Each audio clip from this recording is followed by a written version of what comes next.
I'm the prince of a major kingdom, but my own brother shot me in the back with an arrow, leaving me in a coma. The reason? I'm the son of the king's first wife, who died mysteriously from poison, and they never found out who was guilty after taking that arrow. I was in a coma for 6 years, and my soul was sent to the place where heroes go after death. Only people who changed the world in their eras end up there. At first, everyone thought it was amazing that such a young kid became a hero, but soon they found out I was nothing like that. I was weak, talentless, and definitely not a hero in my time. Still, they couldn't accept someone like me in the realm of heroes, so they trained me for 1,000 years until I was just as worthy as everyone else there. After 1,000 years, my body finally woke up from the coma. Those heroes who treated me like trash for a millennium ended up wishing me luck when I left. I smiled and stepped into the light. Since only heroes go there, they'll never see me again, since I'm not a hero and I don't plan on becoming one. When I opened my eyes, I felt my weak body had no strength to get up. I am Davy Alrone, the eldest son of a small kingdom. Those who killed my mother and tried to do the same to me better wait, because I'm not that weak and innocent brat anymore. Day after day, only one maid came to my room to take care of me. That's what kept me alive. I didn't want to reveal I was awake, so I only moved when she left. I went to the calendar because I didn't know how long I'd been sleeping. When I saw the date, the truth hit me like another arrow in the back. I've been here for 6 years, because 6 years ago that bastard shot me in the back, and now he's going to pay. To take control of my family, I need a strong body. I tried using the magic I learned in the other world, but I couldn't do it and didn't understand why. Back in the land of heroes,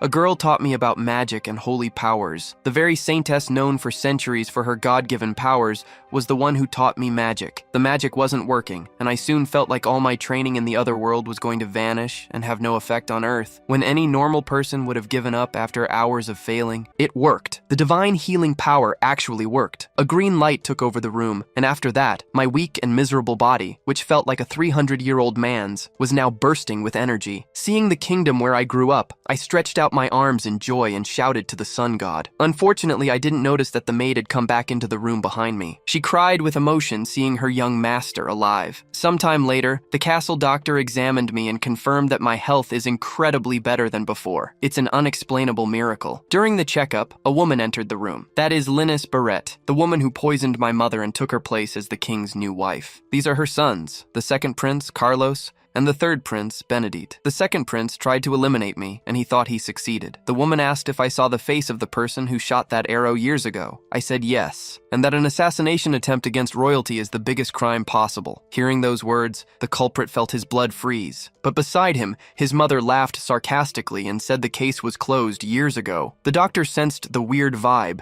said I'll be completely cured in a few days, and left the room. The woman, Linus, didn't hide her true feelings and said it would have been better if I had died. So I asked if the fact that I'm alive upsets her that much. Carlos replied that it's a shame for the kingdom to have a prince fall victim to an attack and stay in a coma for so many years. He said a pathetic prince cannot become king in the future. After that, they all left. Now that he was alone, the protagonist realized that even though he had been using magic in front of the others, no one had noticed. He figured that their differing power levels allowed him to go unnoticed by others. Seeing the wicked queen and her sons again made the protagonist want to exact revenge immediately. However, he managed to control himself. He attributed this to having stayed in a temple for a long time, but still he wanted to seek his vengeance. For now, he needed to calmly think about what to do. But for now, he wanted something to eat and wondered what his first meal after waking from the coma would be. 15 days after recovering his sacred powers and cutting his hair, the protagonist had been training in his room. He realized time passed very slowly when there wasn't much to do. Thanks to his training, however,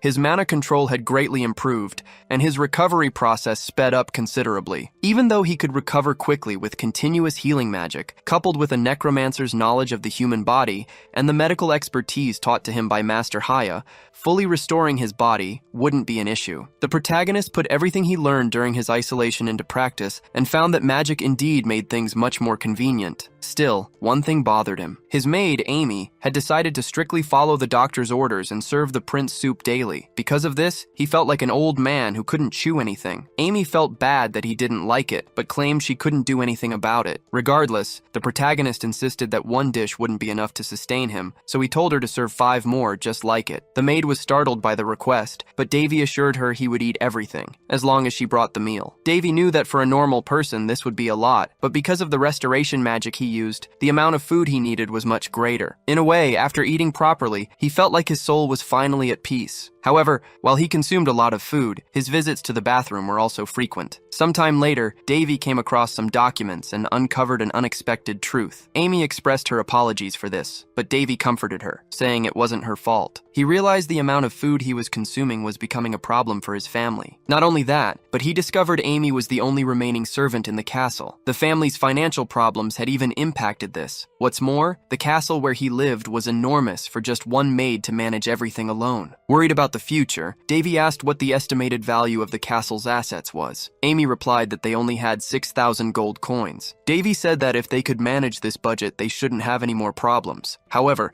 Amy stated that officially, they were supposed to receive 500 gold coins a month, but in reality, they were getting less than 100. Davy asked if his family was being extorted. The maid said no, so he asked if the problem was her salary. But he understood that by this point, she probably wasn't even getting paid regularly. Amy couldn't lie to him, so she admitted she was only receiving a third of what she used to earn. With this, Davy thought Amy might be generous, but agreeing to work under such conditions was foolish. After all, household maids were considered property of the nobility, and Amy was the daughter of an artist. Due to their poor circumstances, she had become his maid, but looking after the prince and the castle alone for the past 6 years must have been incredibly tough. Not only that, but she had practically spent the little she earned to keep looking after the prince. Because of this, Davy ordered her to take what she hadn't received so far from his personal funds. Amy refused to do so, saying they didn't even have food for the next day, so she couldn't accept such an amount. Davy told her that from now on, she didn't need to treat him like a prince anymore. He also said he felt much better and no longer needed her constant care. Besides, being called prince was too formal and made him feel distant from Amy, and he didn't like that because she was the only person who had truly stayed by his side for so long. Sometime later, Davy, the protagonist, is visited by a counselor at the kingdom's financial department. The man states that it's impossible for the prince to use the funds already accounted for. However,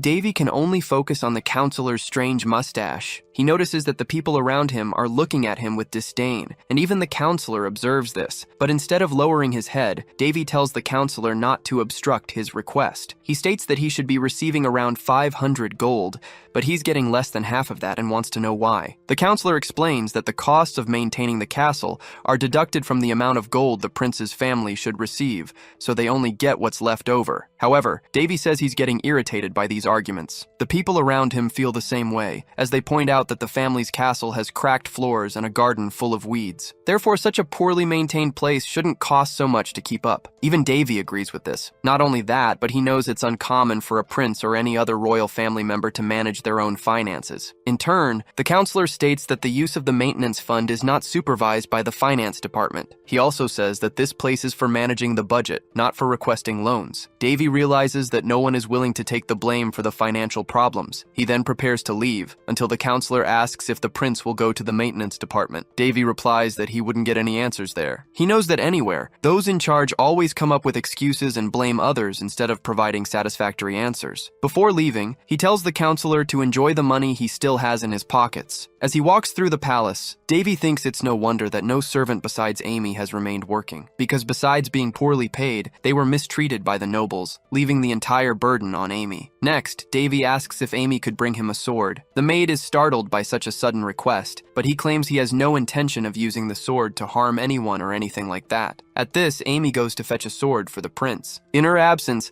Davy thinks that he won't cut a person, because those who are his targets cannot even be considered human. The protagonist knows he's in an unstable position now, and he can't start eliminating his targets without prior planning. After all, he's already an outcast, and if he were discovered, it could be even worse. Besides, his intention isn't to stoop to the level of the nobles he despises so much. At another point, Davy and his maid come across a dead wild boar. Davy claims he found the animal that way. This is obviously a lie, as he himself hunted the animal and is now preparing it to be eaten. However, upon seeing this, Amy becomes distraught, claiming that a prince's hands should never touch a dead animal. Not only that, but she tells him to be careful not to get hurt again. Davy says it will be fine if no one else sees him doing this. He knows that even if he wanted to see the king, he'd be prevented from doing so. As for others, there's nothing he can do about them either. Davy knows that the queen is doing everything in her power to harm him. However, as an apprentice of Hercules, he knows how to fend for himself when it comes to survival. In this situation, Davy tells Amy that the wild boar will now be his dinner, and the animal poses no danger to him. At another time, in the queen's chambers, she tells a maid that the more she thinks about Davy, the more she finds him different from before his coma. Her maid, Shirley, says that according to the doctors, the prince can barely walk now, and it will take more than a year until he fully recovers. However, the queen asks if there's any chance this information is inaccurate. She states that even though Shirley is a Class A informant for the Black Moon, she is nothing more than a Class C maid in the queen's presence. Shirley belongs to the Assassin's Guild residing in the capital of Rouen, the Black Moon. Even though she trusts her, the queen can't feel comfortable with the prince awake. The queen knows that even the king abandoned the prince,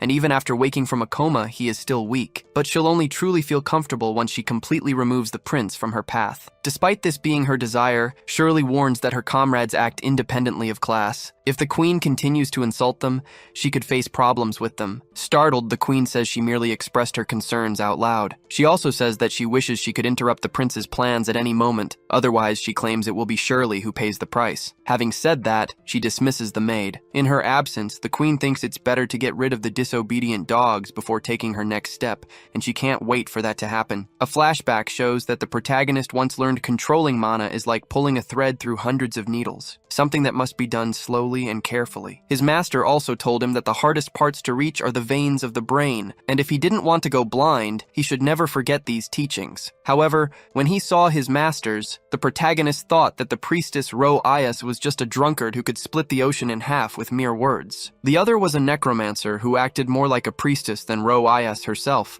and despite being a great mage, all she ever seemed to show off was her huge staff. Then, the goddess Hippocrea, also known as Sister Hia, said that while participating in this experiment, she would do her best to complete the task. She also said that people didn't seek her out just to watch her, but also to learn from her, so she would like Davy to try a little harder, and she affirmed that if he trusted his masters more, he might be able to evolve his abilities. However, the moment the protagonist did so, he went through such an unpleasant experiment that he never wanted to go through anything similar again. Back in the present, Amy finds him outside the palace. She asks why the prince is exploring the gardens again. He just says the weather is very pleasant, and even the forest garden looks elegant now. He then tells Amy she can return to her duties, and should only inform him if someone asks for him. Davy thinks that normally Amy would go crazy if she saw him getting into anything remotely dangerous, but apparently she's getting used to his routine. Although she still refuses to sit and eat with him, Davy wonders if his efforts to get closer to her are bearing fruit. Anyway, he finds a good spot in the middle of the garden. It's discreet and calm there, so he can finally begin his work. With that, he begins his meditation process, concentrating to absorb the surrounding mana. Davy thinks that as long as the air is pure, besides his lungs being nourished by oxygen, he also absorbs some of nature's mana. This ancient technique, it's said, was created by Odin himself and passed down to other gods from generation to generation. But despite its effectiveness, there's a limit to the mana each user can store in their body. So to increase this limit, training and management are required. However, through this method, mana that would normally take months to collect can be obtained in just a few days, making it a miraculous technique. The protagonist thinks that if everyone discovered this, there would be a revolution in the country, but he has no intention whatsoever of sharing this knowledge. After all, this isn't something just anyone can do. During his meditation, the protagonist notices someone watching him. He wonders who is lurking, but the person realizes their presence has been noticed and flees immediately. Davy thinks that although it's been a while since anyone watched him closely,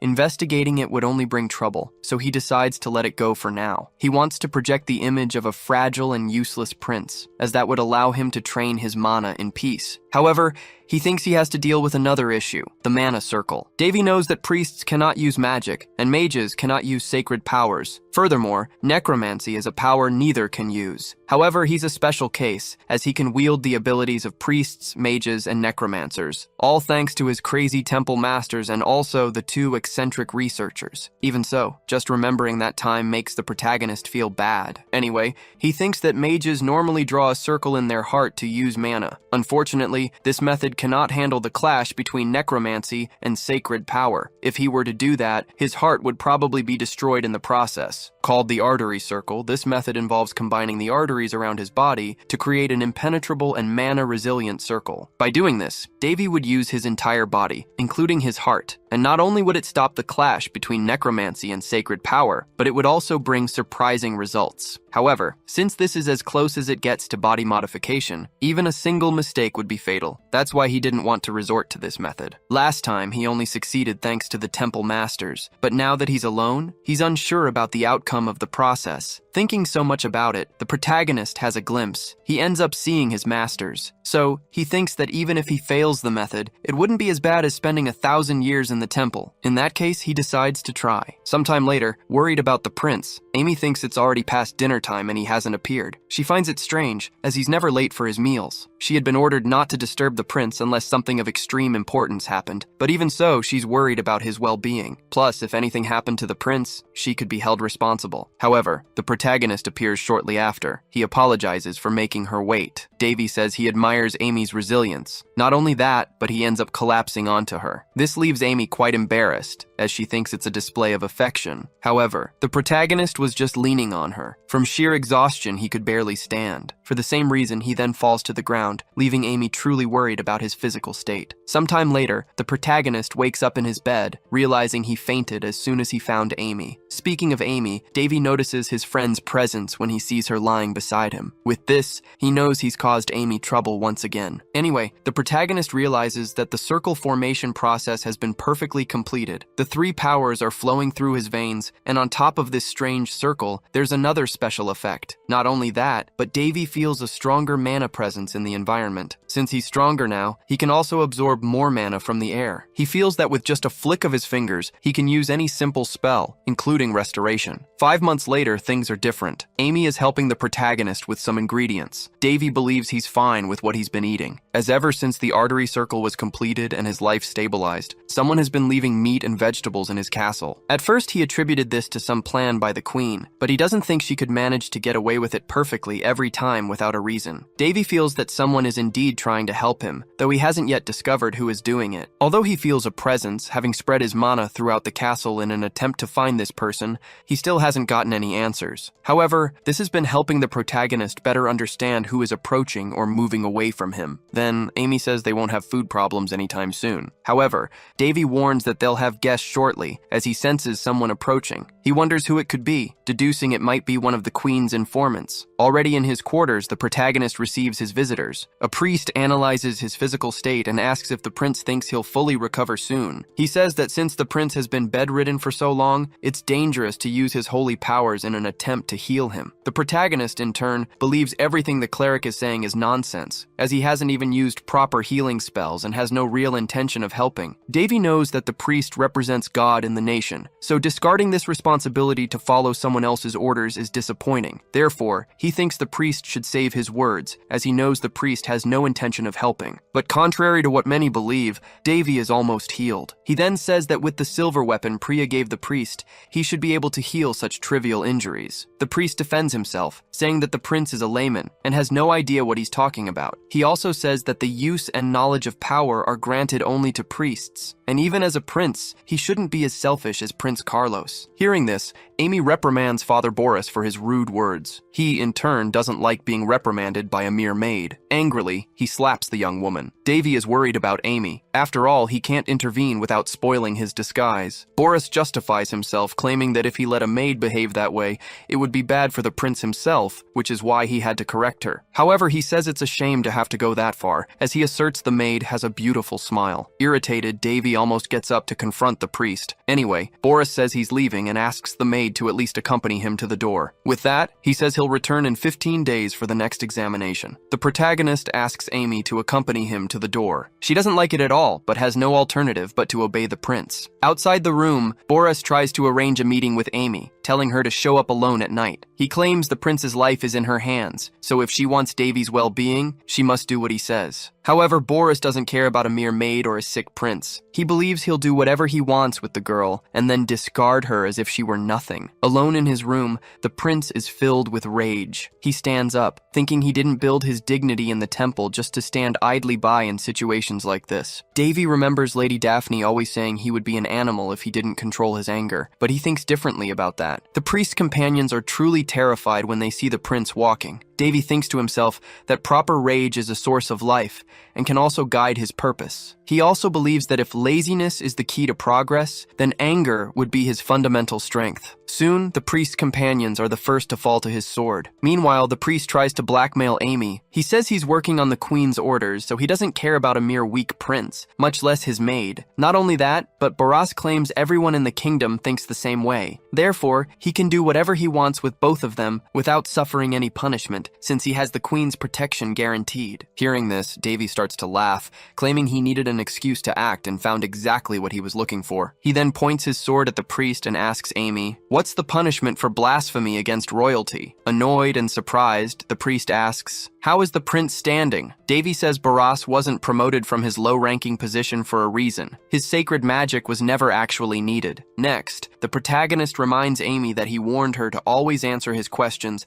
and doesn't want to ask the same thing twice. In that case, Amy says the penalty for blaspheming against royalty is immediate execution. Right after that, the protagonist carries out the sentence on Barras. With his last words, the priest says the queen won't let this happen without retaliation. Davy thanks the phony priest for the warning, but says that all those who stood by the priest will suffer the same fate. It didn't take long for the protagonist to find the queen. As soon as she finds him, she says Davy must be crazy to kill someone like the priest. After all, he was a disciple of the Holy Order. The protagonist justifies himself, saying that Barras threatened his life, so he punished him according to the law. Annoyed, the queen is about to attack the prince. However, he says that before his coma, the kingdom's laws weren't so brutal. Not only that, but he says that while all this is happening, the king remains silent. Besides, Davy sees no point in being punished for his actions, as he simply dealt with someone who blasphemed against royalty. Unless, of course, the status of royalty has become inferior to that of a low-ranking disciple while he was in a coma. With these provocations, the queen becomes truly annoyed, but backs down. Regardless, she says the prince has no proof of what he's saying,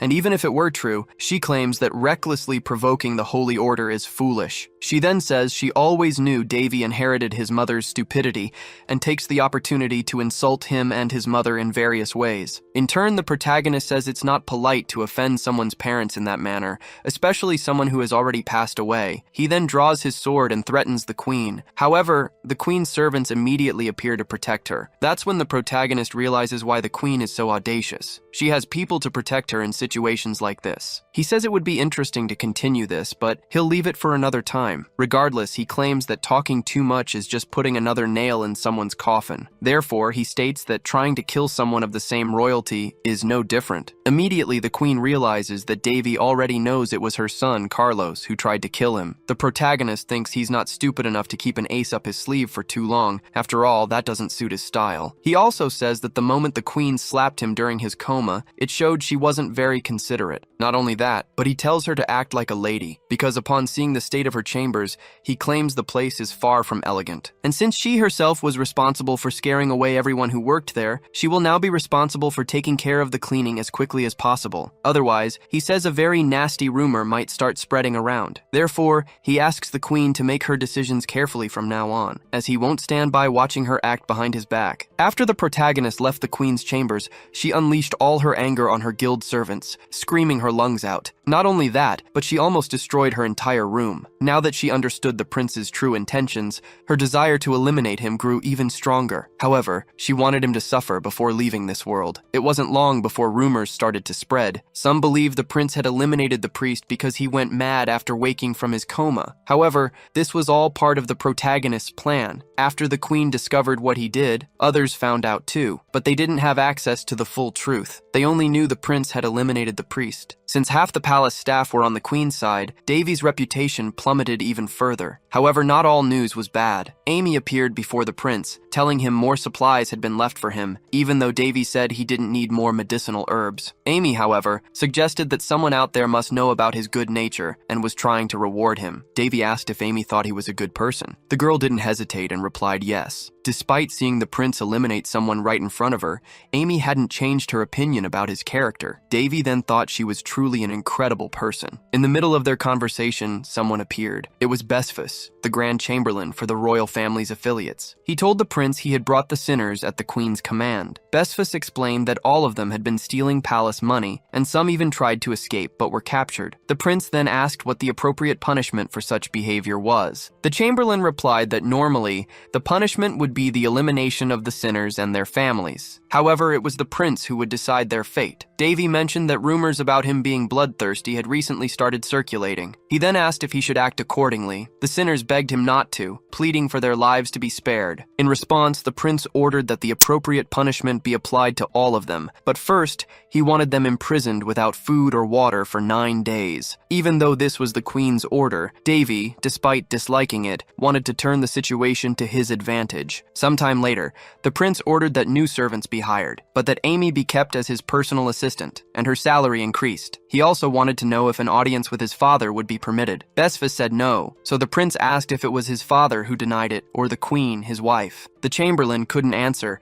claiming to be merely a messenger. He also asked the prince to be patient, as his request would eventually be granted. Davy said he would keep that in mind. The chamberlain then prepared to leave. Before he left, the protagonist mentioned he had eaten all the food he received, and therefore didn't need the chamberlain to send more medicinal herbs. Besphus, however, claimed not to know what the prince was talking about, suggesting perhaps the prince was simply being blessed by his gentle nature. But he added that someone was outside wanting to visit him, so he wouldn't disturb him further. Despite Besphus denying responsibility for the supplies, the protagonist was certain it was he who was bringing the food and medicinal herbs. After all, Besphus was the head of all the king's staff and had known him forever. He just hadn't known that besides Amy, someone else in the palace was on his side. Anyway, Davy needed to focus on the visit awaiting him. Amy appeared soon after, announcing that the 4th prince and 2nd princess had arrived to visit him. Immediately, the princess entered the protagonist's room. Her name was Winley Al-Roun, and she was overjoyed to see her brother. Her happiness was so great that she jumped on the protagonist, making him fall to the floor. Amy became very worried seeing him in that state, but right after, their brother appeared, saying Winley should be more careful. He was Boris Al-Roun, the 4th prince and Winley's twin brother,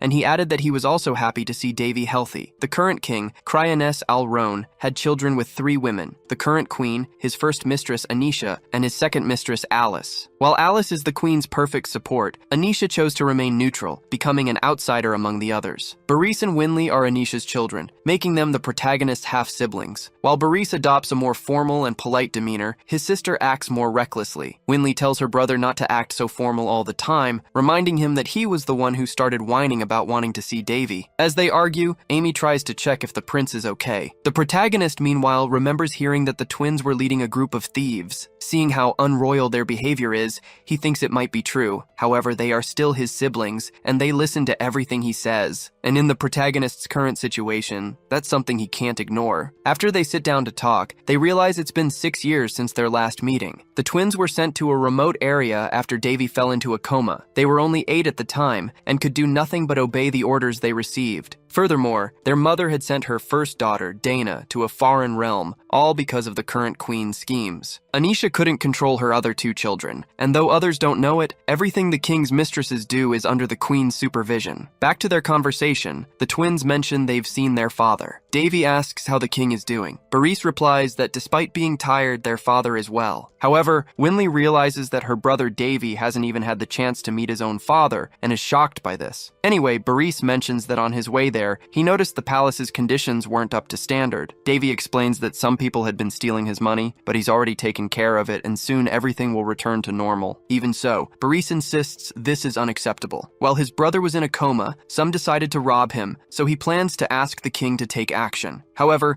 the protagonist asks him not to, claiming everything is already resolved. He'll handle it himself, as he doesn't want to bother the king with such trivial matters. Noticing the growing number of people willing to help him, the protagonist wonders if this is truly happening, or just his imagination. Putting that thought aside, he expresses surprise that Winley has a talent for magic, and asks if they are truly part of an artistic group. Winley explains that her twin would get hurt if it weren't for her, as he always runs around wildly without any coordination. She claims that people people like him aren't qualified to participate in any fencing competition. These words genuinely annoy Boris, and once again, the twins start bickering in front of their brother. After they calm down, Winley hands the protagonist a letter explaining that a fencing competition held every 5 years is about to begin. This time, the tournament will take place in the realm of Polisti. Reading the letter, the protagonist recognizes the seriousness of the competition. Boris suggests Davy should take this opportunity to leave the realm, as he's lived his entire life there, and even asked their father about it. However, Winley corrects him, stating that she was the one who made the request, and Davy was personally authorized by the king to go. Besides that, Winley claims that the realm of Polisti is the city of water, so it must be beautiful there. She then declares she wants to accompany him and won't take no for an answer. Given this, the protagonist says he can't refuse a request from his siblings. In that case, he'll travel with them. Davy reflects that he has indeed never been to a foreign realm, and it wouldn't be so bad to enjoy an event like this. What's more, he figures a bit of fun will do him good, and he becomes excited for the event. Meanwhile, in the royal hall, Besfus remarks that Boris will soon turn 14, practically becoming an adult. He adds that the princes must be discussing the fencing tournament right now, but he tells the king not to worry, as the young master has matured. Besfus praises Davy's splendid calmness and perception, expressing surprise at how much the prince has grown. Hearing this, the king says it's enough that even the chamberlain is aware of it, and states that the situation is quite sad. Back with Davy, he stared at a portrait of his mother, filled with admiration. Not just for that, but also because his room was finally organized and no longer looked like a haunted place. With Besfus's help, the new employees had done a quick job, and the palace now had the appearance it deserved. Not only Davy, but Amy too was enchanted by the new decor. She found it very pleasing that things were finally getting back on track. However, Davy wouldn't be staying to enjoy his new room, as he had to travel. Amy confirmed she had already packed everything the prince requested. He then left a bottle in her care and joined the twins to head to the kingdom of Polisti. The continental fencing tournament had long been an event that drew everyone's attention, in addition to holding enormous influence. Alongside Boris's participation, Davy had been permitted to go with them, hoping his brother would achieve victory, thereby shaking Carlos's position. For some reason Davy still didn't know, the queen had agreed to Boris's participation in the competition. Perhaps she didn't believe in his victory, or maybe she was planning something sinister that Davy would have to keep an eye on. Before they departed, the king appeared publicly to bless the journey. Upon being seen by the crowd, he was cheered, for Cryanessa Alrone was the ruler they so loved. But for Davy, he saw the king as his supposed father. This was the first time he had seen him since waking from his coma, as for the past 6 months, the king had avoided his own son. The king then asked if Boris was confident. The boy said yes, asserting that he would represent his kingdom very well through his achievements. In turn, the king wished Boris a safe return home. Instead of speaking with the others, the king simply turned his back. But before leaving, he told Davy that it was good to see him healthy. Winley asked if her brother was okay. In his thoughts, Davy replied yes. After all, he didn't want to waste his emotions on the king. Following this, a messenger from the king announced that Prince Boris's participation in the tournament was of great importance, and therefore, there would be no curfew during the event. Davy, for his part, thought the king was truly different. He showed no trace of his former heroic and confident personality. Now, he seemed merely an unkempt old man, as if exhausted by everything and everyone. In any case, the main party set off for the tournament. During the journey, Boris noticed his brother seemed bored and asked if anything was making him uncomfortable. Davy replied no, he just wasn't used to long-distance travels like this. Winley, however, picked up the wine Davy had prepared and suggested it might liven things up during the trip. She said it was the first time she had tasted such a fragrant wine and asked where he had found the bottle. Davy explained that the wine had been left by his mother,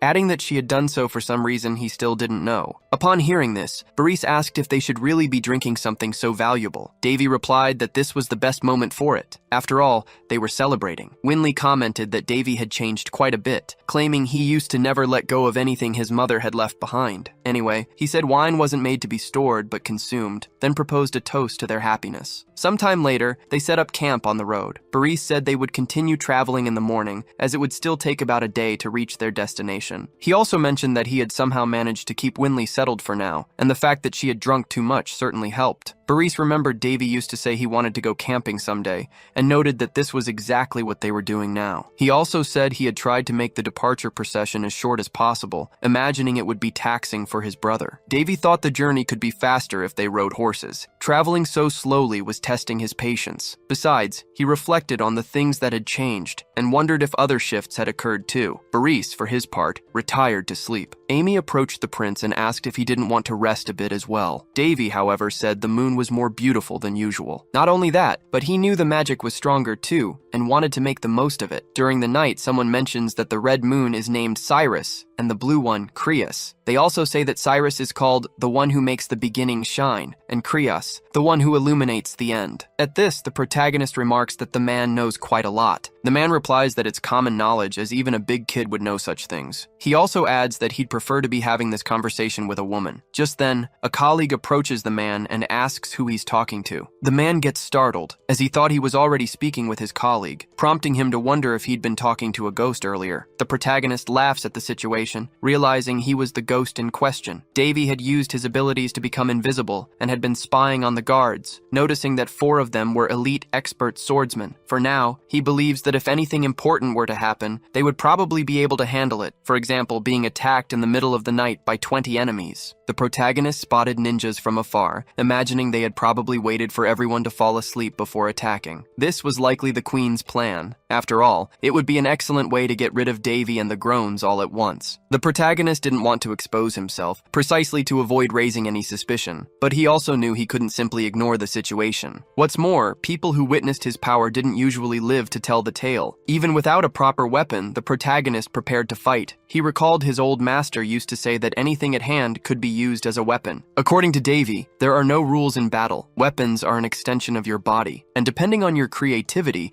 even a piece of cloth can become a unique sword. So, armed with a stick, he leaped into action. Not only that, but he scoffed at his opponents, seeing they weren't very competent at what they did. Just out of curiosity, the protagonist asked if they had been sent by the Queen. However, no one spoke to him. In that case, Davy told them that if they weren't going to answer, they could just leave. But knowing well that the Queen's hounds wouldn't give up, he then attacked again. While fighting, he pondered what the Queen stood to gain by doing this. Eliminating 3 royalties would impact the entire kingdom. Even Liness would face difficulties because of it. Or perhaps she had some other motive behind it. Back in the fight, the protagonist took down a few enemies, and then asked if the others weren't going to try and escape. He also told them he would give them a chance to escape, and tell the Queen that Prince Davy would destroy everything she had just for fun. Seeing how strong he was, the enemies decided to retreat. However, the protagonist wouldn't let them escape so easily. He went after the ninjas, telling them they were slow. Not only that, but he took the opportunity to eliminate them, claiming it wasn't so easy to escape his grasp. After eliminating the ninjas, the protagonist once again scoffed at their performance. He remarked that a ninja's greatest virtue was patience, so they should know that. After all, it was a famous saying among them. Then, more ninjas appeared, as they had been hiding. However, the protagonist claimed this tactic was useless against him. He could perceive that one of the ninjas was escaping, while the others had stayed behind in an attempt to delay him. After eliminating the straggling ninjas, Davy commented that they were so useless, they weren't even worth the effort. Besides, he had prepared everything even before the ninjas arrived on the scene. He declared that unless they were on the other side of the continent, no ninja could escape his reach. At this, he launched an attack at the ninja who had fled, and hit him squarely with a magical technique that had no shape, scent, or color, but upon hitting its target, it instantly eliminated their soul. The protagonist himself found it a bit brutal to do this, but his masters had taught him to always finish what he started properly. Not only that, but they had also taught him to show no mercy to those who threatened his life. So he figured a perfect elimination would be an appropriate end for these enemies. Best of all, nobody had seen him in action, so he wouldn't be associated with any of this. Some time later, the Queen received news of what had happened. Shirley reported that all the candles she had lit, and which were connected to the lives of her students, had been extinguished. At this, the Queen understood that everyone had been annihilated, but she asked, what happened to the targets? Shirley replied that they must have just arrived in the Pallisti kingdom. The Queen was furious, demanding to know how Shirley had failed to deal with just 3 children and 5 knights. She also declared that the Dark Moon Guild couldn't be as formidable as they claimed. Not only had they failed, but they'd also lost 20 members. Shirley stated that they were still investigating what happened, but all signs pointed to Prince Davy having an accomplice. At this, the Queen scoffed. Who would help that brat? She ordered Shirley to find out more, declaring she wanted to show this person what happens when someone dares to cross her path. Furthermore, she reminded her servant that the only reason she had agreed to work with Shirley's guild was because they had promised never to fail. Therefore, if such a mistake were to repeat itself, their contract with the guild would be cancelled, and she would use her power as queen to dismantle the guild once and for all. Back with the protagonists, Winley spotted the Pallisti kingdom and alerted her brothers. Davy was pleased they had finally arrived. He knew the Water Kingdom was a small city-state. However, its historical buildings and ruins were among the most beautiful on the entire continent. Upon reaching the location, the protagonist took in the view. Judging by his expression, his brother noticed he was happy. Davy confirmed, saying that this was, after all, where the sword fighting competitions took place. They had a stadium typically used as an arena for battles. The place was very popular, with many fighters and monsters battling for their lives. Winley mentioned that in this edition, 8 participants would represent their respective countries. The protagonist then quickly realized that, in the end, this was nothing more than a battle of national pride. Moreover, only people under 20 years old were participating, making it a competition for newcomers, not established talents. Not only that, but Winley added that the Round Kingdom had sent an idiot to represent them. At this, his brother asked if she shouldn't try to motivate him instead of insulting him. Davy, for his part, thought that Boris's skills were intermediate level, his rank just below a master swordsman, which was impressive for his age. But then, Winley revealed that the representative from the Fallen Kingdom was the famous Sword Princess. The protagonist hadn't known this, and realized a lot had changed during his coma. However, he knew that Elena of Fallen was the only princess of the Fallen Kingdom, as all 9 others were princes, but she was Prince Crown's favorite. Boris mentioned that despite Elena's fame, it wasn't just her skills that made her renowned, for she also possessed the divine sword. Winley explained that this sword was called Calderus, the favorite blade of the sword god, a masterpiece that took 1,000 days to forge. Davy realized it had been some time since he'd heard that name. Hares, the sword god, had been his teacher at the temple. Though lazy, he possessed excellent skills and constantly boasted about his sword, and it was common for him to leave his mark wherever he went, but the feeling was still somewhat strange for Davy. Just then, a young woman passed by him, and something caught his attention. When asked why she stopped, she claimed it was nothing important. At another point, Davy discussed the sword with his siblings, recalling that it possessed a spirit said to have been born from the creator's love for creation. This sword wasn't called divine for nothing, and because of that, he wondered why it had chosen Elena as its next wielder after hundreds of years. Boris added that there was another reason for Elena's fame. He claimed she was one of the continent's 5 immeasurable beauties. Davy, however, didn't believe that was the reason the sword had chosen her. After dinner, he put on an outfit prepared by Amy, then asked if she didn't have something simpler. However, the maid replied that this was the simplest she could find, for even if he wasn't participating in the competition, he was still a prince and needed to conduct himself as such. The night of the festival arrived, and the twins were also ready. Davy complimented his sister's appearance, but Boris told him not to overdo it, as Winley might actually believe him. After that jab, he received a stomp on the foot, and Winley led the protagonist onto the dance floor, inviting him to dance. At the same ball, another princess was asked to dance. However, she was feeling uncomfortable with all the noise. Her companion suggested that this was an event for the new generation to get to know each other,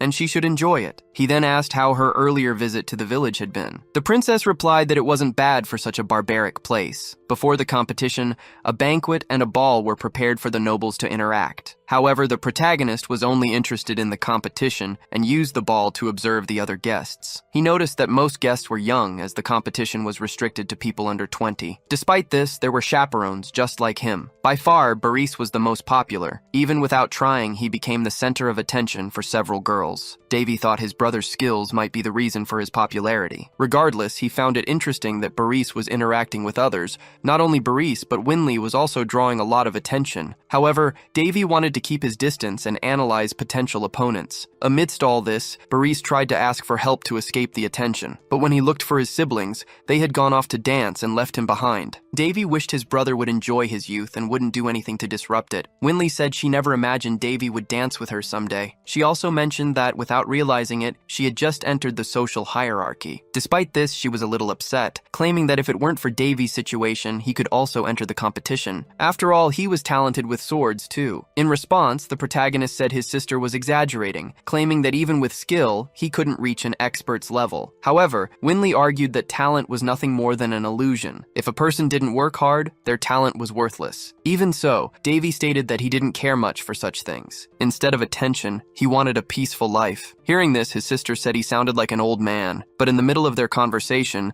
someone appeared and said this was the most fitting place to reunite with Princess Winley. Immediately, the protagonist stared at the man, wondering who he was. More importantly, he wanted to know where this guy knew Winley from. Winley herself didn't look comfortable at all with this sudden appearance. However, the man pushed the protagonist away from his sister and asked Winley if she would grant him the honor of a private conversation. Winley, however, called him Prince Valentian and said she was in the middle of a conversation with her brother, so she couldn't give him attention at that moment. Valentian, despite not liking to be rejected, formally introduced himself as Valentian du Boltus, the 7th prince of the Boltus kingdom. The protagonist did the same, introducing himself as Davy Alroun. With that, Valentian started a conversation, but the protagonist quickly said he was only there to accompany his siblings. In that case, Valentian wished him a pleasant stay. He then returned to speak with Princess Winley, saying he would very much like to win this competition in honor of her beauty, then asked her to pay attention to the arena during his matches. Winley, however, said he was being rude to the other participants, claiming he would win even before competing. But Valentian asserted that it was rude to only speak the truth. Annoyed, the princess said her twin brother would be participating in the competition,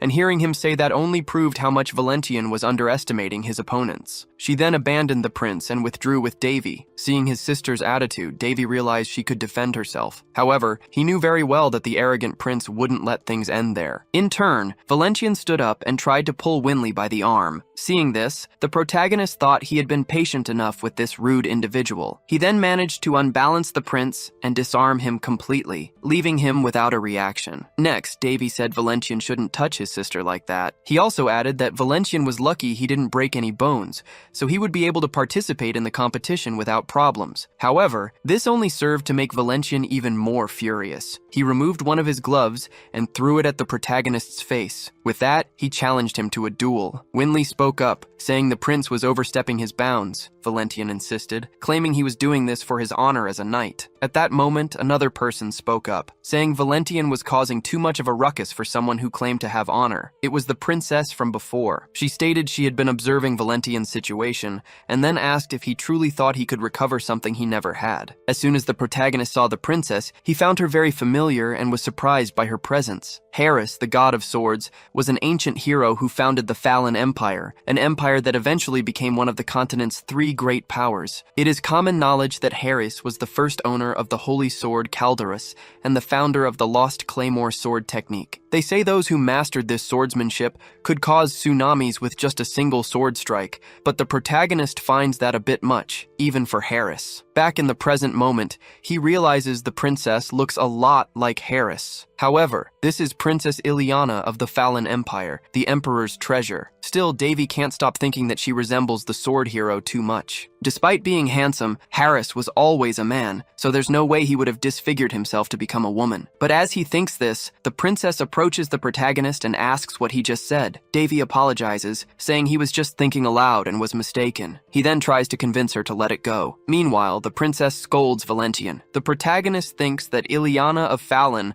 has a truly stunning appearance. However, the same can't be said for Valentian, as Davy believes that besides being ugly, the arrogant prince is uncharismatic. For her part, Ileana says that if Valentian truly considers himself an honorable knight, he should apologize to those he offended. Judging by the arrogant prince's face, he has no intention of doing so. The protagonist thinks that regardless of intentions, someone so proud wouldn't apologize easily. In that case, he says he accepts the duel proposed by Valentian. Ileana asks if he's really serious. She claims that this is a meaningless fight and Davy doesn't need to accept it. But the protagonist says that the decision is his to make, and if Valentian hasn't given up on the proposal yet, he accepts to duel him right now. Shortly after, Davy picks up a wooden sword and thinks it's been a while since he used one of these. Boris approaches and tells the protagonist that even though he's strong, his opponent is a tournament competitor. Davy knows this very well, and seeing his distressed siblings, he tries to reassure them both. His opponent takes the opportunity to taunt him, saying that if he's just going to swing a sword like an amateur, he should just give up now and stop worrying his siblings. He also says that if Davy admits defeat and begs on his knees, he might consider forgiving him. Annoyed, Boris tries to defend his brother, but Davy stops him and says that actions speak louder than words. In that case, Valentian claims he won't lose, and since it's impossible for Davy to win in a scenario like this, he would kneel himself and acknowledge his superiority. The protagonist agrees to this proposal, but says he shouldn't chicken out when he loses. Next, Davy thinks about how he's going to handle the fight. After all, in the eyes of others, he's just a weak prince who barely recovered from a coma, so he doesn't want to reveal his true strength in a mere skirmish like this. With that, they begin the fight, but Valentian Valentian thinks the protagonist is scared because he thought that Davy would make the first move instead of standing still. After hearing that, the protagonist gets an idea. He charges full force towards his opponent, leaving Valentian quite surprised by this sudden attack. But instead of attacking, Davy intentionally strikes the ground and pretends to let his sword fall from his hands. Not only that, but the sword ends up hitting his opponent's face. While Valentian takes a solid hit, Davy pretends that out of carelessness,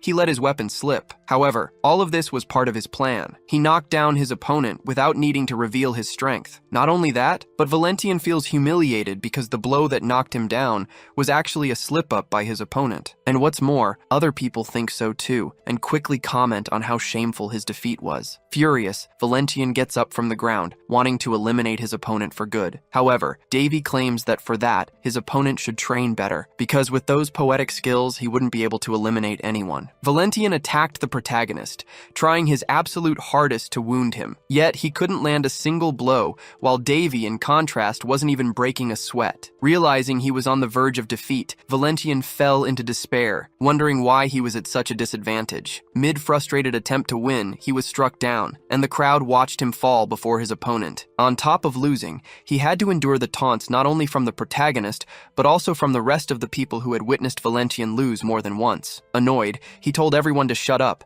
declaring he couldn't stand to hear any more nonsense. Meanwhile, Davy noted that his adversary was more than just defeated. He had been publicly humiliated by the very prince everyone had considered weak until now. The protagonist believed his fencing technique was superior, thanks to his use of the drunken stance. As the name suggests, this fighting style involved deceiving the opponent by pretending not to know what you were doing, just like a drunk. This technique was invented by Dak Go-jun, the greatest drunk in the pantheon of heroes, and also by the Hare, who was interested in creating the most wicked and wretched fencing style. The protagonist knew this because he had met the man himself during his time at the temple. Dak Go-jun used to boast about creating the technique, yet he was also aware of how malicious the style truly was. Davy had always heard that such a technique should only be used against someone who truly deserved it. So, the protagonist knew from the beginning that even its creators considered this technique taboo. Not because the technique was too sharp or strong, but because of how much it could manipulate and deceive an opponent. Therefore, this style wasn't made for self-defense or offense, but rather to completely humiliate an opponent in front of others. The style aimed at an opponent's openings while they attacked, delivering a fatal blow, making it highly effective for that purpose. Thus, the adversary became like a mouse lost in a labyrinth. Not only that, but the more people watching, the worse it was for the technique's target. Exactly what was happening now. After playing around with his opponent for so long,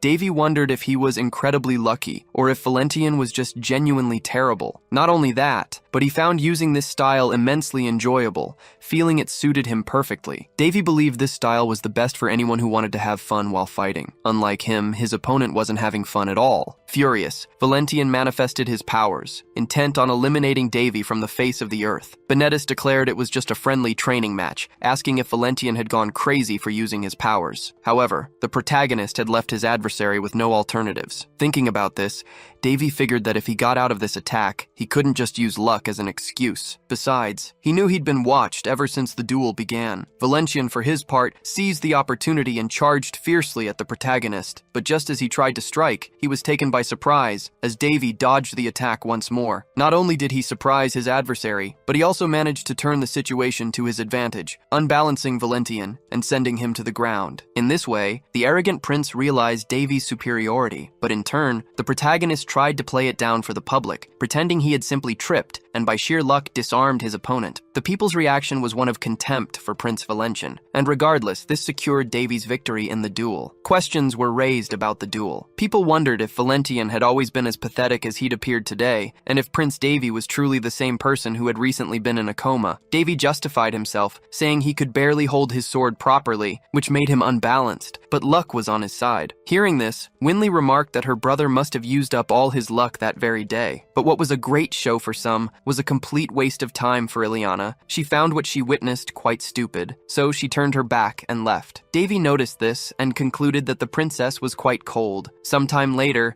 Davy was reprimanded by his brothers. Not only had he been irresponsible, but he had also caused quite a commotion. Davy defended himself, saying that everything turned out fine in the end, and there was no point stressing over what had happened. Benedis argued that Davy was lucky because his opponent had a truly explosive personality, and it could have very well ended in a fatality. He mentioned that the twins had previously encountered Valentian and witnessed his skills firsthand, and after that, Valentian had started pursuing Winley. While they agreed that Valentian probably wouldn't try anything with Winley again, Benedis warned Davy not to try something like that again, as luck might not always be on his side. In response, Davy took his brother's hand and squeezed it. After demonstrating his strength, he told Benedis not to treat him like a sick patient. He promised to heed his younger brother's advice and stay out of trouble anyway. Davy thought that sooner or later his brothers would discover his true strength, so he figured it was better not to hide it from them anymore. Winley felt more relieved knowing that Davy was strong enough to protect himself. Besides, he had caught his opponent off guard while Valentian was trying to balance the weight of his sword. Even Davy himself was surprised by his opponent's humiliating defeat. Speaking of him, Valentian was still furious. He smashed objects in his chambers to vent his anger,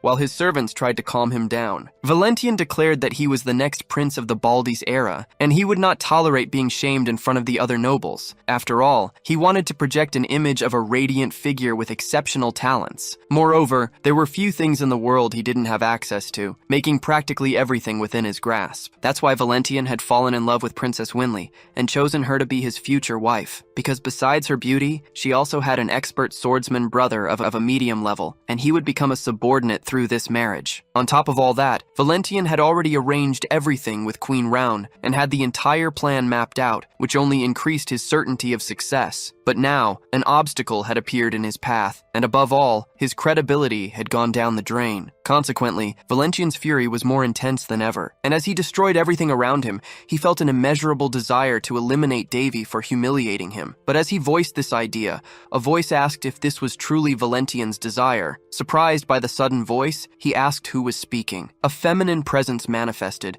and told the prince she could help him fulfill his wish. Still confused, the prince asked who he was speaking to. The woman introduced herself as Shariao and told him to remember that name. Then she approached the prince, asking Valentian to trust her, because only then could he achieve his desire. Sometime later, the day of the tournament finally arrived. Amy informed Davy that his brother was about to enter the arena. He seemed excited, but not for the fight itself. He said he still had a long way to go. The maid asked what he was referring to. Davy claimed he was just thinking out loud and said he was ready to go, as other things could wait. Benedis, for his part, was already in position. Winley watched the match from the stands. Not only her, but the entire arena eagerly awaited the fight. However, Benedis' opponent was none other than Valentian, who, after what had happened last time, had no intention of losing again. The protagonist arrived at the arena. Seeing how excited everyone was, he thought the energy of the place was incredible. He was grateful that Benedis' match was in the afternoon. Not only did he not want to watch the morning fights, but he also felt unwell. When he met up with Winley again,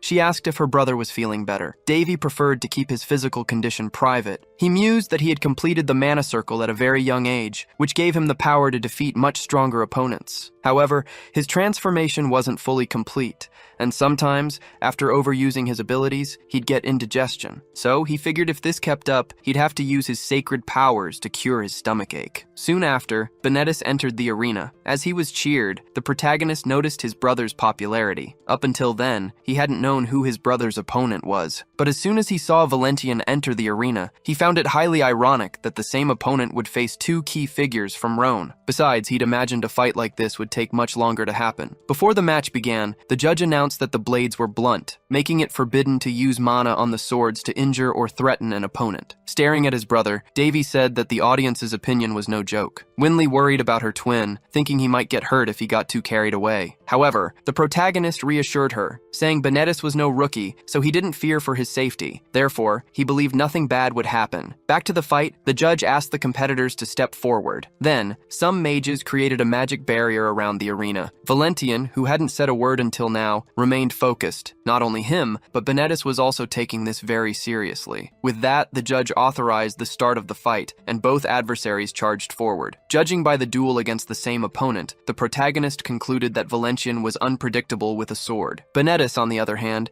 used strength to deal massive damage to his opponent, and comparing their styles, his brother had a better chance of winning. Furthermore, the protagonist believed Valentian likely wouldn't be able to withstand Benedis' heavy attacks. However, the opposite happened. When attacked, Valentian didn't dodge. He chose to block the blow, defying all expectations about him. Seeing this, some people concluded the fight would be more interesting than they'd imagined. In turn, the protagonist thought Valentian hadn't acted like this during their duel, and improving literally overnight was impossible. Even a genius would take time to master certain physical abilities. Still, he believed that if Benedis kept attacking, sooner or later the opponent would reach his limits and tire out. Even trying to analyze the situation coolly, the protagonist had a feeling that something was wrong. Not only him, but Winley said she had never seen Benedis move so fast. She thought that if her brother had improved, she would have to work harder too. Davy also noticed his brother's improvement. Since he was little, Benedis had dreamed of being a knight. After 6 years, the protagonist could see his brother's evolution. After all, he had dedicated himself to it. However, he knew little about his opponent. Seeing Valentian fight so differently than before,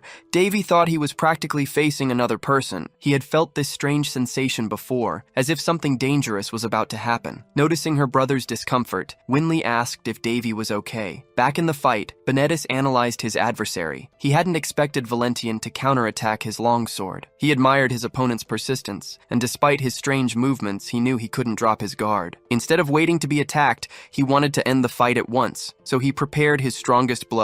But as he unleashed his attack against his adversary, Valentian stood still, waiting to be attacked on purpose, and saw the sword very close to his face. Benedis didn't understand why his adversary acted this way. However, he diverted his own attack at the last second. After all, he couldn't injure him, or he'd be punished by the organizers. With that, he tried to attack again, but in a way that wouldn't hurt his opponent. However, it was all part of Valentian's strategy. Before Benedis could attack again, he channeled his mana into his sword, and even knowing it was against the competition rules, he put Benedis' life in danger. The night before, Benedis had practiced a lot, not wanting to lose the competition. Then, Davy appeared to talk to his brother, claiming he couldn't sleep because of him. Davy mentioned that Winley was already asleep and asked why Benedis wasn't doing the same. His brother replied that he couldn't sleep, which led him to practice a bit. Benedis also admitted he felt uncertain about the upcoming combat, yet he still believed he would win. Davy encouraged his brother, assuring him he wouldn't lose and had no reason to worry. Observing Benedis' structured mana flow, Davy noticed his brother possessed a gentle and smooth mana. He even considered giving his brother a boost. While it would be a scandal if people found out,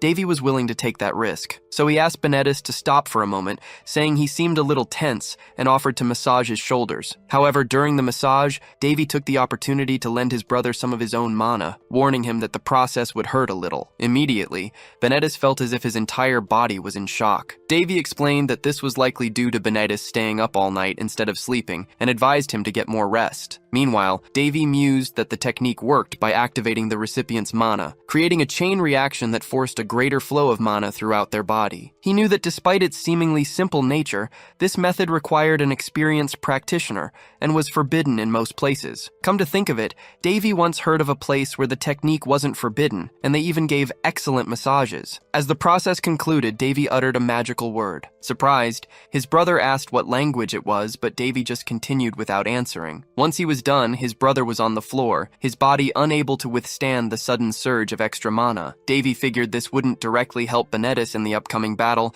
but it would certainly help his brother evolve faster. However, he couldn't let Benedis just sleep there. It wouldn't be good, even if it did offer more security. Benedis complained that his brother should treat him better, stating that if it were Winley, Davy would be carrying her on his back. Davy denied this, but told Benedis to go to sleep immediately, or else he'd give him another much more intense massage. Benedis didn't think twice and darted to his room. Satisfied that his brother would now be safer, Davy also retired for the night. Back in the present, the moment Benedis was struck by his opponent's magic, the shield his brother had given him activated, protecting him. It immediately repelled Valentian's sword away, stopping him from continuing his attempt to injure Benedis. The crowd noticed that Valentian's sword wasn't normal. On top of that, they also saw a mana shield protecting Benedis. From the VIP box, Winley cheered, celebrating her brother overcoming his opponent. But when she glanced to the side, Davy wasn't in his seat. Inside the arena, even with the shield, Benedis was still injured. The mages immediately ended the fight and removed Valentian. Not only was he disqualified for violating the rules, but he was also punished. The organizers declared that his actions could even spark a war between nations, and promptly sent a notification to the nation of Voltus. Valentian's servant tried to convince them not to proceed,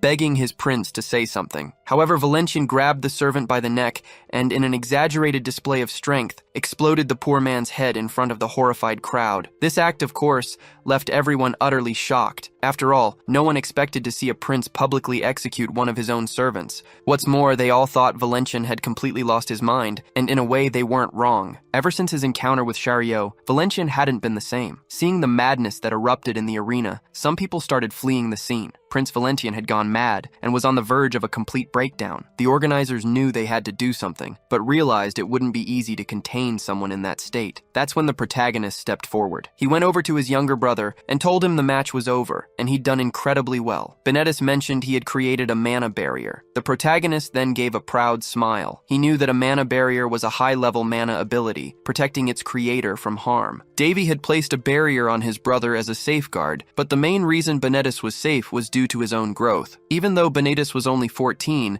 it was something anyone would be proud of. Despite his immaturity, he clearly had a lot of potential. Davy had expected his brother to cry and complain about the pain, but Benedis had surprised him. Nevertheless, he told Benedis that he had done enough, and it was now time to rest. Benedis was then carried out of the arena on a stretcher. Meanwhile, on the other side of the arena, a problem was still unfolding. Valentian was causing immense chaos, something the protagonist had to resolve. Some mages tried to contain the mad prince, but even using magical attacks, they couldn't handle the situation. Valentian's mind and body were visibly altered. Not only that, but he was far stronger than the mages could cope with. So, they tried to evacuate people while the magical barrier was still intact. However, at that very moment, the protagonist arrived in the arena, surprising the mages who were already there. They urged Davy not to get closer, warning him that the opponent was too strong. Even Winley, seeing the protagonist in the arena, grew worried about him, especially since she hadn't even seen him move to get there. Despite this, the protagonist wanted to deal with the situation. He noticed that Valentian had been infected with something,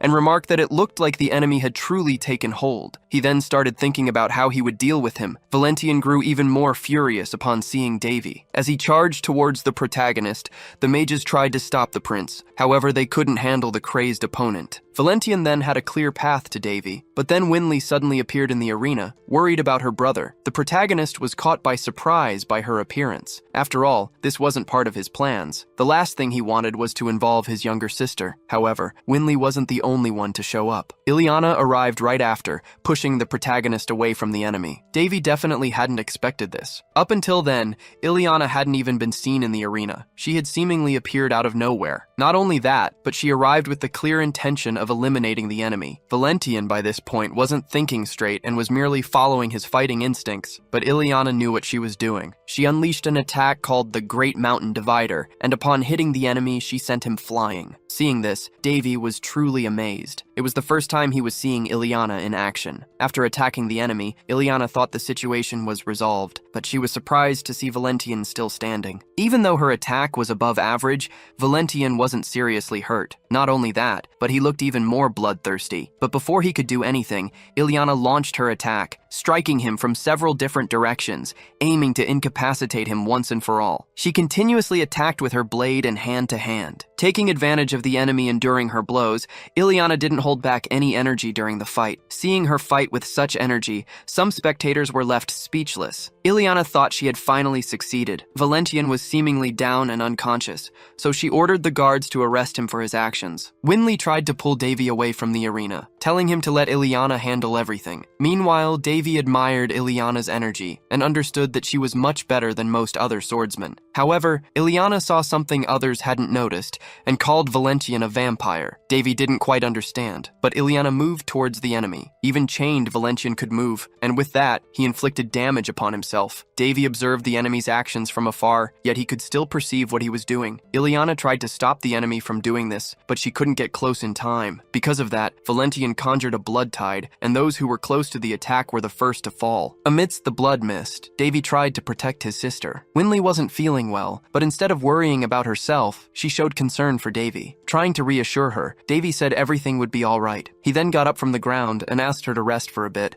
claiming that when she woke up, she'd think it was all just a bad dream. As soon as he put his sister into an induced sleep, Davy thought it was time to act. Otherwise, things could quickly get worse with this necromantic mana in the air. He was the only one who understood what was happening. Not only that, but he believed that when someone connects with their own mana, their powers start to develop their own personalities. But he had 3 different powers, and each behaved in different ways. Necromantic mana mana was basically a psychopath, making it the most effective to use. On the other hand, regular mana was a tsundere. Even though it seemed difficult to handle, once it developed trust, it worked with the user's will. And finally, there was the most stubborn of all, holy power. This power had no intention of listening to anyone and also had a lazy personality. Therefore, if there wasn't a significant commotion, holy power wouldn't manifest. However, this was commotion enough. Because of this, Davy received the Radiant Blessing, a 4th level holy magic. Now that Winley should be fine for a while, he had time and space to think. He concluded that the enemy had used the Blood Tide, a power that steals the life essence from living beings in the surrounding area. The bad news was that Davy didn't have enough power to save everyone in the arena, but he was happy that Benedis had left earlier. And now that no one was watching, he could handle the situation calmly, without having to worry about hiding his abilities. However, to Davy's surprise, Ileana was awake and still had the strength to get up. After all, a proud warrior like her wouldn't give up so easily. Davy considered this the worst possible situation. He hadn't imagined anyone else could remain conscious in the Blood Tide besides himself. But seeing Ileana de Farron standing, he realized there was indeed a reason she was the new owner of the Divine Sword. However, Davy could only think about how beautiful Ileana looked, even when tired. He approached the princess, and as he touched her shoulders, she flinched slightly. Davy tried to talk to her, asking if she was all right. But despite their perilous situation, Ileana tried to keep him at arm's length. The monster was still on the loose, and Davy only wanted to help. Noticing her resistance, he told her that if she felt well enough, she should leave. But Ileana grabbed Davy by the arm and asked how he wasn't feeling unwell. Davy realized he was cornered. He'd expected Ileana to suspect something,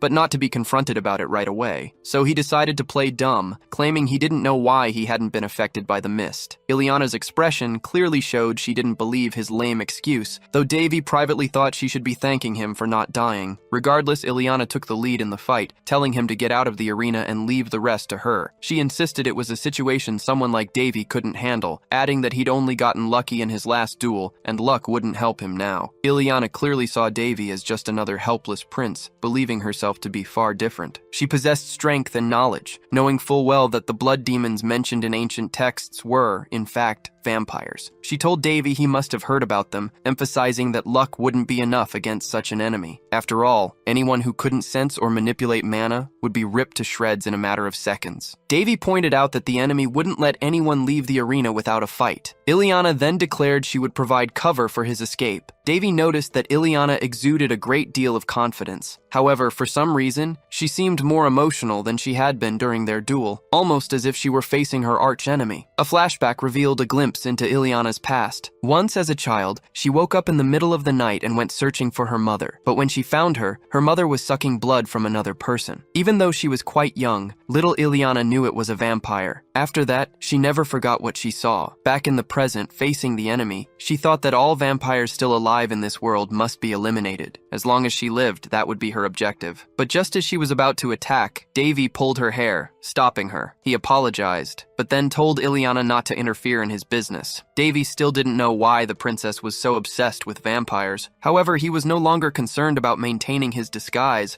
and prepared to fight the enemy. Contrary to what the princess believed about him, Davy actually possessed a great deal of knowledge about vampires. He'd learned about them during his training and probably knew more than Ileana. Plus, he had already faced several vampires before, gaining extensive practical experience. In fact, fighting yet another vampire was almost tedious for him. As he dodged the enemy, he muttered that it seemed to have gotten much dumber compared to their last duel, but Davy wasn't there just to defend himself or dodge. He also intended to attack and eliminate his adversary. With that, he landed a blow that struck at the enemy's very heart. This was an application of the celestial demonic arts, an ability known as demonic blood explosion. After being hit, the enemy not only felt the impact, but was also hurled across the arena. Seeing this left Ileana truly impressed. After all, someone she had judged to be weak had just unleashed an extraordinary display of power. After seeing what just happened, Ileana wondered what that was. Seeing the protagonist use his powers, the princess doubted if it was even humanly possible. Until then, she believed Davy was just an ordinary person, incapable of sensing mana, but she had just seen him destroy a statue while attacking a vampire with her own eyes. It was something even knights and mages would struggle to do. Even she, with her sword, couldn't pull off something like that. This made her wonder if Davy really was just a prince who recently woke up from a coma. The protagonist extended his hand to Ileana, but she recoiled in fear. Even so, he insisted on the gesture. Thinking the prince wanted to help her up, Ileana decided to accept his kindness. However, just as she was about to touch his hand, Davy asked to borrow Ileana's sword. She then realized he wasn't being chivalrous at all and felt embarrassed for jumping to conclusions. Anyway, she told him her sword had broken when she tried to hit Valentian the first time, but Davy said he wasn't referring to that sword, but the one she wore as a necklace. He added that he'd need a very sturdy weapon to face the enemy. Davy tried to convince the divine sword to lend him its powers. The protagonist knew that Surtur, the celestial blacksmith, had dedicated his life to creating countless weapons, including the sword that saved the world. Even broken weapons were renewed in Surtur's hands, transforming into immeasurable treasures. Surtur's fame had spread across the entire continent.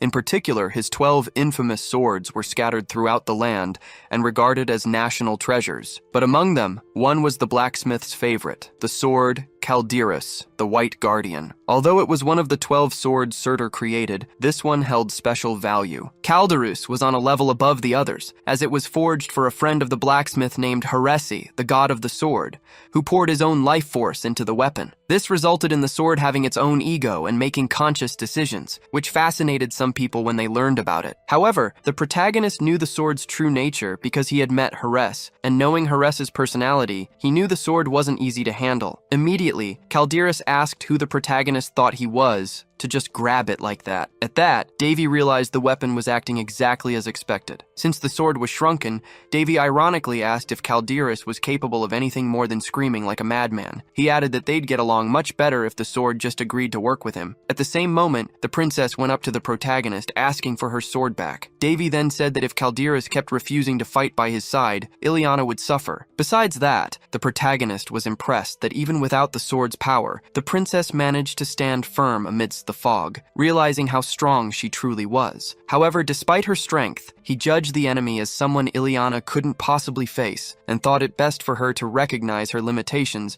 before doing something foolish. Amidst all this, despite the state of its guardian, the sword still refused to help. The protagonist then realized he'd have to do it the hard way. He immediately invoked the sword's powers, making it manifest in its true form. Seeing the sword in its true form, the protagonist remarked that Caldeirus seemed to be just as the rumors claimed. Caldeirus, in turn, asked how he managed to do that. Davy said all the sword needed to do was lend him its powers during the fight and leave the rest to him. Next, Davy combined his skills with the divine sword and began calling down lightning from the sky. After that, Davy asked the enemy how much longer he would keep hiding. He saw a rift in front of him and declared it was time for the villain to show himself. But upon seeing a mere bat flying toward him, he said he'd expected more from a vampire. After all, he thought he was dealing with an advanced species. At that, the small bat transformed into a female vampire. Davy then said he already knew her, calling the vampire Miss Maid, confirming she was surely the queen's servant. Seeing him, the vampire woman said she had thought someone was backing the prince when her subordinates were taken out, but now she realized he had acted alone. Sarcastic, Davy tells her he's really amazing, but he tells her not to be shy and to come closer, because he can't stand having to look up all the time anymore. Not only that, but he adds that if she stays up high for too long, she might end up revealing more than she intends. Shirley, in her vampiric form, becomes incredibly irritated by these provocative comments. However, this was exactly what the protagonist wanted. Immediately after,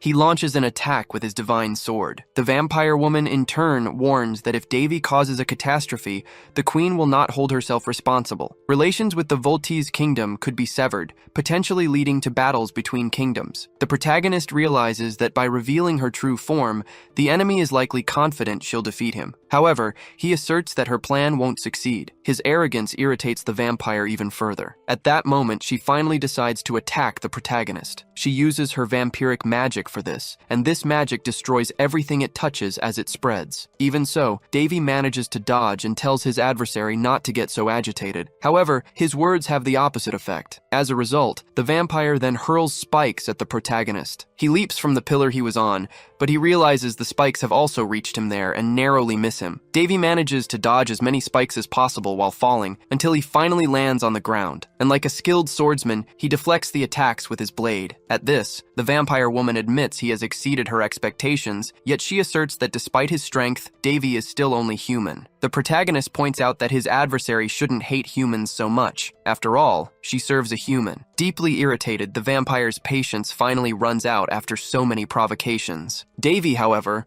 argues that this is a trait of vampire lords. After all, they are as irritating as they are strong. Not only that, but they are also one of the strongest species, born with immense power, and upon awakening, they become leaders. If it weren't for their natural enemy, the Great Elf, they would be impossible to defeat. A flashback reveals that in the protagonist's past, the sword god had revealed he used to irritate vampires before striking them. This tactic destabilized his adversaries, making them easier to handle. He also revealed that vampires were especially proud, so the higher their rank, the easier it was to wound their egos. Back in the present, the protagonist muses that the Farron Empire held great faith in Harisi, and he wonders how they would react if they knew Harris's true nature. Then, the protagonist returns to the fight. After dodging a few enemy attacks, he counterattacks with his sword. However, the vampire uses a magic shield to defend herself. Not only that, but she doesn't employ just any ordinary defense. Instead, it's a blood shield. Calderas remarks that he's likely facing a countess. Although her rank isn't very high, she's a pureblood and could easily challenge a lord. Hearing this, the protagonist declares that there's no alternative but to defeat her right now. Calderas, however, questions if he can truly do what he says. Davy replies yes, and then asks if the sword itself is afraid. Before he can hear the answer, he is attacked. Shirley states that people who pretend to be calm in situations like this always meet the same end. She adds that the girl who received the divine sword, despite her strength, lost consciousness. Furthermore, she intends to defeat the prince and leave him minimally intact,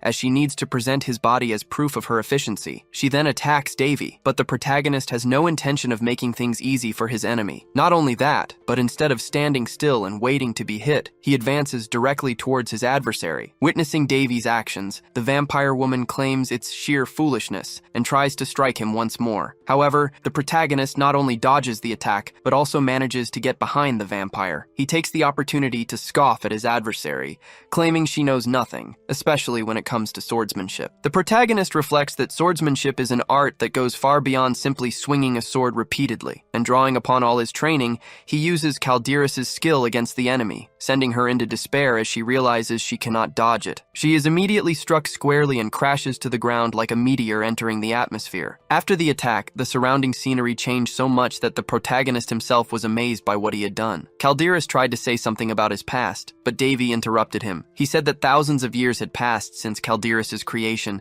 so he didn't want to hear his whole story. Ultimately, instead of talking, he truly wanted to end this fight. The protagonist thought that even if he wanted to, the sword wouldn't believe he was a disciple of its first owner. Calderas realized that the vampire had decided to flee. Davy said it wasn't a good idea to follow her now. The sword remarked that even for it, this tide of blood was nauseating. Fortunately, the mist would no longer spread, as the explosion had shattered its source. However, there were still bloodstones remaining in the area. The protagonist knew that people affected by the tide of blood usually died or became infected. If these infected weren't eliminated, they would infect others. For now, the mist was confined to the arena. If it wasn't fully contained, it could spread outside and cause panic. With that, Calderas told the protagonist he was lucky not to have been hit by something so corrosive, noting that despite his youth, he was clearly skilled. Davy replied that, in a way, that was true. Furthermore, he knew it would take some time until he could awaken the blade's aura, as his strength hadn't formed through a common method like other people's. When someone possesses wisdom and proficiency,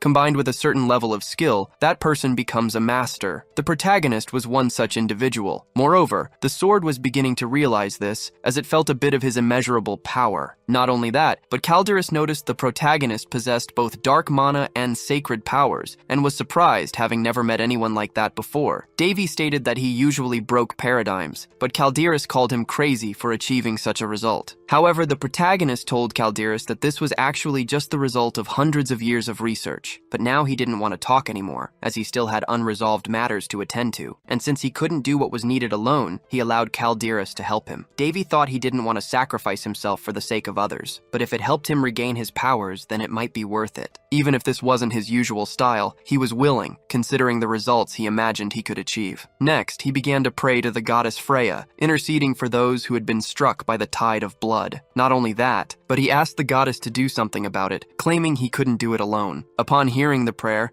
Calderas asked if that was how one requested help from a deity. Not only that, but he noticed the protagonist wasn't accustomed to doing such things. Davy had been affected by Daphne's sanctity, and learned that the foundation of his power wasn't the faith that supported the gods, but rather the understanding of that very faith. To be exact, it wasn't about receiving the gods' love, but their curiosity. Since some were wounded, he intended to use the sword to save them. Therefore, he only asked Freya for permission to do so. Indignant, Calderas declared that no deity would listen to such a poorly made prayer. However, Devi countered that the sword knew nothing about the gods. He claimed that the gods' love wasn't given to those who called themselves devout, but rather to those who acted to receive divine curiosity. As Calderas had said earlier, nothing could be done about the life force absorbed from people. Thus, the only alternative was to fill the crystal with an even greater power. He was referring to the greatest form of sacred magic, used only with divine blessing, created by Saint Daphne, who wielded the most powerful sacred magic of all time. And he claimed that gods liked crazy people, especially those who were completely out of the ordinary. Immediately afterward, sacred magic manifested from the heavens. It struck Calderas and the protagonist. The sword was utterly surprised by this, as it was a rank 9 power. Not only that, but it thought it couldn't resist such immense power, and it claimed the protagonist was trying to destroy it. But in reality, it was the opposite. Since he couldn't receive so much power himself,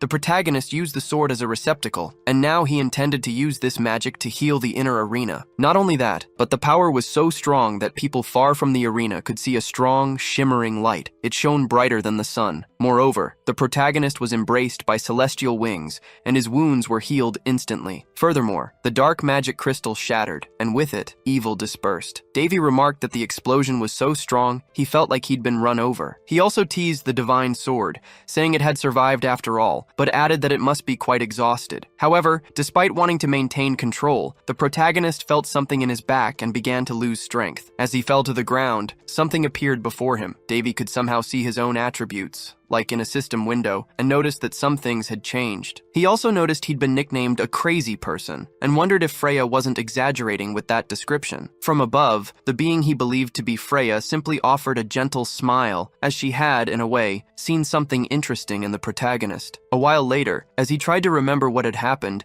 he wondered when was the last time he'd had such a deep sleep. For the past 6 months, he hadn't been able to sleep without worrying about something. Somehow, he felt this sleep had helped clear his mind a little. Waking up, he found himself facing Winley. She told him Davy had been taken to a lodging in the Phyllis Duchy and asked how he was feeling. After getting up, he asked how long he had slept. His sister replied that he'd been out cold for 2 days, and she'd been so worried, thinking he might never wake up. At this, Davy realized his sister had been truly worried about him, and considering what had happened the last time he'd passed out, it wasn't surprising. Then, Winley mentioned she'd had a strange dream where she was in a red mist, and her brother had saved her, but she was doubtful about it, so she asked her brother what really happened that day. Winley also mentioned that while she was examining Davy, she discovered something, a mark on his back, which she identified as a stigma, about 3 handspans long, large enough that it couldn't be ignored. In a way, this surprised him, but he soon realized that the pain he'd felt earlier was this very stigma being etched onto his back. This had never happened before. However, he knew Freya was responsible, and wondered if she really needed to draw such a large stigma on his body. Winley explained that, in fact, it was the priest who treated him who discovered the stigma. Not only him, but the entire duchy knew about it, and chaos was erupting outside. Furthermore, when Davy was found, not only had the mist disappeared, but the surrounding sacred energy was concentrated on him. He thought that a stigma meant a deity had granted a person their love, and the good thing was that only this information had leaked out about him. Winley, however, wanted to understand better what had happened to her brother. He was unsure whether to tell her his secret or not, because he knew what would happen if he did, and if something big occurred now, it would make his journey more difficult. In that case, he decided to withhold the information and simply said he'd fainted before seeing anything, so he couldn't say what happened. Although that didn't make much sense, Winley decided to trust her brother, but asked if he was in pain. Thinking about it, he concluded that he was better than ever, because in addition to invoking the 9th sacred magic onto the sword, he had also increased his own sacred powers. And the result couldn't have been better. His mana capacity had increased considerably. With this, all 3 of his powers had improved, and he could now create an aura blade, worthy of a true master swordsman. Of course, sacred magic was the power that had evolved the most among the 3. However, by extension, the others had also improved, as if from the stigma's effect. Nevertheless, Davy lamented that to get get stronger, he always had to go through extreme experiences like this one. Winley told him he had no idea of the craziness that had happened while he was asleep, especially when his maid, Amy, discovered what occurred and was worried about him. His sister added that besides the maid, Princess Ileana had also come looking for him and wanted to take him to her kingdom, claiming she could give Davy more proper treatment there. He thanked his sister for her concern and care, but said she must be exhausted so she should rest and he would do the same. Before leaving, Winley told Davy he didn't need to worry about Benedis, as he had left the arena as soon as the tournament was cancelled and was out of danger. And despite the current commotion, she hoped Davy would recover soon. As soon as his sister left him alone, Davy checked the status window that had appeared with his mark again. He noted that it looked like a game, and despite not fully understanding the nature of this system, he concluded that it could only be Freya's doing. He still didn't know if it had appeared because of his prayer or a mere consequence of using divine magic, but he thought it didn't matter much right now. Then, a voice spoke to him. It said he could pretend to put up a barrier over it, but knew he was already accustomed to being able to peek at someone else's status. Immediately, Davy was startled and asked where that came from. He said it was very bold to try to deceive his senses and approach in such a way, but he promised he would find out who was behind it. Immediately afterward, the being whose voice it was manifested itself and told him to look down. The entity said it was embarrassing to think that someone would be able to break her seal, but if that was divine will, she had no reason to go against it. A flashback showed a moment when he discovered the sword god's talent for art. He wondered whose portrait Harisi was painting. After looking for a moment, judging by the horns on its head and the red pupils in its eyes, he concluded that it could only be the portrait of a demon. Not only that, but judging by its appearance, he deduced that this demon appeared to be very strong. Besides, with so many details in the portrait, Davy deduced that Haris knew this demon very well, as that was the only way he could remember so many details. In turn, Haris said that this demon was beautiful. None of the girls in paradise could compare to her in terms of beauty. Her name was Perselk, but all that remained of her now were the memories her father carried. Because when he was still human, he adopted Perselk as his daughter and taught her swordsmanship. But by irony of fate, he had to eliminate his own daughter and sealed her away with the goal of ending a war. Because of this, Perselk von Faran became known as the Demon Queen of the Abyss. Back in the present, upon seeing the Demon Queen of the Abyss, he immediately recognized her. Noticing this, Perselk said his eyes never disappointed her. Seeing him in shock, she asked what Davy was thinking. He just said that Perselk was smaller than he had imagined. A while later, Davy tied Perselk up. She said this reception was very rude, claiming that unlike humans, such things didn't interest her. Davy, however, told her this was no joke. Perselk replied that since it was their first meeting, she didn't understand why she was being treated so hostilely, as there was no reason for it. Not only that, but she was also curious about how she could have a symbiotic relationship with someone so rude. Davy didn't understand what she was referring to, so Perselk explained she was talking about the mark on his back, which was meant to be a vessel where her soul would be deposited. Davy immediately understood why the mark was so large. Everything made more sense now, as the symbol was actually a seal designed to imprison a demon king. After explaining, Perselk asked to be freed, reiterating that she disliked such situations and felt uncomfortable and undignified being in that position. Davy then released Perselk from her restraints and asked what a demon queen, sealed within a sword, wanted with him. He also stated that her answer needed to be convincing and straightforward. First, she formally introduced herself as Perselk von Faran, the Queen of the Abyss who watches all from the void. She added that the saying, "When one stares into the void, it stares back," existed because of her. Not only that, but she was also the primary cause of the Great War between humans and demons. Up until that moment, everything Davy knew about Calderas was that the sword had been used by Hares to pierce the Demon King and end the war. But now he had just discovered that, in addition, the sword harbored Perselk's soul, sealed there by her own father. Furthermore, Perselk seemed completely different from other demon kings. Davy had previously believed he'd received his power from the goddess Freya, not a demon. However, Perselk clarified that Calderas was merely a friendly soul who dwelled in the sword alongside her. She added that if she had known things would end this way, she would have said a proper goodbye, but she also knew Calderas wasn't a very sentimental person. Getting straight to the point, Perselk explained that according to divine will, she had been transferred from the sword to Davy. Davy claimed not to understand the reason behind this, but Perselk confessed she didn't know either, which frustrated her. Regardless, everything happened because Davy used sacred magic through the sword, so Perselk stated he bore responsibility for what transpired. Besides, she had a personal interest in him. After all, Davy was the second person to successfully unlock the divine sword's full potential. Speaking of which, Perselk asked if Davy had ever met Heres. He replied that he had, recalling that Heres always said Perselk could return. The Demon Queen was pleased to hear that her father spoke of her frequently, instead of keeping it a secret. Davy remarked that people needed to learn to hide certain things from each other, and questioned why one would lie to a demon king. In turn, Perselk wanted to correct something about herself. She affirmed that she wasn't the one peering from the void. She had merely borrowed the will of a greater being. She was referring to the status window, and she believed humans customarily called this the Great Divinity. Hearing all this, Davy couldn't believe that a being as powerful as Perselk communicated in such an infantile way. He also wondered what a divinity emanating sacred power expected from someone like him. Perselk, in turn, suggested they take a walk, claiming Davy could use the opportunity to show her how interesting the world outside was. Davy asked what he would gain from it. Perselk replied that he had already gained something, as he had received her powers. She asserted that with the system window, he had become capable of acquiring even more abilities. Davy realized Perselk knew much more about him than he had imagined, and he couldn't ignore that fact. In any case, Perselk claimed it had been a very good trade for him, and she was eager to see how Davy would reciprocate. Davy thought Perselk's powers were quite tempting. He didn't even consider giving them up. So he agreed to do as she wished. Not only that,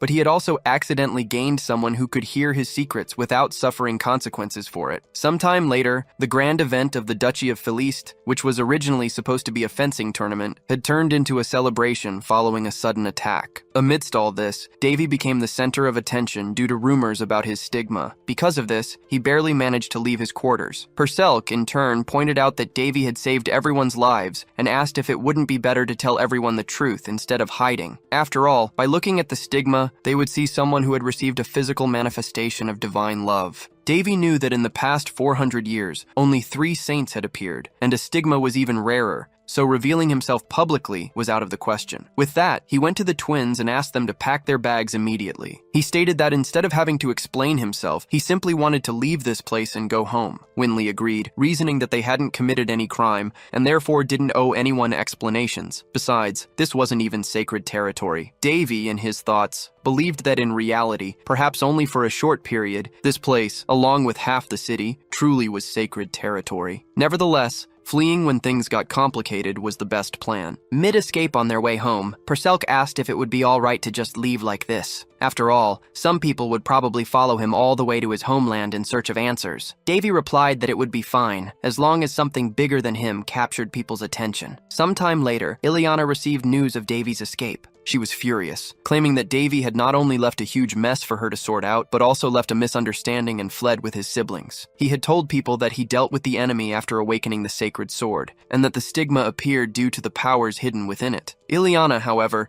insisted that all of it was nothing but a big lie. Seeing the princess so irritated, her maid thought it had been 10 years since she started working with Ileana, and wondered what would happen if everyone discovered that the true face of the cold and powerful princess was actually a rebellious and aggressive girl. Ileana, in turn, told her maid to ask the knights to prepare immediately. On the way back to his homeland, Davy saw his siblings sleeping side by side. He thought that, like this, they even seemed to get along quite well. It was good to see them without fighting, even if it only happened when they were asleep. Amidst this, Perselk asked if he regretted what had happened with Calderus. She mentioned that besides its current owner, Davy was the only one who knew the true nature of the divine sword, or perhaps he was the only one. She believed he should be its true master. Davy wished he could, but he knew he wouldn't be able to use such sacred powers until he recovered his original strength. As tempting as it sounded, he wasn't the type of person who stole, so he wouldn't try to take the sword from its current owner. Besides, he claimed it didn't quite suit Calderus's personality, and he wasn't keen on using such large and heavy swords. Not only that, but he had another sword in mind that he wished to possess. Judging by his expression, Perselk concluded that Davy had a plan. She admitted she didn't know everything, and even when she looked deep into Davy, there were still parts she couldn't access. But putting that aside, Perselk asked what he planned to do when he got back home. She said that with the stigma, Davy's enemies wouldn't be able to move freely, so finishing them off right now would be the best option. Davy claimed he wouldn't do anything without being well prepared. Besides, the opinions of the nobles led by Duke Barrietta held a lot of influence in the kingdom, unlike Queen Linus. For the same reason, the royal family couldn't punish the nobles carelessly. Defeating them one by one would take too long. This situation had only fueled the queen's arrogance. However, Davy had already thought of a solution. After arriving home, everyone was called to speak with the king. Benedis apologized for what had happened, but the king stated that none of it was his fault. In fact, the king blamed the Voltes kingdom for opposing the Union of Nations, and felt relieved that Benedis had returned safe and sound. The king had also heard about the stigma. In turn, Davy explained that despite being unworthy, he had somehow piqued divine curiosity and earned the mark. Unlike the king, the queen didn't like hearing that at all, but she tried to maintain her composure, no matter how difficult it was, even claiming to be happy about the prince's achievement. The king then stated that this matter could not be taken lightly. He ordered a letter to be sent to the Voltes kingdom, reiterating the request for union. He told the twins to go rest after their long journey, but he asked Davy to stay a little longer. In turn, Davy said that nearly half a year had passed since His Majesty last called him for a talk. To be precise, this was the first time they had met properly since he woke from his coma. The king asked if the prince held any grudges because of this. Davy felt he didn't have to lie anymore, but he also didn't think it was right to say everything he felt at that moment. In any case, he understood that his father had looked after him through the chief chamberlain. The king thought that there wasn't a father in the world who wouldn't notice such a drastic change in their child. And although he didn't consider himself a good father, he had noticed Davy's transformation. That's why he agreed to talk with him after such a long time. The last time they had met, little Davy had begged his father to save his mother,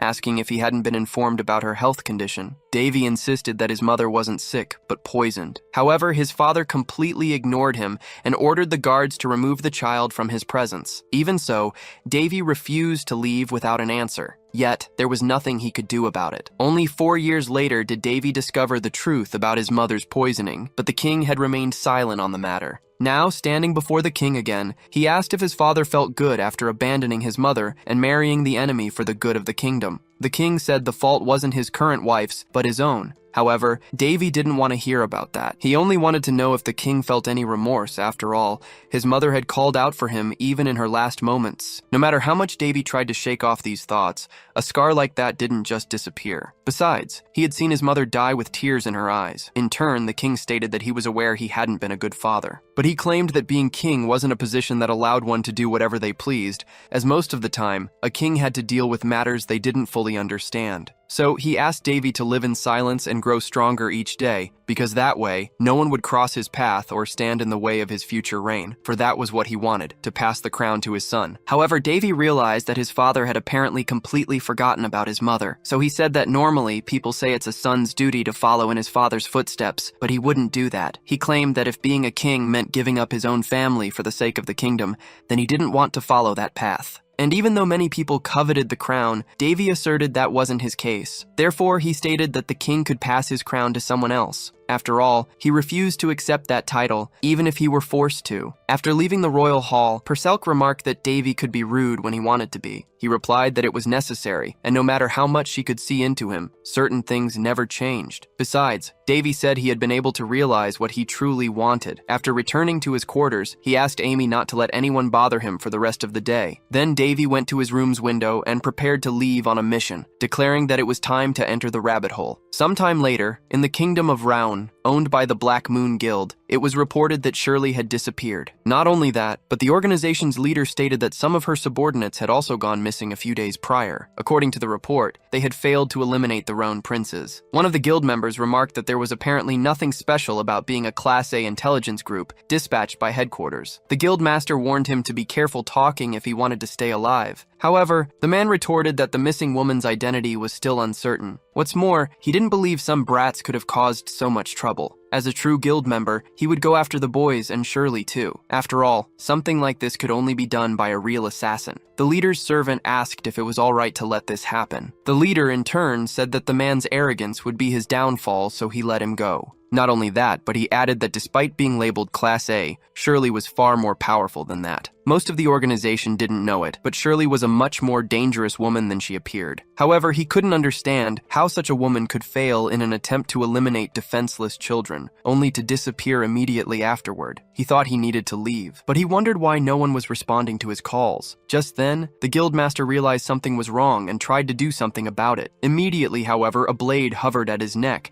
and a voice told him to think twice before moving. Not only that, but the leader realized his servant was the first to fall, and he hadn't even noticed. Next, he was forced against his own desk. His captor noticed that the guild leader was an ordinary human, not a vampire. Annoyed, the leader wondered why none of his people had appeared to confront the intruder. Little did he know, the intruder had eliminated everyone else before even entering. The intruder also said that no matter how much he screamed, no one would come to help him. The leader then concluded that if things continued like this, he'd be next. So he tried to talk to the intruder, asking if it was the Ruxo Guild or the Karsha Guild that sent him. Instead of answering, the intruder told the leader that if he wanted to live, he must provide the requested information. Scared, the leader said he'd hand over anything requested in exchange for his life. The intruder then released the man. He then said he didn't need much. He only wanted the list of nobles who were the hands and feet of the Barrietta family, and a list of all the crimes committed by the Duke, who held great influence in this kingdom. He already knew the Duke had a report on everyone he wanted to keep in line,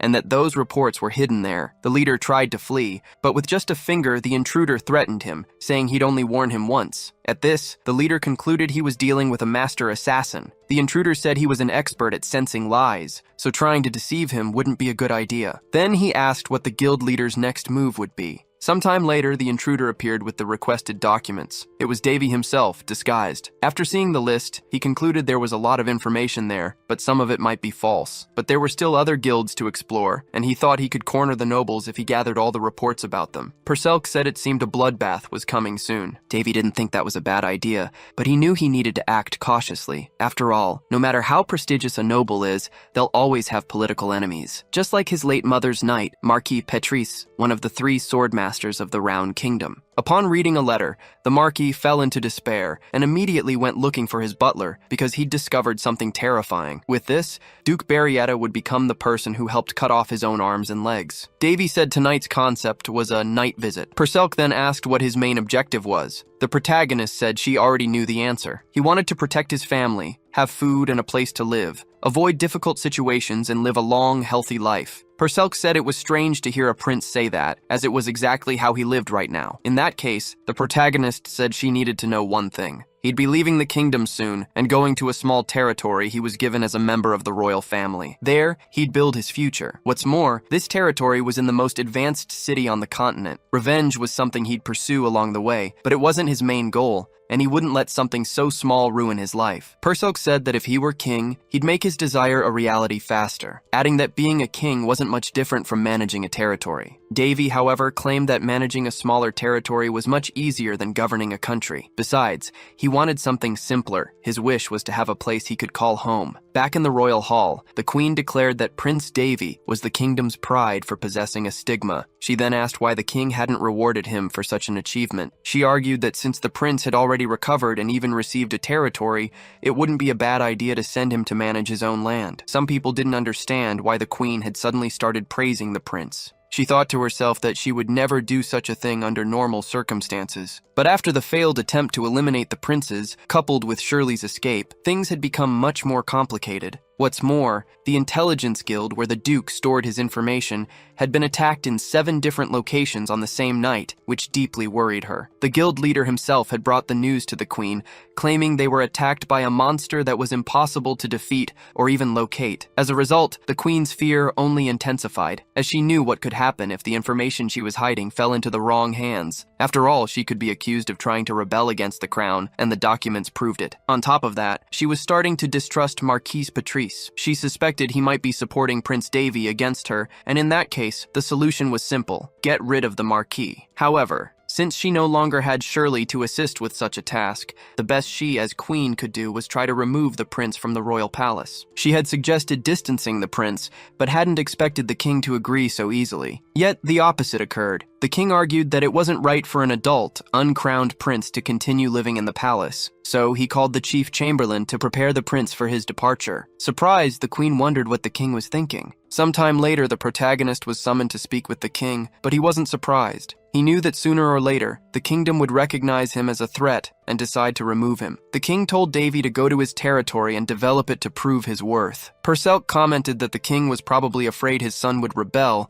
and that's why he decided to send him away. Little did the king know, the prince himself had planned to do exactly that even before this decision was made. Davy thought that the king and queen surely had their own plans. It wasn't his place to stay there any longer, as he also had other things to do. Amidst all this, Perselk remarked that things had become complicated, as many lives could be at risk due to Davy's recent actions. However, he didn't seem worried, believing a complete overhaul was necessary before the next king ascended the throne. There was no way to hand this current reality over to Varys, and it would be a bonus if, in the meantime, he also got the chance to face his enemy. As soon as the protagonist left the meeting, he was surprised by the twins. Desperate, they wanted to know why Davy had to leave and if there was anything they could do to help. Davy told them that this was already his wish, and although he might seem weak compared to others, he now possessed the stigma, so he wouldn't be in danger. With that, he asked the twins to trust him. Winley told Davy to ask for their help whenever he needed it, even for small problems, because she would do everything to assist him. The protagonist explained that even though Heinz territory wasn't the best place in the world, many people still lived there. He promised that once he transformed the place into a pleasant environment, he would invite them to visit. Next, the protagonist went to Amy and asked her to go to the Ministry of Finance and the Department of Territory Administration to gather all available documents about Heinz territory. He also mentioned that no one would likely refuse to provide the documents if Amy stated they were for Prince Davy. In turn,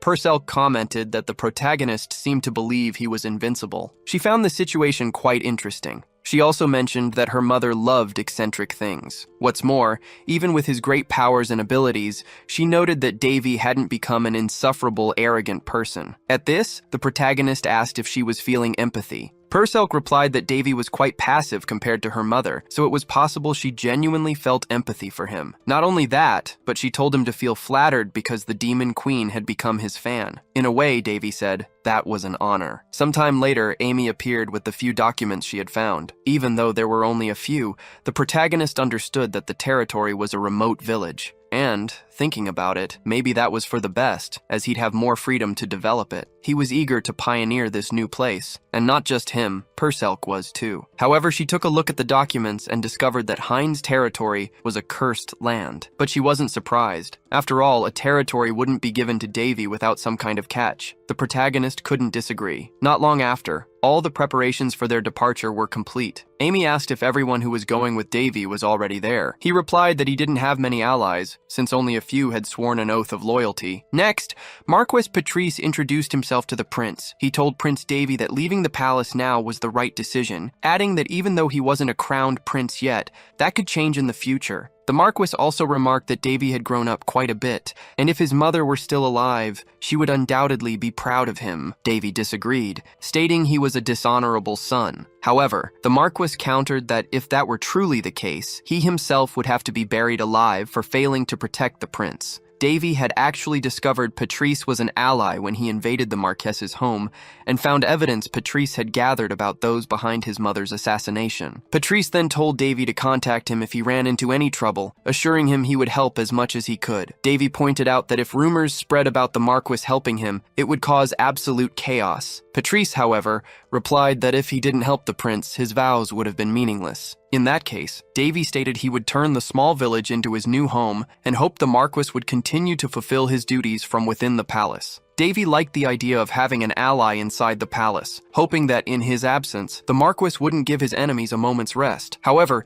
he still wanted to be the one to deliver the final blow himself. Davy then mused that it would usually take a full day to reach the territory via a mana portal, but since this particular location was close to the capital, he wouldn't have any trouble getting there by carriage. As they traveled, he watched Purcell, thinking she truly was like a sleeping beauty. It felt like the days he'd spent with her had flown by. He also noticed that Purcell loved to sleep, and he wondered if her small stature was due to her magical powers being so weak. Meanwhile, the little one was using his leg as a bed, and Davy gently covered her with a warm jacket. Outside, a knight announced that they were almost there. Soon after, Davy spotted the territory ahead. The territory, Heinz, was located in the east of the kingdom. It was an arid land with little more than sand for miles around, a place where only monsters seemed to thrive. Its only advantage was that the main road to the capital passed through it. If these roads were improved, the territory could become a vital transport hub. However, this was no ordinary territory. It was a cursed, inhospitable land, a dry place where nothing could grow, and one that was poorly regarded by everyone. The territory had been managed by someone before their death, but 5 years prior, a severe drought had devastated the land. The exact cause of this devastation, however, remained unknown. With this in mind, Davy opened his status window to analyze the territory's information. He noticed that one of the listed pieces of information was incomplete. Purcell commented that it was a curse. Not only that, but she explained that this curse spread like an addiction, starting small but quickly spiraling out of control. Davy hadn't realized remnants of black magic still lingered in the world. Apparently, some ancient citizen of the territory had angered a sorcerer, so he tried to use purification magic to cleanse the area. Perselk, however, stated that it wouldn't be an easy task. A long-standing curse like this was difficult to break. Not only that, but the entire territory was afflicted. The number of living species there was currently as scarce as knowledge of black magic itself, as cursed mages had vanished a long time ago. As soon as they arrived at the location, a group blocked Davy's caravan. They demanded that the newcomers identify themselves. Looking at the supposed defenses of the place, Davy remarked that everything looked quite weak. He wondered if having guards still working there was even a good sign. Amidst the confusion, the prince stepped out of the carriage. He declared that they were all family now, so there was no need to fight. The local guards immediately recognized him and quickly apologized for the poor reception. Seeing the guards' condition, Davy felt concerned. He asked when they had received the message about his arrival. The guard replied that it had been 2 days ago. Davy then asked if there had been any monster attacks since then. The guard's expression told him all he needed to know. With that, Davy declared that before tackling the curse, he would have to deal with the goblin problem first. The captain of the guards introduces himself as Manhwa. He explains that in the absence of a lord, he had to take over leadership of the territory, but now that the prince is here, he can take on this role. Davy states that the guards have worked hard, and from now on, they will be promoted to official guards. He tells Manhwa that one of his lieutenants will train them, and instructs the captain to make sure the squad is properly organized. Davy claims he doesn't like to waste talent. He also says that if Manhwa can improve himself, he will grant him a noble title. After all, he still has the authority to do so. Some time later, Davy assesses the situation, noting that despite its age, this fortress still has a robust defensive line. He wants to understand how the goblins managed to invade. Manhwa explains it was all thanks to the guards' constant exhaustion. He adds that dozens of houses were burned and many citizens were abducted. Furthermore, he reports that they don't have enough provisions for the winter, and even the farmers are starving. Amidst this, Perselk points out that the prince won't be able to use his wealth here, and even if he fixes the castle walls, it will only last 2 years at most. Davy jokes that if she keeps this up, he'll promote Perselk to his secretary. She refuses because that would mean less time to sleep. Regardless, Davy doesn't have much else he can do. He then gives some money to the guard leader and asks him to buy as many materials and provisions as he can. Amy, who accompanied Davy to the distant territory, speaks up, asking how he still has so much money. Davy makes up some excuse, but he knows he actually stole it from the intelligence guild. Perselk reminds him that there's no justice in being a thief, but Davy tells her to go to sleep instead of lecturing him. Bernil, who left his position as palace butler to accompany the prince, offers to help with the purchases. He is a relative of the Chamberlain Besfus and says he will make sure to get everything His Highness needs. In that case, Davy tells them to act quickly, ordering that only a minimum number of guards remain there while the rest should gather with the knights. Outside, Davy set up a platform to address the residents. He formally introduces himself as the new ruler of the territory. He states that he's already aware of the goblin abductions, and although some people feel the urge to pursue the enemies,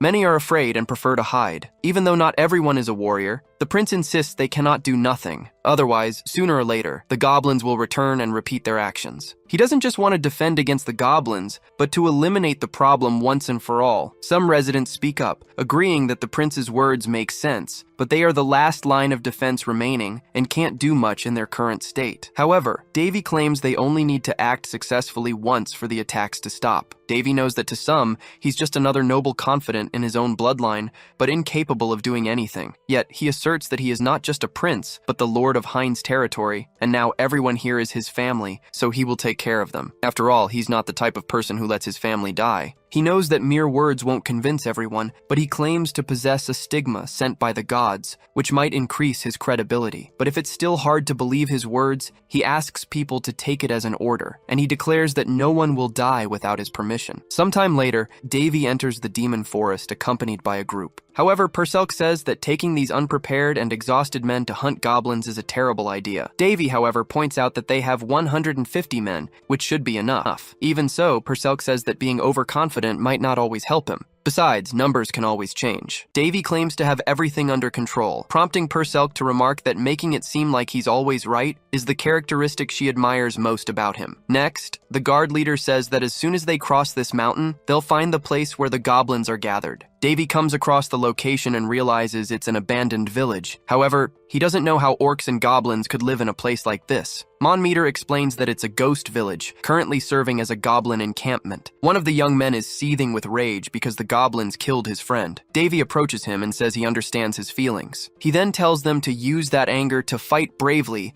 and eliminate their enemies, and by doing so, to honor the dead, avenging them. Davy admires their attachment to those who are gone, even if they were friends and not relatives. With that, he says he's found the right territory. He then attacks first, firing an arrow. An unsuspecting goblin notices the arrow too late and is immediately struck by it. Not only that, but the arrow was covered in flames, causing a fire to break out in the area. The guards panicked, as they thought they would be making a surprise attack, not a frontal assault. However, Davy calms them down, assuring them that he won't let any of them perish. Upon seeing where his arrow landed, Davy celebrated. He had used an arrow crafted by the philandering god of the bow, the same deity who had mastered all Apollonian skills. Now, it was serving its purpose in this attack. Although it seemed chaotic, this wasn't an ordinary skill. It was originally designed to be used as a trap during wartime, but the protagonist had to use it now. After all, he wasn't the kind of person to back down over trivial matters. With that, he prepared for his first action as a lord, blessing all his companions with battle buffs. Perselk asked if it was right to use magic on these men. Davy replied that either way they didn't even know they'd been affected by magic. All he needed was for the men to feel motivated to fight. Now that everyone was blessed, the protagonist stated that soldiers elsewhere wouldn't receive such special treatment. Not even the paladins of the sacred kingdom of Balshaz had this, as only a saint or a pope could use level 7 sacred magic. Davy gave them permission to unleash all the resentment they had held against their enemies until now. He imagined he had always wanted to do this. Then, he ordered everyone to advance. The protagonist had no idea of the guards' thirst for revenge, but seeing how they were acting, he could only conclude they had been eager for this. All the guards were in a state of ecstasy,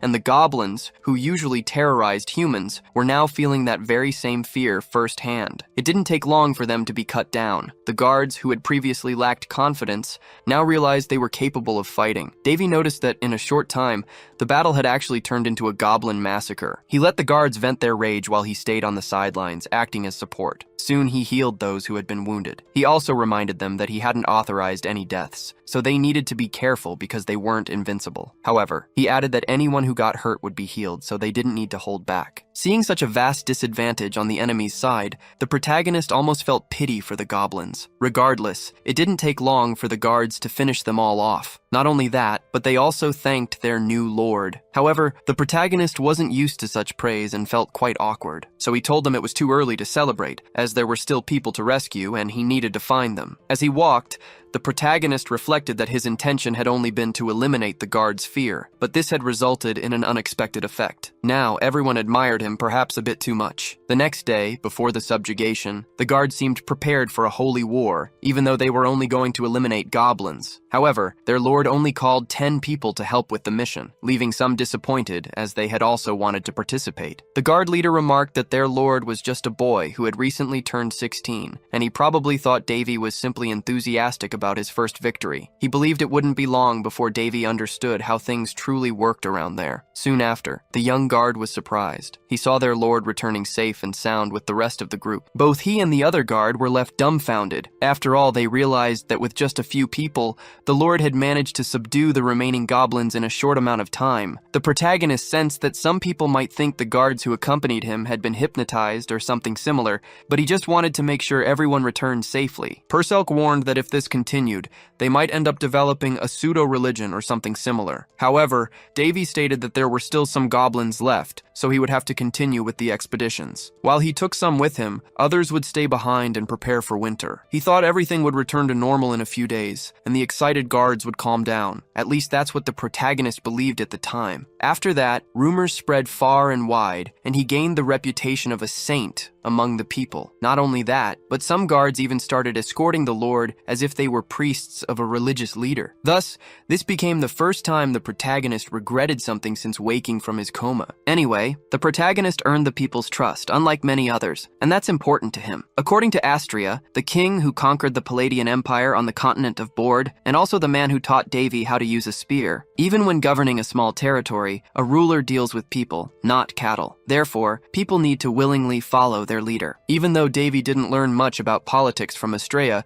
he sympathized with his words. While he was going through the territory's documents, Perselk appeared and asked how things were going. The protagonist mentioned that some of the information was ambiguous. Perselk then noted that if he could break the curse, he might be able to turn the territory into something decent within 5 years, but it would take another 20 years to really improve the place. After all, simply breaking the curse affecting the land wouldn't make it instantly return to normal. Perselk said she had a clear opinion on the matter. She explained that the territory lacked an underground river system, which severely limited its resources. Not only that, but due to scarce harvests, there was no more livestock, so eating meat was out of the question. The coins he had managed to acquire might be a temporary solution, but the local lack of funds was a serious problem that needed addressing. Davy pointed out that the territory had no way to profit, meaning there was no way to earn money. However, he believed there were other ways to solve this financial issue. He noted that a large number of young adults lived in the region. He suggested they could be put to hunting monsters, turning that into a form of income. The second option was to create a special crop, but that would require treating the land first. And then there was the option of bartering, though they'd essentially be trading diamonds for grain. Perselk countered that this solution required other territories to negotiate with,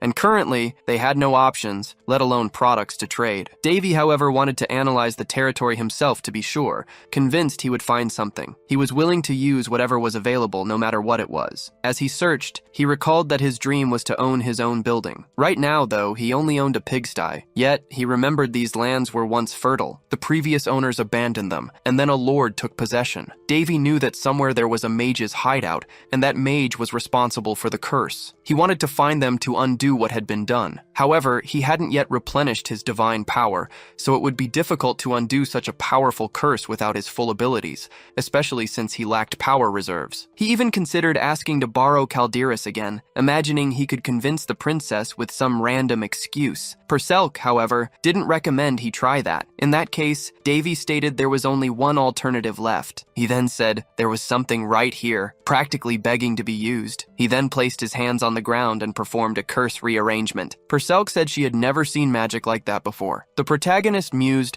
that the creator of this magic must be from another continent, which is why his friend didn't recognize it. This magic was also known as the magical programming language, highly programmable since it was created with countless forms and patterns of mana. For the same reason, dark mages needed various artifacts, or a long time for incantations. Perselk then understood that this magic could be used to locate the mage who created the curse. The protagonist confirmed this and immediately began deciphering the codes. Meanwhile, Perselk commented that she had to deduce the information herself, as Davy didn't share all the details he knew. Then she noticed something. Davy said that it wasn't exactly a curse. Instead, it was a self-sustaining greenhouse created by a mage. Next, he headed to the eastern section of the Heinz territory, as he was curious why the territory's border was so well defined. He ended up discovering 7 possible locations where the mage could be, all situated on the territory's borders. Moreover, the dome covered only Heinz territory. It was as if it had been designed to regulate everything related to the territory's climate and geology. Perselk realized that the curse had purposefully dried out the soil and created a lack of rain. The protagonist confirmed this,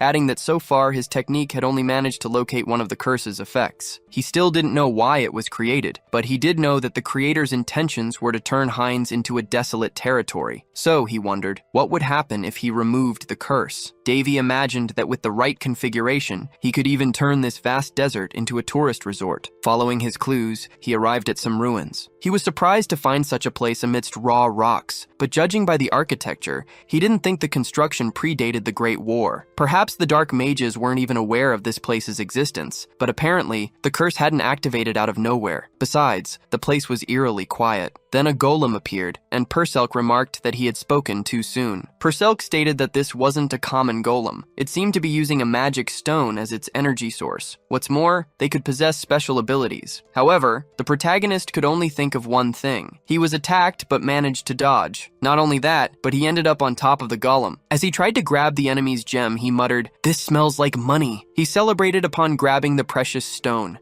claiming it was his lucky day. Meanwhile, on the city walls, some guards were enjoying the peaceful atmosphere while the Lord explored outside. The truth was, no one had expected Davy to be so helpful. Currently, no noble dared to visit such an inhospitable territory. What's more, the people who managed to leave and reach other cities were often treated poorly by everyone else. The only thing the kingdom had done for this territory was to stop collecting taxes, since the inhabitants barely had enough to eat, let alone pay tribute. And amidst all this, a young man was sent here. Some people whispered that Davy was only sent here because he'd been demoted in a power struggle, which made some of them distrust him. However, there wasn't much they could do about it. After all, Davy was the only one willing to help. Besides, before his arrival, they were facing the biggest wave of goblin attacks yet. If it hadn't been for his help, they wouldn't have lasted much longer. Before that, goblins had managed to breach the fort's defenses and even abducted some people. The guards, who could barely protect the place, weren't able to rescue the missing people. In the midst of this chaotic situation, the prince and new lord appeared, raising doubts about his approach. Some thought he would punish the head guard for doing a poor job,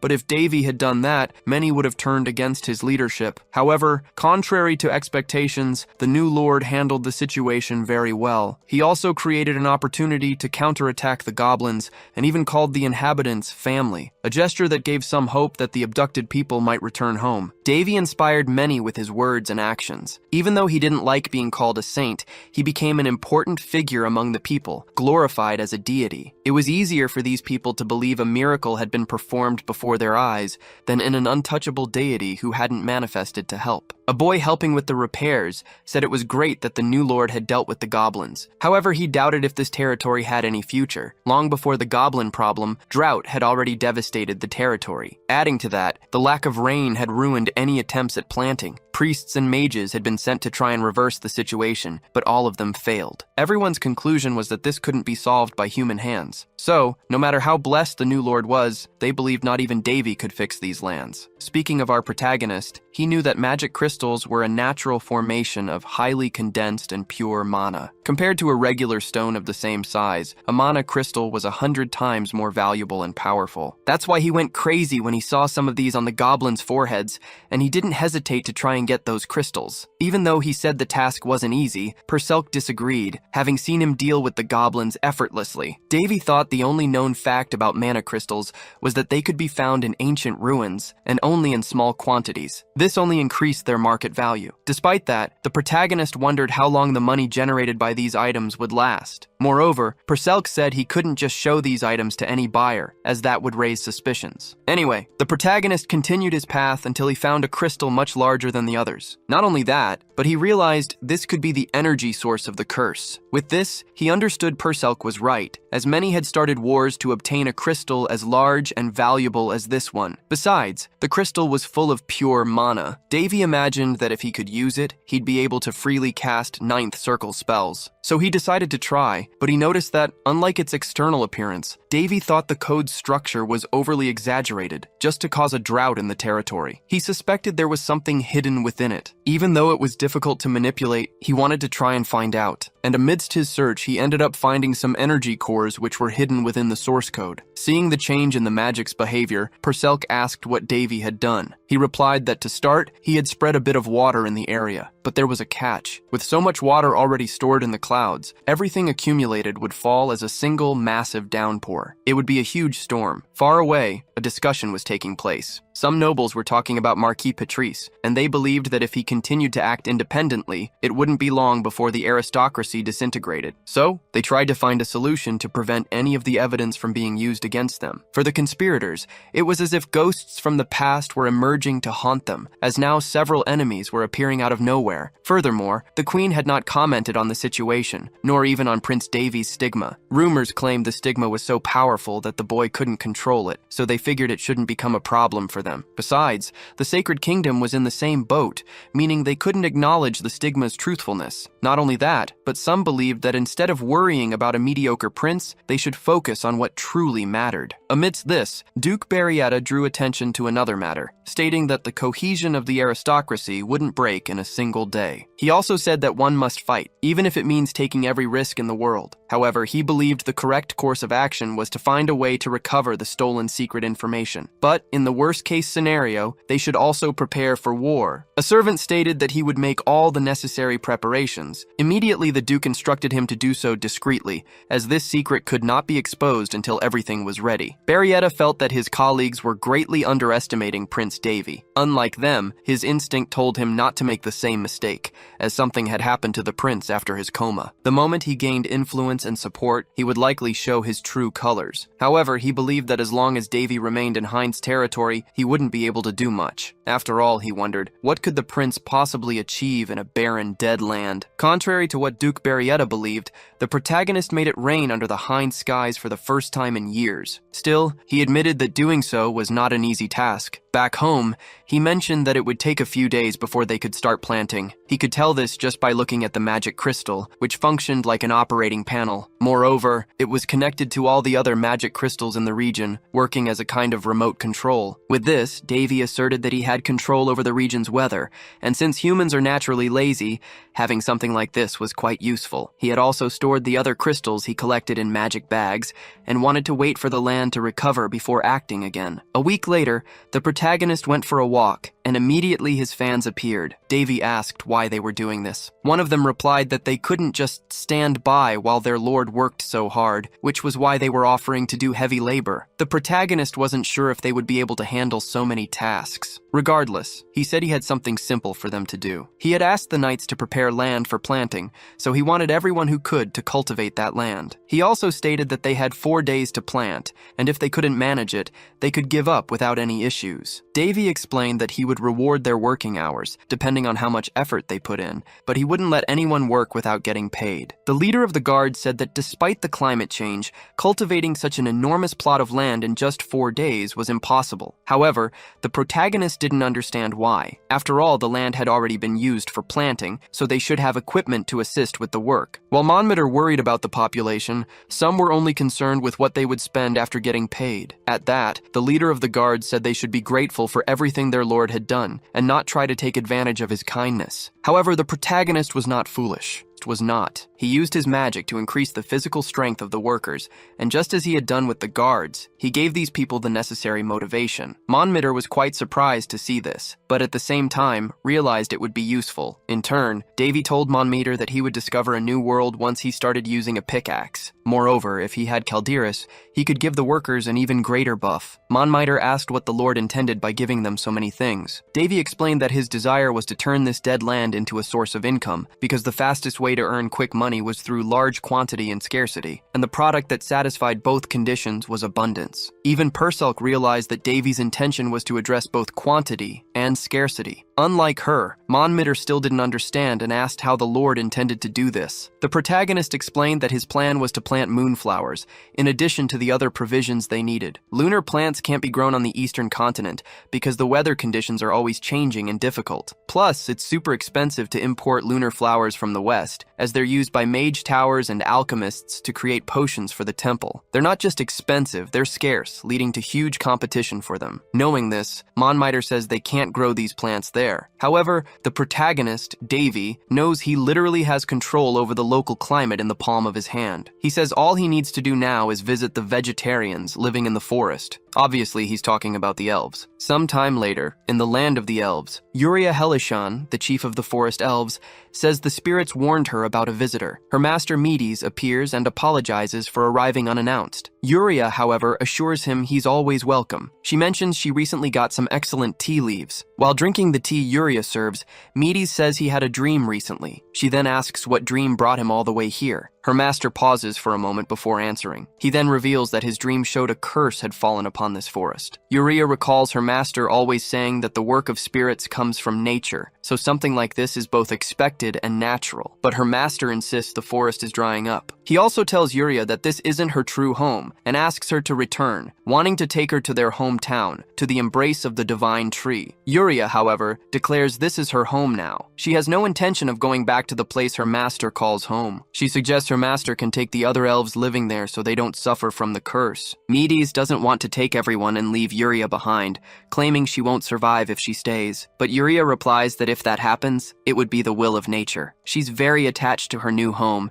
and even hopes that one day someone might save this place. Yuria feels the lively wind blowing on her face, noting it's as if the wind is telling her about a good encounter. Changing the subject, she asks if her master enjoyed the tea. She then reveals she used cricket wings as ingredients. Obviously, her master was not pleased. He thinks that for a brief moment, he forgot why Yuria doesn't have a good relationship with the Eastern elves. The others call her the most nature-obsessed. Not far from there, the elf's expected guest approaches. Davy thinks elves are a rarely seen species on the continent. According to records, they started hiding their presence 300 years ago, after the Great Incident. Some even believe they don't exist, but Davy thinks he might be lucky enough to find them, as he noticed some spirits watching him during his fight against the goblins. He believes the existence of spirits proves the existence of elves, given their symbolic relationship. Davy would prefer not to encounter them, but if he does, he won't act against them. Perselk doesn't like them much, claiming elves are rigid and stubborn. Davy agrees. He knows Apollon, the elf of doom, probably caused all the trouble, and what little he knows about him makes him never want to meet him. After walking a bit, he finds an enchanted forest, likely the home of the elves. The spiritual creatures living there approach him. He notes that these creatures are usually influenced by those with an affinity for spirits. They might even like him more than the elves, thanks to his purifying powers. Not only that, but Davy underwent intense training to acquire such powers, even diving into fire just to get used to high temperatures. Yuriana was his spiritualist master at the temple. She had a contract with 13 royal spirits born as humans. Perselk notices that even without a contract with these spirits,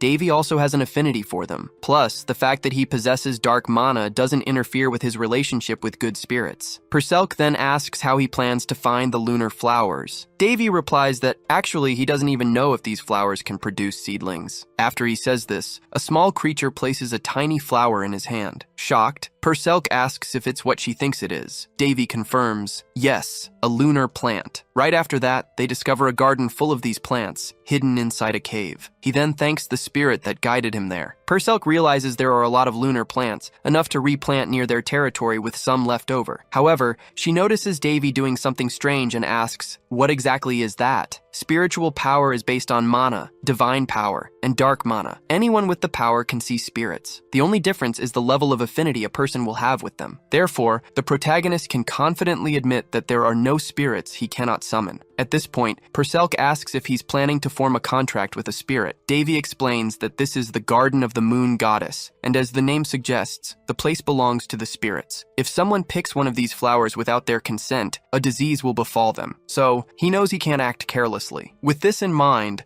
the protagonist tries to communicate with the spirit residing there in a different language. Immediately, the nature spirit manifests and is astonished that he knows how to speak the language of spirits. As a result, they manage to establish communication. The protagonist tells Perselk that the spirits have authorized the harvesting of the flowers, so he wants to do it before the elves discover it. Perselk didn't quite understand what just happened. However, Davy says it's better to avoid troublesome situations. After all, their mission is to collect the plants, not waste time chatting. Speaking of the elves, Yuria thinks that reaching the spirit garden and receiving a spirit's will is truly astonishing. She also thinks that the visitor received the spirit's consent just by communicating, without any prior preparation. And on top of that, he's just a human boy. Yuria never imagined that a human would come to know the Garden of Lunar Flowers, much less receive its authorization. Now she wonders whether or not she should tell her master about this. Her master asks Yuria what's wrong. She, in turn, says she just wants to know why he hasn't drunk his tea. After all, she prepared it specially for her master. She found a dead cricket, let the ingredients dry for a week, and then boiled them. However, even with all that work, her master ignored her sincerity. But she says if he didn't like it, he can try other things, as she recently created a new menu. Medes thanks her but refuses, thinking that Yuria's eating habits are problematic. Yuria, in turn, says that a human who can converse with spirits just entered the flower garden and awoke a great being from its deep slumber. Her master is astonished by this information. However, he notices that she isn't joking and says it's been a long time since a dragon disappeared, and they are now just legends of the past. Despite this, he finds it more probable for a dragon to still exist than for a human to be able to speak with spirits. Med says that among humans, there are those who possess some eccentricities. However, there has never been anyone capable of communicating with spirits. Besides, he believes that only elves have the necessary connection with spirits to carry out such communications. However, Yuria says she will have to leave the village for a while. After all, this is what she had been waiting for. Someone who can save the village from the curse. Back to the protagonist.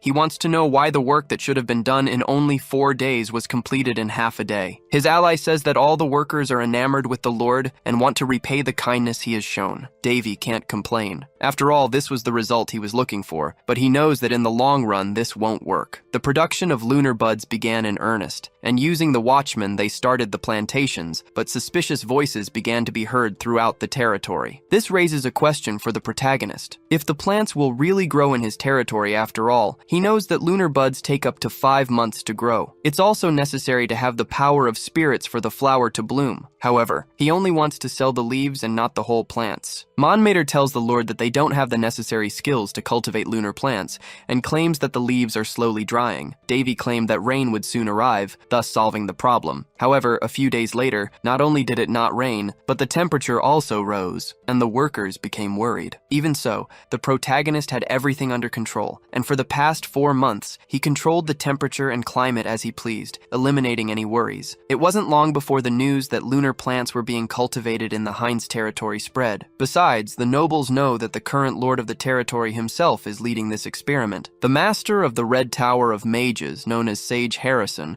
appears and asks if they are talking about the territory cursed 5 years ago. One of the young men says that it apparently started raining there, which means the curse has been broken. The lady says that even if it's true that land is barren, and it would take at least 10 years for the place to start prospering. Not only that, but she says that the current lord is the eldest prince of the Roan kingdom and must have lost his mind after being sent there. The tower master's assistant says that the prince they are referring to is Davy. However, Harrison tells him to be silent. After all, they were the first to have access to this information. So if something interesting is happening in the east, it will be of great use. In that case, he asks the assistant to make the preparations. Back to our protagonist. He noticed that a beautiful garden of spiritual flowers had sprung from a previously barren and cursed land. They barely managed to cover production costs due to the low number of seeds available for cultivation. The good news was that more leaves were being sold. Amy mentioned that the current stock was nearly 20,000, with another 10,000 still ready for harvest. Davy knew the current price was 4 leaves for 100 gold coins. 10,000 leaves would amount to 250,000 common coins, or 5,000 platinum coins. To put that into perspective, a normal family could live for 2 weeks on just 1 gold coin, and 5 gold coins would last an entire month with some left over. Unlike the spiritual stones, he put the leaves up for sale publicly, as a business. Davy also intentionally spread rumors, leading many to believe he was just an idiot, which meant they weren't interested in interfering with his operations. Purcell warned that this tactic wouldn't work twice, so Davy responded that they needed to make the most of it now. Not only that, but he believed everything else was ready too, to draw the attention of the entire continent to his product. After all, lunar leaves appeared for sale only a maximum of twice a month, and even then, the large quantities weren't enough to meet the demand of 2 continents. These leaves were the primary ingredient for magic and alchemy catalysts, and also crucial for creating church potions. So knowing that such plant leaves were available for sale nearby should have been great news. However, along with a large shipment, the protagonist spread another rumor. Soon, word began to spread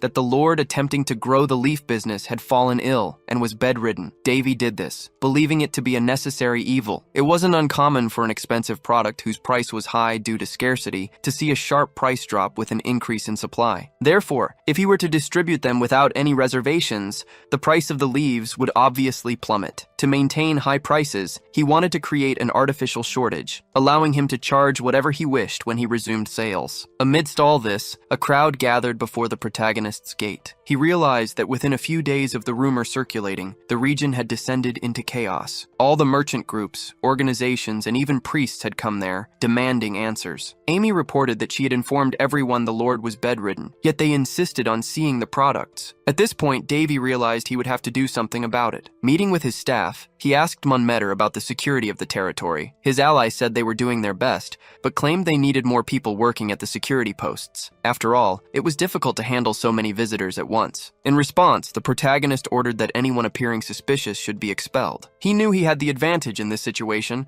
and had no need to be lenient with all the visitors, yet he still needed to maintain good relations with everyone. After this, he inquired about the inns, and his ally replied that they were all full. Even some empty houses had been utilized, and it still wasn't enough. Davy suggested using the tents they had bought to set up a camp and asked the butler to charge for stays, but without exorbitant prices. Before Monmeter left, the protagonist wanted to speak with him privately. He then showed him a vial of potion, saying they needed to discuss it. Sometime later, the guard captain went to an inn. His men asked their chief to stay and drink with them, but Monmeter said he needed to rest. So he went to his room and lay on his bed, claiming to be very tired. He thought about his schedule: a morning treatment with Master Berman, troop training in the afternoon, and now etiquette lessons with the Lord's governess. It was all too much to handle. Besides, he'd never had so much work in his entire life. However, just when he thought he would finally rest, a visitor appeared, asking to speak with the captain. The man apologized for the interruption, and then introduced himself as Hallis, a 4th grade specialist from the Green Tower. He stated that he needed to discuss some matters with Monmeter. After that, Hallis remarked that the captain's management was impeccable, but he knew it was difficult to manage so many people in a small space. He then said that the current lord was lucky to have someone like him by his side. Despite the compliment, Monmeter claimed to be just an unimportant knight. Getting straight to the point,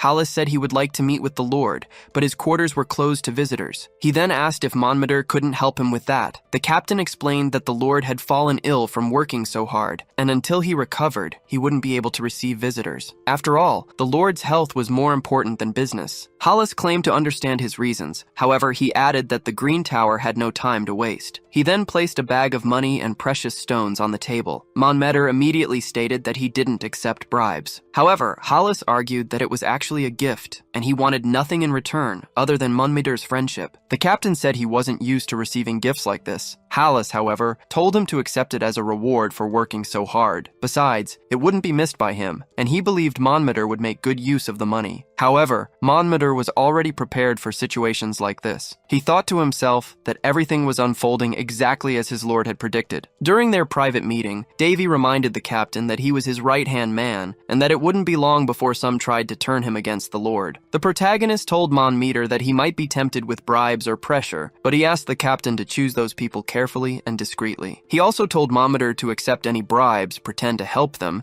and then reveal to the lord who these individuals were, the ones trying to turn his captain against him. Not only that, but he asked Monmeter to pretend to help them and show them a particular item. Davy explained that it was a magically treated potion, priced at 100 gold per vial. He didn't want Monmeter to sell it, but rather to get the subordinates talking, spreading the word among everyone else. After all, his goal was to maximize the value of his product, and this item would help keep the stock in the region for as long as possible. Back in the present, Monmeter presented the item to Hallis, explaining it was a raw material that had been manufactured and would soon be commercialized. Upon seeing the potion, Hallis declared it was definitely a top-tier item. He'd never seen anything of such quality before, meaning he wouldn't find anything like it anywhere else on the continent. He then thought to himself that he needed to have priority on it, no matter the price. Monmeter noticed Hallis was impressed just by looking at the item and asserted that his lord had worked hard to produce it. What's more, all products not meeting quality standards are discarded and used as fertilizer, and they have another 10,000 of these ready for sale. Hallis understood that from 20,000 grams, they had produced only 10,000, meaning half was discarded. He thought that for a 17-year-old lord, that was a bold decision, and in this case, he couldn't let the opportunity slip by. Monmeter then mentioned that the lord intended to auction off the current stock and continue production afterward. Hearing this, Hallis assumed there would be some priority for buyers as well, but Monmeter claimed not to know any more details. Hallis said he knew enough, and promised that the Green Tower would reward Monmeter for this. With that, he took his leave and departed from the captain's quarters. Monmouth was then surprised that the Lord's plan had worked out so well. The next day, he went to the Lord to recount what had happened. The protagonist explained that certain actions were easy to predict, and that this wasn't a place free from the clutches of greed. All he had done was display attractive products to entice rich clients. Monmouth then revealed that besides the Green Tower, he had also received bribes from representatives of other regions. Davy told him to keep the money and didn't care how his captain would spend it, as he had earned it. Besides, the protagonist already made most of the profits from the leaf production,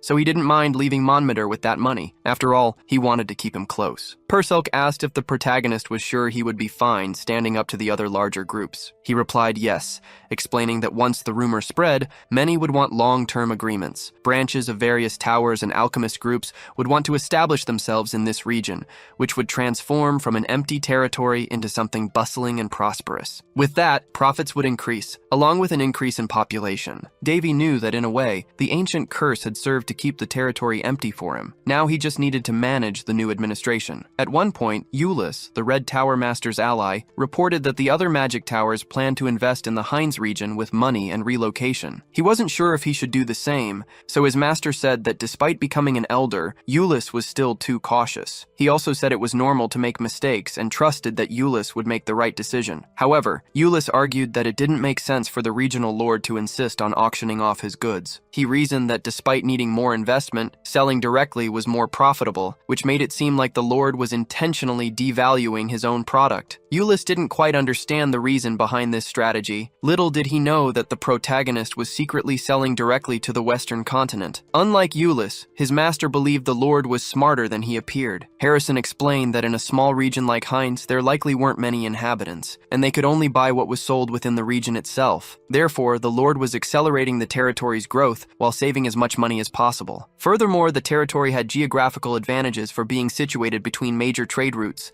and by having towers and branches from various places, it would make Hines a perfect commercial district. Harrison stated that the lord's decision not to increase product production was to prevent other groups from buying in bulk and selling at a higher price to the end consumer. He also said that the lord's strategy was to accumulate as much money as possible in a short amount of time and plan for the future. He was acting as if he had nothing to lose, even if risks existed, which meant the leaf production was just the beginning. Harrison added that the lord had much more to offer, and he probably wasn't the only one who had noticed this. Even if the lord was bluffing, he would still come out ahead. In that case, Euless said he knew what kind of relationship he wanted to have with the lord, and concluded that he needed a meeting with him as soon as possible. His master said that he also wished to speak with the boy, so he asked his disciple to arrange a meeting. As soon as his conversation with Euless ended, the sage remembered being asked if it was possible for a young man who barely emitted a mana trace to kill a high-level vampire with just a single attack. Ileana had harbored this doubt since her last encounter with the protagonist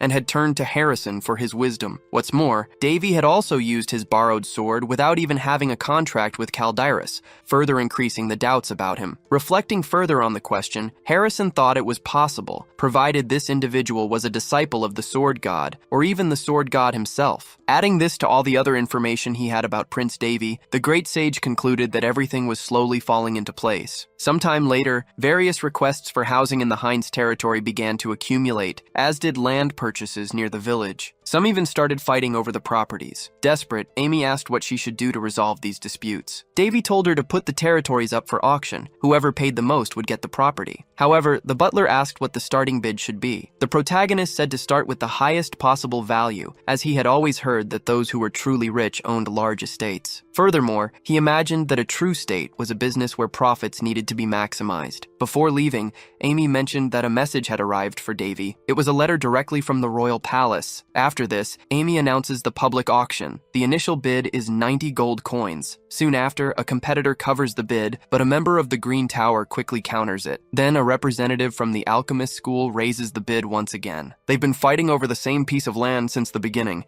and the auction just made things even hotter. With each increased bid, both parties looked ready to fight. Amy announces that the latest bid is 130, so if no one raises it, the land will be sold. While the bidding war rages, Hallis's last bid seems to have won him the dispute. However, in the very last second of the auction, someone else steps forward and covers the bid. After that, the protagonist receives news that they've secured a deal of 150 gold coins coins per flask with the Aliui trading group. Davy credits this to the strategy he devised with Monmeter. Plus, all the auctioned houses sold at a similar pace to properties in developing areas of the capital. He's happy to have profited on both fronts. Moreover, if things continue this way, Heinz's annual revenue will be around 1.5 million gold, making his territory the richest region in the kingdom. With this in mind, he wants to continue leaf production without increasing the quantity. He also plans to clear land to cultivate other products. Davy believes that too much of anything is bad, so he needs to maintain a balance between supply and demand. He tells his allies not to keep unusable structures standing,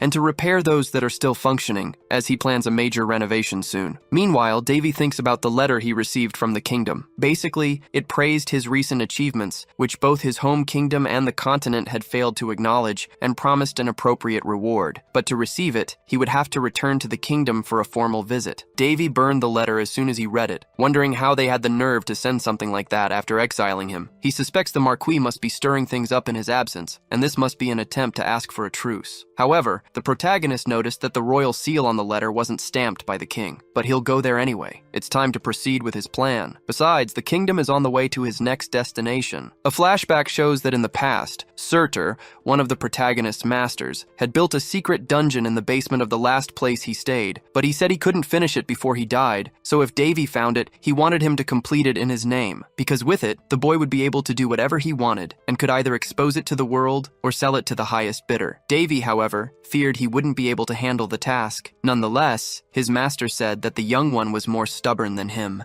but he trusted him with the task, and as long as Davy completed it, he could do whatever he wanted with his creation. Back in the present, the butler insists on sending someone to accompany the lord on his journey, but Davy insists on traveling alone. Before leaving, he asks the butler to look after Amy and not let her overwork herself, ensuring she gets proper rest. The butler says it's quite fun to teach Amy, as she's not just a baron's daughter but also very intelligent, and he sees her like a granddaughter. With that, the protagonist realizes his friend is in good hands. So, he finally departs on his journey. Midway on the road, Perselk notices he's veering off course and asks if Davy is taking a shortcut. The protagonist explains that he needs to visit a place before heading to the Royal Road, a famous tourist attraction. He adds that the place is one of the few great sites in the Round Kingdom, where the entire alliance worked together to preserve and research it. After all, he's referring to the blacksmith Surtur's hometown, called the Valashad region. Davy knows Perselk was raised as Harris's daughter and figures she must have encountered Surtur at some point. She confirms, informing him that Surtur used to say this place was built with the same materials as the holy sword Calderis, so it must be an incredible location. However, the protagonist disagrees, explaining that the place belonged to Surtur thousands of years ago, but now it belongs to Queen Linnes. Not only that, but it's full of Variettas who are all his enemies, so he needs to enter disguised, as things could get tense if they discover who he really is. The protagonist waits in line to enter the site and uses a fake identification, presenting himself as the mercenary Davy. He thinks he worked hard on this new identity, and as long as they don't recognize his face, he'll be safe. However, he ends up being stopped at the entrance. The guard says he's there to explore the recently discovered labyrinth, but tells the boy not to stick his nose where it doesn't belong, and expels him from the site. Surprised, Davy wonders what's going on. Frustrated, the protagonist just stared at the spot, lost in thought. He thought that even for a noble's land, this place was terrible. Just then, a man approached him, saying the protagonist must be from far away not to know what was happening in the region. The old man pointed at something. In the queue to enter the city, someone was paying a bribe to the guards. The old man then explained that was the only way to get into the city. Davy thought it had been a few years since the laws changed, so bribes shouldn't even exist anymore. However, the old man said the protagonist's eyes were terrifyingly cold. He then handed something to Davy, telling him to give it to the guards. He also said that though it was little, it was enough for Davy to get in, and advised the young man to avoid unnecessary trouble. The old man said Davy resembled his grandson, which was why he was helping him. Davy thanked the kind man for his generosity, and gave him a few coins in return. After all, he realized it wasn't money the guards were truly after. Next, the protagonist approached the guard again. He then stated that collecting money from people was illegal, unless it was a processing fee for large-scale purchases. The guard scoffed, calling the protagonist just a naive kid, and asked what he planned to do about it. In turn, Davy said this was their last chance to redeem themselves and avoid punishment under national law. Therefore, he told them to return all the money they had received so far and confess their crimes. While the guards laughed at the situation, even the protagonist felt a bit embarrassed, but he knew this was just standard procedure. At that moment, the chief of the guards pointed a sword at him. He said no one would care if they killed the boy right there, so he told Davy not to meddle in their affairs. Davy, however, asked if the guard didn't mind being an outlaw. The guard replied that he and his group were the law. Besides, they were following the orders of Duke Varietta. Just as he was about to attack, the old man from earlier interrupted the guard, claiming the protagonist was just a boy and didn't deserve to be punished. Annoyed, the guard, instead of attacking Davy, aimed at the old man who had interrupted him. But the protagonist intervened and disarmed the guard. Not only that, but he said attacking defenseless elders was an act even more cowardly than accepting a bribe. Furthermore, threatening a citizen of the kingdom was the same as stealing from the nation itself. Davy then took hold of the guard's sword and declared that he needed to be punished appropriately for his crimes. After dealing with the guard, he announced that the same punishment would be applied to everyone involved in the scheme. He then told the others not to complicate things further and to inform their chief about what had happened. However, instead of complying, the other guards surrounded the protagonist. Davy then stated that they had chosen the most difficult way to deal with the situation. He also said their actions were enough to have 3 entire generations of their families penalized. But since the guards didn't back down, the protagonist didn't stand idly by and attacked. However, he still gave the guards a chance. He told them to call their chief to that spot before the worst happened. Immediately afterwards, someone appeared at the scene,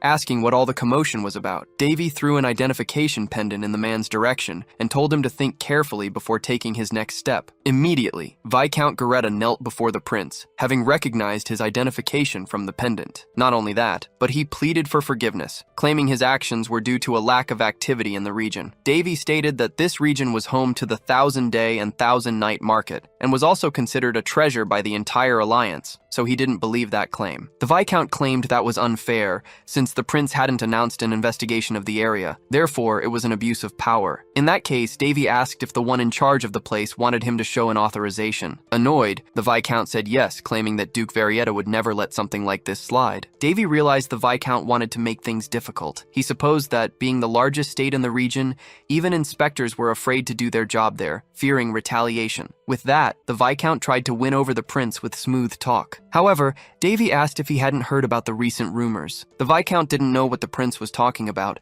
so Davy declared himself bloodthirsty. As soon as he eliminated the Viscount, Davy remarked that the man had wasted his last words. Sometime later, the old man drives a cart. He tells the protagonist that 10 years ago, everything was peaceful, but then Baron Alishad of the royal family passed away. That's when refugees started appearing in the area. Soon, exploitation became a problem, and people who sided with the foreigners were punished. The old man lost his son this way. Davy then realizes that this is why the old man helped him. He reminded him of his son, not his grandson. He also says that the old man's son seemed to have been a kind person, judging by this story. Soon after, they arrive at a marked spot. Davy declares that he has finally found the ruins of Valharashad, the historic site of the Market of 1,000 Days and Nights. The old man is unsure if everything will be all right after what happened earlier, but the protagonist claims that the local duke doesn't pay much attention to what goes on there. Then the old man thanks Davy for saving him from the guards and for avenging his son. He now feels indebted to him. Davy, however, just tells the man to simply continue living a just life. As they say their goodbyes,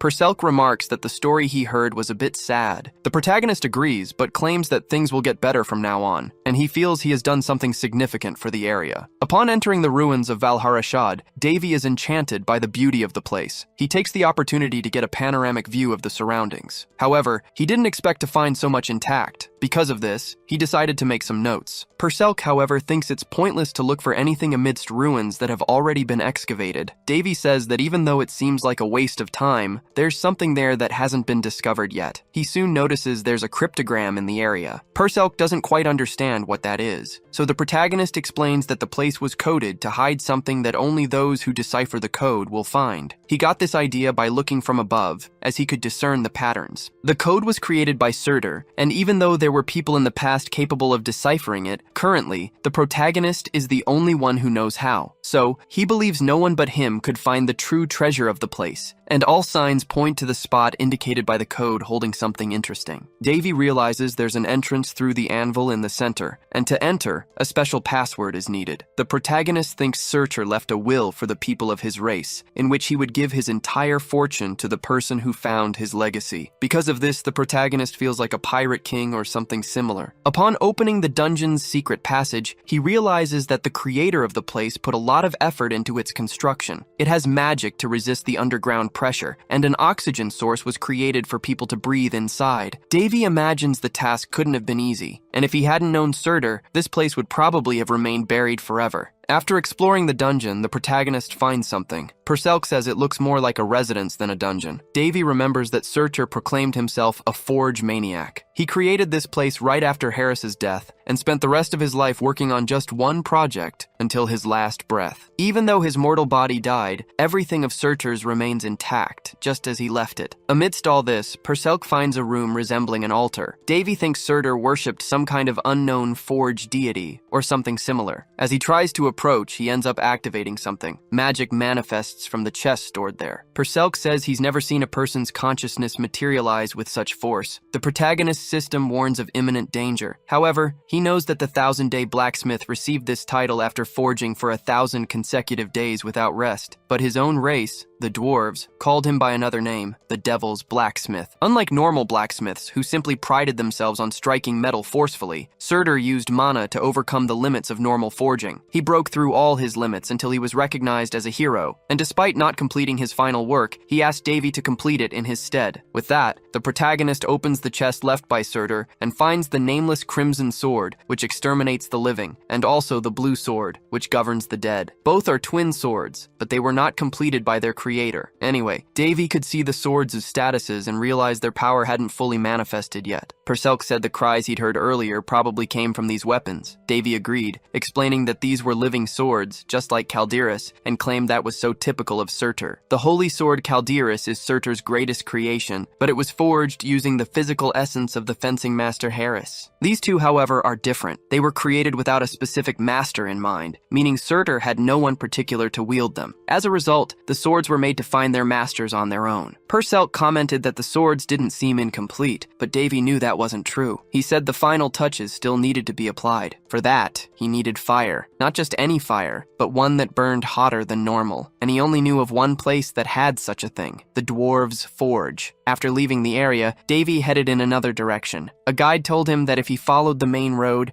he would soon see the plaza he was looking for. Davy thanked him and continued on his way. He then asked Perselk what she thought would happen regarding the royal summons he'd received. His friend replied that the business he'd created was very profitable, so, as stated in the letter, they intended to reward him, because in just a few months, he'd made more money than the entire kingdom in a whole year, and the taxes he paid had opened the eyes of the bigwigs. Therefore, they would likely try to convince the prince to nationalize the business, making the kingdom even wealthier. However, she knew very well that Davy already knew this, and had only asked to make the trip less boring. In turn, Davy was a bit shocked to have received so much attention from the continent, but he knew it only happened because his business had made such a huge impact. Sometime later, he arrived in his homeland and was greeted by the chief chamberlain. Davy remarked that it had been a while since he last saw Besfus. Besfus replied that he, the prince, had grown, not just in height, but also in stature, thanks to his new ventures. In turn, Davy said he believed the heavens had blessed him, and he was just making the most of it. Changing the subject, Besfus mentioned that some important books had recently been stolen from the palace. This had enraged the king, leading to all related nobles having their titles revoked and facing imminent execution. He also added that the king had already retired for the night, and if Davy wished to see him, it would be best to wait until the next day. Davy thought that even if the information had been gathered with Marquis Paletris at the center of it all, such significant progress wouldn't have been possible without the king's involvement. He also thought that the king had apparently been holding back, but now had decided to go all in at once. Amidst these thoughts, Davy bumped into someone. Prince Carlos had decided to show up to see him. Even though he didn't enjoy seeing him again, Davy said that Carlos apparently wanted to speak with him alone, and asked the butler to leave them alone. Despite his concern, the butler obeyed Davy. Then, Carlos said that Davy had become much more arrogant just because he'd succeeded in a business venture. He then told him not to feel proud, claiming that Davy had merely gotten lucky, and any commoner in his place would have done a better job. But Davy replied that Carlos must be quite envious to say such a thing in person.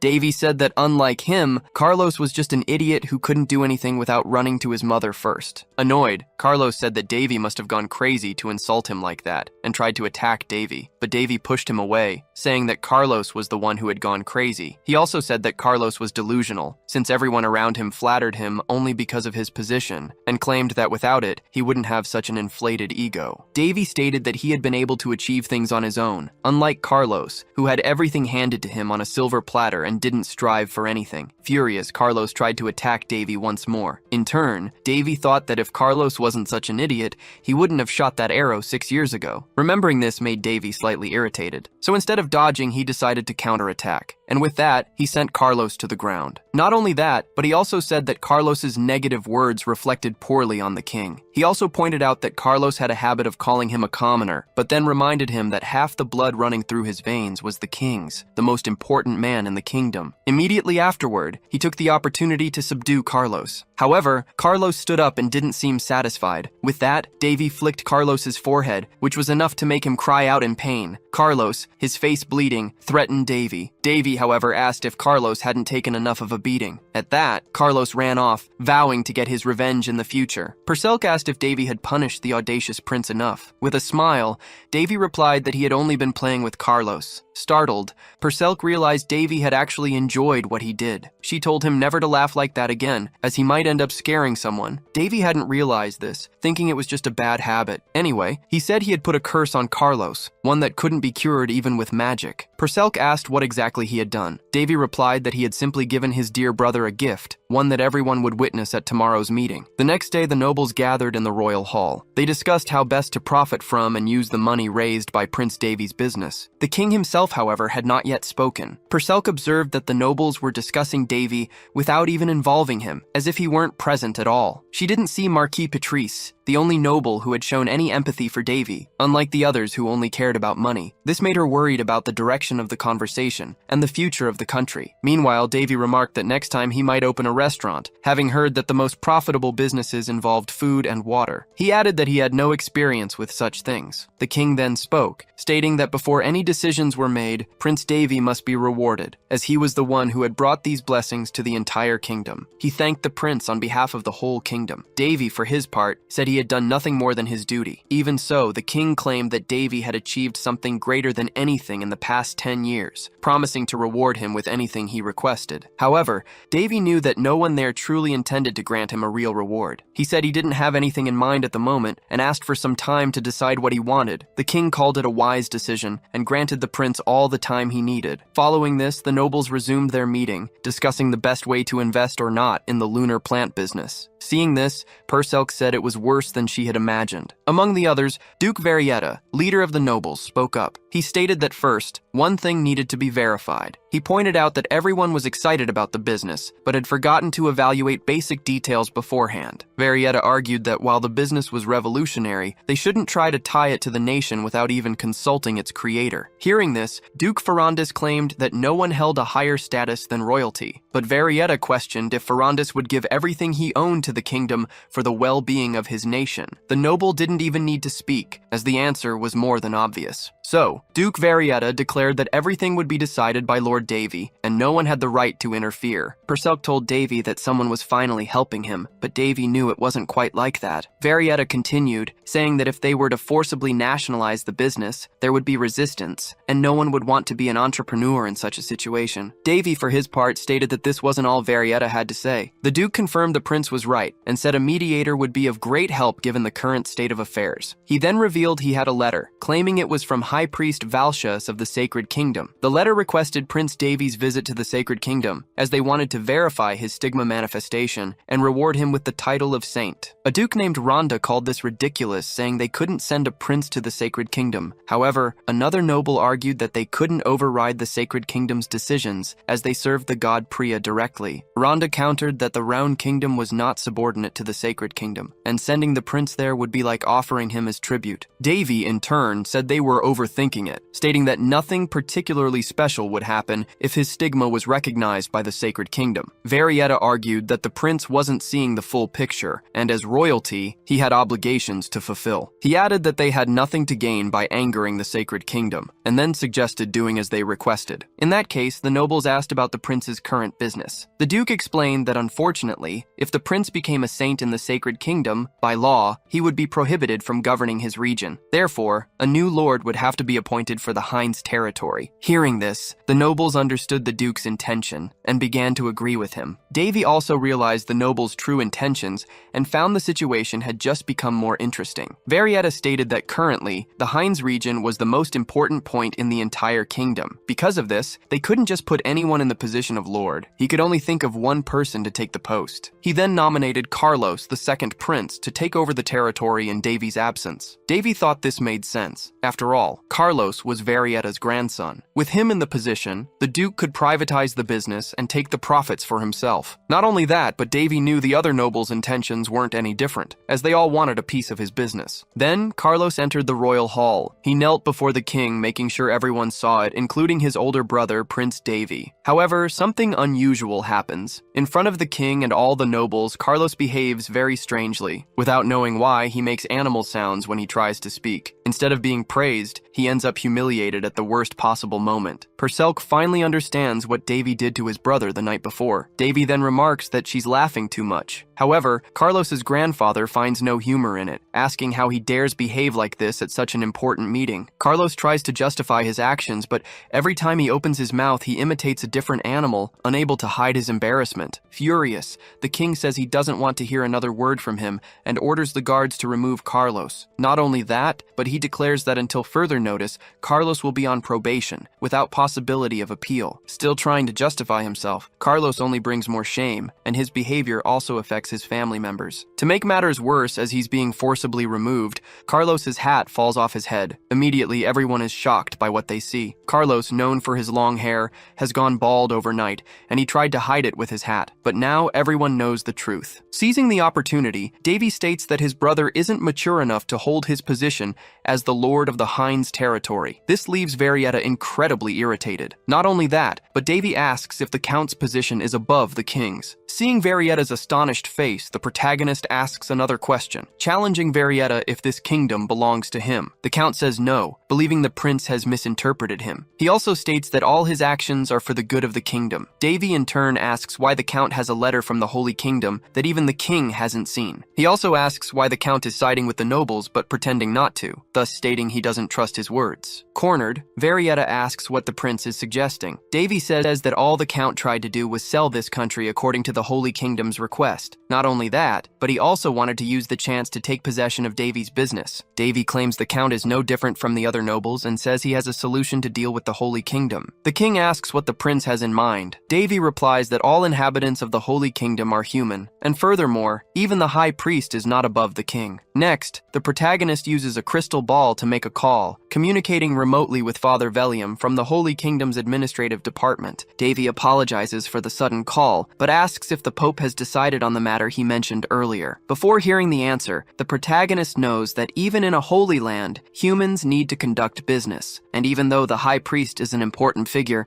he contacted the Holy Kingdom's highest authority directly, the Pope. Father Velium says the High Priest acted alone, without the Pope's authorization, and promises that this will never happen again. With that, the meeting concludes, and the letter sent by the High Priest proves useless. Alone, the protagonist takes the opportunity to thank the priest for his help. Velium explains that while it wouldn't be bad for them, they never actually considered asking the prince to come to the Holy Kingdom. Furthermore, in the long run, it wouldn't be a significant benefit, as Davy is more useful in his current position. Also, Davy told the Pope that if he stayed away from the Hinds region, the cultivation of the plants would be interrupted, and the Pope doesn't want that. Plus, he also promised to send a special shipment to the Holy Kingdom. Father Velium thanks him for such great cooperation, and says the Pope is interested in continuing to buy large quantities. Davy knows there's nothing sacred about this arrangement. It's a materialistic deal, but he doesn't care about that. After all, he created this business from the start to make a profit, so as long as they pay, he's willing to sell. He just wants to make some good, easy money. And ultimately, he only cares about good results. Seizing the opportunity with his crystal ball, the protagonist calls Amy. She cries for help until the butler interrupts, telling Amy she shouldn't show weakness. The butler apologizes for this, saying he's taking care of things at home. Davy says the meeting ended well and he'll soon return to Heinz. Meanwhile, the butler mentions that the guests have been moved to temporary tents, and he's also taken care of the construction permits, which will begin soon. However, there's a problem with the infrastructure improvements. The butler doesn't believe everything the Lord requested can be accomplished so easily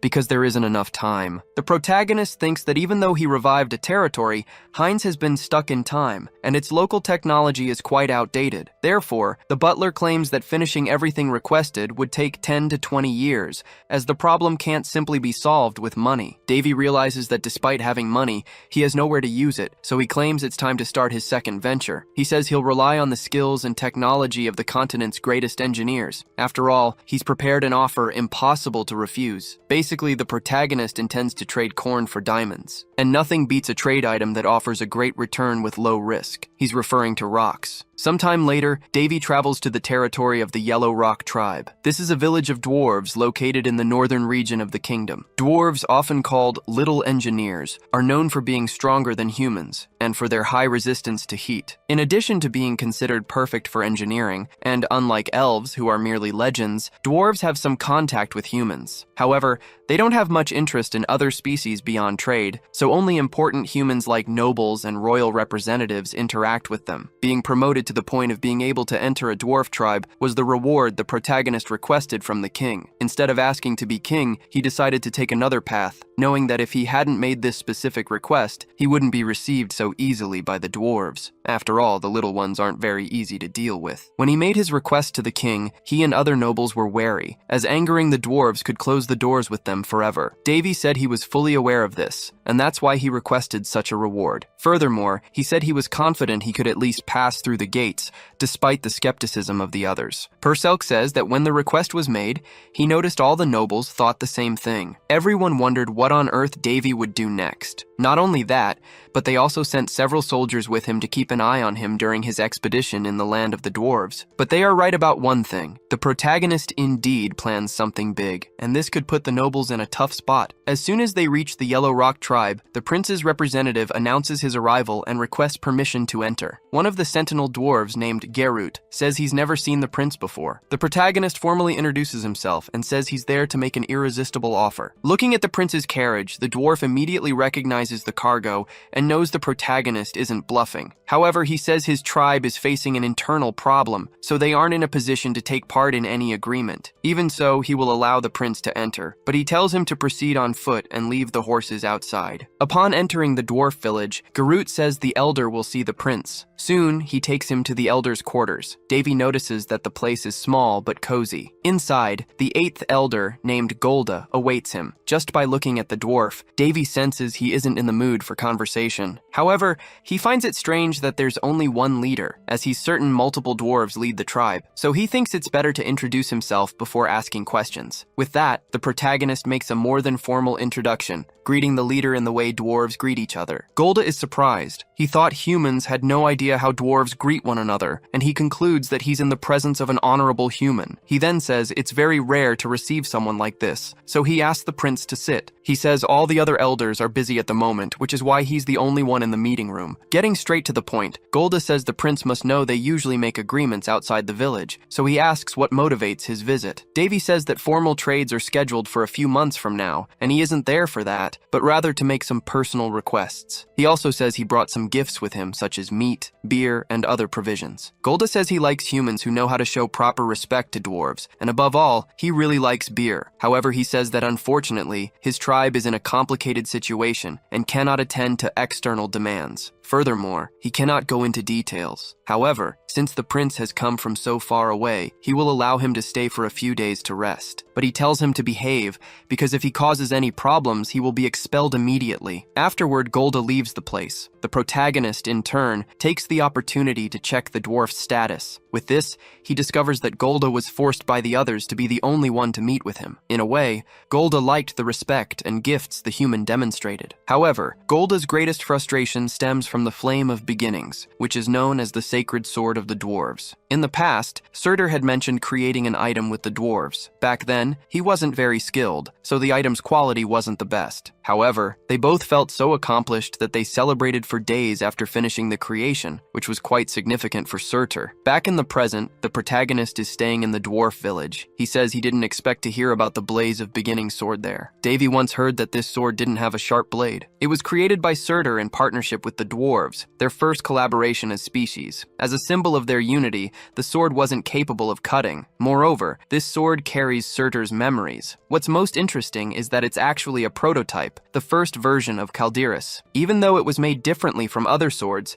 the general production method is the same, as it involves creating items using mana. This method unites the material and non-material worlds. Furthermore, the materials themselves, like the hammer used and the iron treated, are also unique. Basically, this method requires a blacksmith to seek knowledge beyond their current understanding. Given how close-minded dwarves can be, they wouldn't even attempt to create something like this. That's why they must be racking their brains trying to unravel this production method, and that must be the problem Golda mentioned. But now, the protagonist wants to step out for a bit, because besides borrowing the dwarves' skills to develop his territory, there's another reason for his visit. He wants to gain access to the Great Forge, the same one created by the dwarves using intense techniques. Davy had already anticipated resistance when trying to talk to the dwarves, so he created a plan beforehand. After leaving his quarters, the protagonist heads to a tavern. Golda finds him and asks what the prince is doing there. Davy wants to know if Golda has some free time. The dwarf replies that he can't do his job properly if he doesn't rest well. Besides,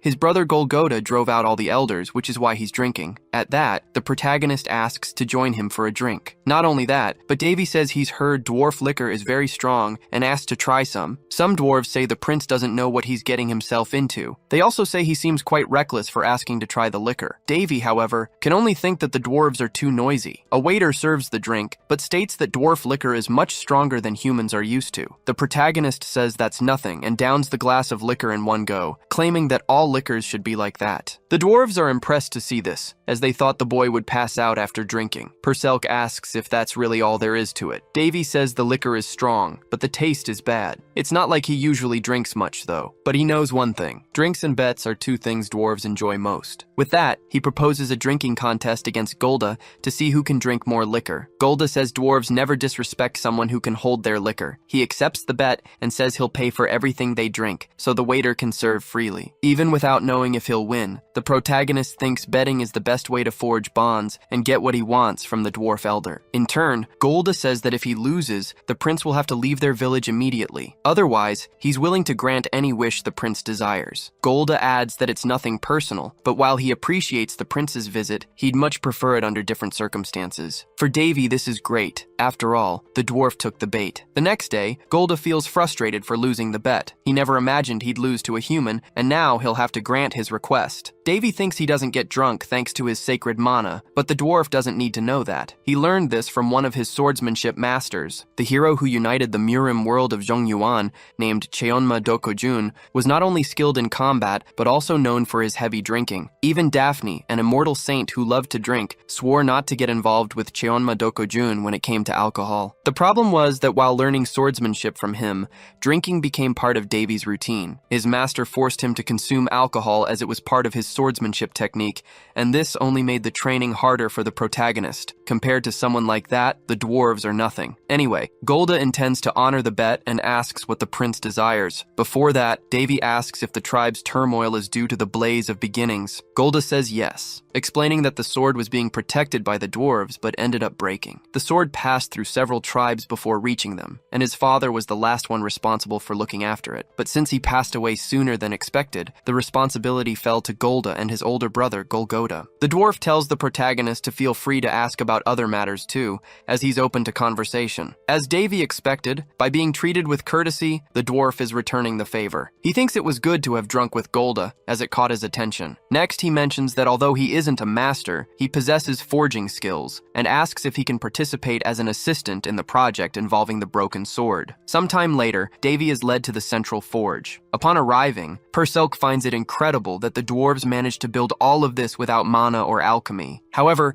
some dwarves aren't pleased with a human's presence in the forge, thinking Golda must have gone mad to agree to it. Davy even feels bad for putting the dwarven leader through this, but it's at this moment that Golgotha appears, asking his brother what happened that led him to bring the human to the forge. Golda replies that he lost a bet and just wants to see the forge. The dwarves, however, insist this is the main forge, so Golda must still be drunk to agree to such a thing. But he asserts that's not the case, swearing on his title as an elder, and asks the others to trust the prince, just as he did. At this, Golgotha tells the other dwarves to simply get back to work. Since Golda is also an elder, if he decided this, the others must respect it. Golgotha then says he will allow Davy's presence, but warns he'll hammer his head if he does anything foolish. Davy simply says he won't forget the warning. Sometime later, Davy sees the sword itself, which stands 2 meters tall and 30 centimeters wide, not much different from a decoration. The dwarves are trying to repair it using hot iron and hammering. However, Perselk notices Davy is focused on something else and asks what it is. Davy says the sword can't be fixed. He explains it was made using a process similar to crafting a holy sword, but since it was never a complete item like a holy sword, it didn't last long. And despite regretting it, he knows that's just how things are. Golgotha works intensely on the item. Seeing this, his brother suggests he take a break so he doesn't overdo it. Even Davy notices that if they continue like this, it won't work. In the midst of this, another group of dwarves appears. They are from the Black Rock tribe, and their leader, named Thors, says the Yellowstone dwarves will only end up completely destroying the sword. Thors comments that Golgotha is doing well for someone who destroyed a sacred item,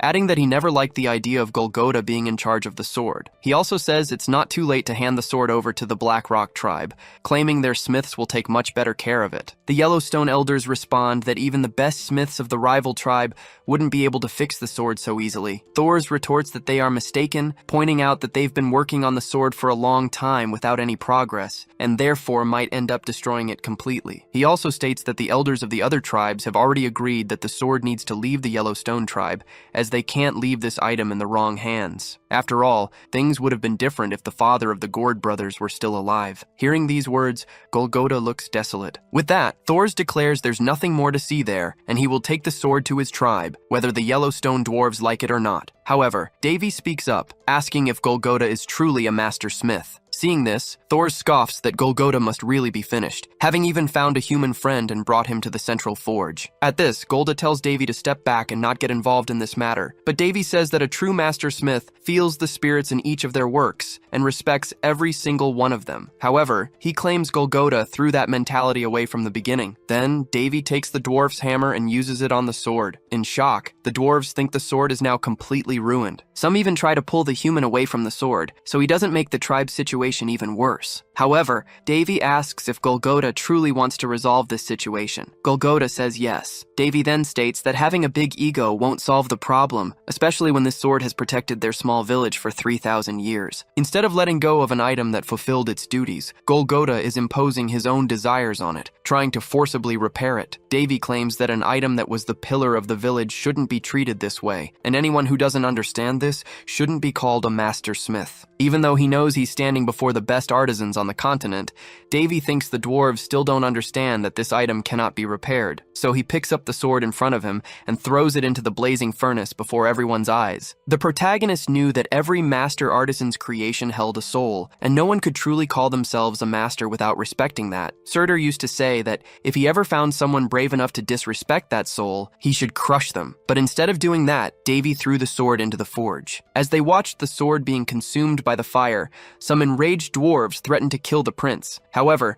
Davy stated that given the sword's condition, this was the right thing to do. He added that the dwarves shouldn't insult this sacred item any longer, especially since his master had created it, making it deeply connected to him as well. Furthermore, Davy claimed that no one there truly understood the actual purpose of a sacred item. He explained that the sword had died a long time ago, and the dwarves weren't confident enough to create new ones. So, he asked if they were truly proud to call themselves a race of master artisans. Furious, the dwarves dwarves demanded to know who Davy thought he was to speak to them that way. Golgotha interrupted the argument, saying that the dwarves were only making themselves look worse. Davy realized that the elder had already begun to understand that the sword's life was over, and trying to repair it would be a waste of time. However, even though they knew they lacked the skills to recreate the item from scratch, they didn't want to admit it. They had eventually come to the conclusion that the sword would lose its meaning if it wasn't passed down through generations, but they were now realizing that this approach wasn't ideal. Thors retorted that the prince was only saying this because the sword had no connection to humans. Even the best dwarven artisan couldn't recreate a legendary item. He added that Davy shouldn't be so arrogant, as no human, not even him, could accomplish such a feat. Perselk noted that he had never seen these stubborn dwarves so shaken. In response, the protagonist told Thors he was wrong to say he couldn't craft a legendary item. Immediately, all the dwarves present were shocked to hear this. Even Perselk was left speechless. Some dwarves muttered that even among their own, no one was that skilled, so a human claiming to create a legendary item was absurdly difficult to believe. Moreover, they believed that only Surtur could ever craft such an item. The protagonist, in turn, told them they could continue spouting nonsense or simply watch him work and learn something. With that, Davy began to work in front of the dwarves. He thought that among all the skills he learned from his master, one in particular stood out, and with it, he had managed to master several other abilities. Surtur was a great teacher, and because of that, the protagonist learned a lot from him. Even so, he hadn't reached the same level of skill as his master, but what mattered was that he had managed to create many items, some even better than the dwarves' sacred sword. After all, it was just a prototype. As he watched the protagonist work, Thors noticed the prince was mixing cadmium steel and mithril alloys, and immediately told him to stop. However, Davy replied that unlike them, he wasn't constrained by common sense in creation. He claimed that the rules the dwarves had created didn't apply to him. Furthermore, he argued that common sense didn't truly exist, as the possibilities for innovation were endless, provided one changed their approach. One could combine various processes to create new things, even if apostle was what they called the dwarves. The dwarves watched the protagonist work, disbelieving what he was doing. After some time working, a sword was created. Davy showed them the item, stating that it had been quite easy to create. The dwarves realized the protagonist had melted the old sword and forged a new one. Upon seeing the item, they were dazzled by the creation. Not only that, but the protagonist believed his new sword's strength was far greater than the previous one. Perselk praised his work, and Davy replied that if they threw out the idea of common sense, anything could be created. He explained that the most important thing was the texture, as the sword would absorb mana on its own. In short, it was a structure that made mana circulate throughout the sword, very similar to the mana circle inscribed on his own body. Next, he asked if Elder Golgotha recognized the technique he had just demonstrated. Davy explained that only a few items could self-heal without the aid of mana, which made them different from artifacts that became useless once their mana ran out. Perselk noted that despite the tumultuous start, Davy had won over the dwarves' hearts. The protagonist then stated that although he had started creating the sword, he wouldn't be the one to finish it, for even the blacksmith of 1,000 days had only created the item's base and left the rest to the dwarves, so he would do the same. Golgotha replied that they didn't have the necessary skills, but Davy simply told them to learn. Immediately, the dwarven elder asked if the prince could teach them. He said yes, but not for free. He then proposed to begin as soon as his current task was completed. Some dwarves were truly impressed by the protagonist's swords. Then Perselk says Davy might be accused of blasphemy, but Davy replies that with his stigma, he's not worried about it. He asks what Golgotha thinks about it, and the elder doesn't quite know what to think. Davy states that he didn't make these swords, but he will be the one to give them the final touches. The dwarves mention that the blacksmith who created these swords passed away a long time ago. Davy knows this very well. These swords have been aging while stored for so long, and because of this, their power has increased more than tenfold since they were first forged. When this type of mana processing technique is used,